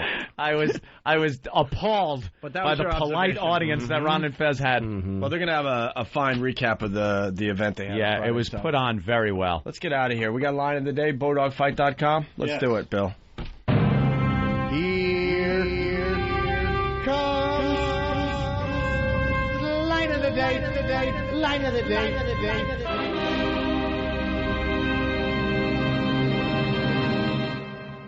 Did you hear there was a stabbing at one of the parties? Really? Last night, and it was Reese.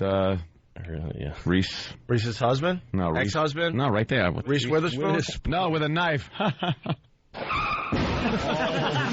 Oh my God! Are you still playing poker? It's one of the worst jokes I've ever heard. That you heard? It is one of the worst. Who told you that one? Joe. Come on. There you go. That's a great one. That's pretty great. Isn't that bad? It's pretty great. I laughed when I heard it. I think I was drunk. And they didn't have Flavor Flav just completely taking over their show. That's another thing. Flavor Flav, like it was organized. Did you ever hear about this? No. Flavor Flav one of the took greatest over moments in Opie and Anthony history. I won't blame the audience for that. No, We of put course them not. through We're that trying to do a crap. Halloween party, and part of it was Flavor Flav, just off his show, hot as shit. He's putting out his first album in whatever. 20 years or whatever it was. So we're like, and he's done our show. Like, yeah, we'll have him show up at the Hard Rock and do maybe a song on stage. Wave to the crowd, do a song, We'll and then interview leave. him. He was on stage for close to an hour. And He brought out every boxer that he had brought with him. Middleweight. Yeah, they were all of them, let me tell you. Dude. And he had a posse of, I don't want to exaggerate, so 50? please help me. 50. Conservatively? Had to be 50 people. Oh, my God. On stage. And he introduced every one of them. Can I just tell you the related story that you're going to enjoy? Yeah, please. This is a story that this guy I know, Mike Rowe. He's a comedian. Yeah, Mike. You know Mike Rowe? Yeah, Dirty Jobs. No, different guy. That one guy. Mike Rowe told me this story that he was at home in Connecticut where he grew up, and he had a working class family, didn't really like them, didn't get along with anybody in his family. So he's having bad holidays. And everybody's racist in his family, and so his father, his cousin comes home and says something like, geez, you know what, this today at work this nigger fell asleep at the forklift, right? So he's depressed about it. Late at night, having a glass of milk in his mom's kitchen, and his brother comes down, who he is the one person he relates to, and says, "What's the matter, Mike?" Well, cousin whatever Ray said the nigger fell asleep at the forklift, and his brother goes, "The nigger fell asleep at the forklift?" So anyway, there's that level of the story, right? I was working at Cedric the Entertainer, which is a black guy show, and half the writers were white, half were black, and so we're trading race stories. Having a bit of a summit. And I tell that story. And one of the black writers goes, fucking nothing makes me madder than a nigger falling asleep at the forklift, and no other black guy's going to get a job at that plant now. Like, he took this story from that angry standpoint. And then I tell all of that to my friend Dino. And still, nobody's getting the point. Grasping the fact. And so then I tell the story to my friend Dino. He's upset. And my friend Dino's reaction is, how the fuck do you fall asleep at a forklift? It's like nobody's listening to Mike and his fucking problem with his race. An inner torment here that no one's really getting. Nobody's getting. Go forget about the forklift part. Forget about the nigger at the anything. forklift. That's not the point. Could have been anything. And somewhere there's this fucking guy who fell asleep at a forklift, has no idea what he's No idea his story is being told throughout the land. And he's being called a nigger at the forklift by thousands of people he's never... And now it's on the radio. Cedric the Entertainer knows about him. And now millions of listeners around the country know about the nigger who fell asleep at the forklift. And one man's inner turmoil. And his odds with his family. But the Flavor Flav hijacked our show for well over an hour, and no one was brave enough to tell him to get the fuck off the stage. 50 guys out there, and he's introducing each one. Yo, I want to bring out... And then he starts playing some music and rapping. So you think he's going to get started And again. it took him so long, but his raps were just him talking about his posse and who... Yeah. So we were like, oh my God, what do we do? In the end, he thought it was a record release party for his album. For his album.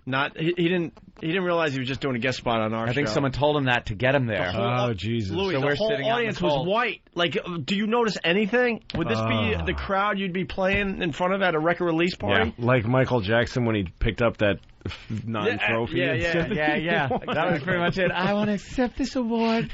No, it's not an award, douchebag. It's something on your birthday cake, you fucking kid toucher. All right. We can go on forever. Louis, thank you so much. Thanks, guys. Oh, absolutely. Again, Thanks man. for having me. Love having you. We found out Louis is going to be on the O&A Traveling Virus this summer. That's great news. It's great. And I'm at the Boston Comedy Connection end of the month. End of the month, okay. Tempe Improv in Phoenix sometime this month. MySpace, March. website. I got LouisCK.com, Lucky Louie on DVD, HBO, Shameless. Commentary and stuff on the DVD. Lots of that, yeah. All right. Funny shit. It's always a pleasure, Louis. Thanks, guys, so much. We'll see you guys tomorrow. See you tomorrow.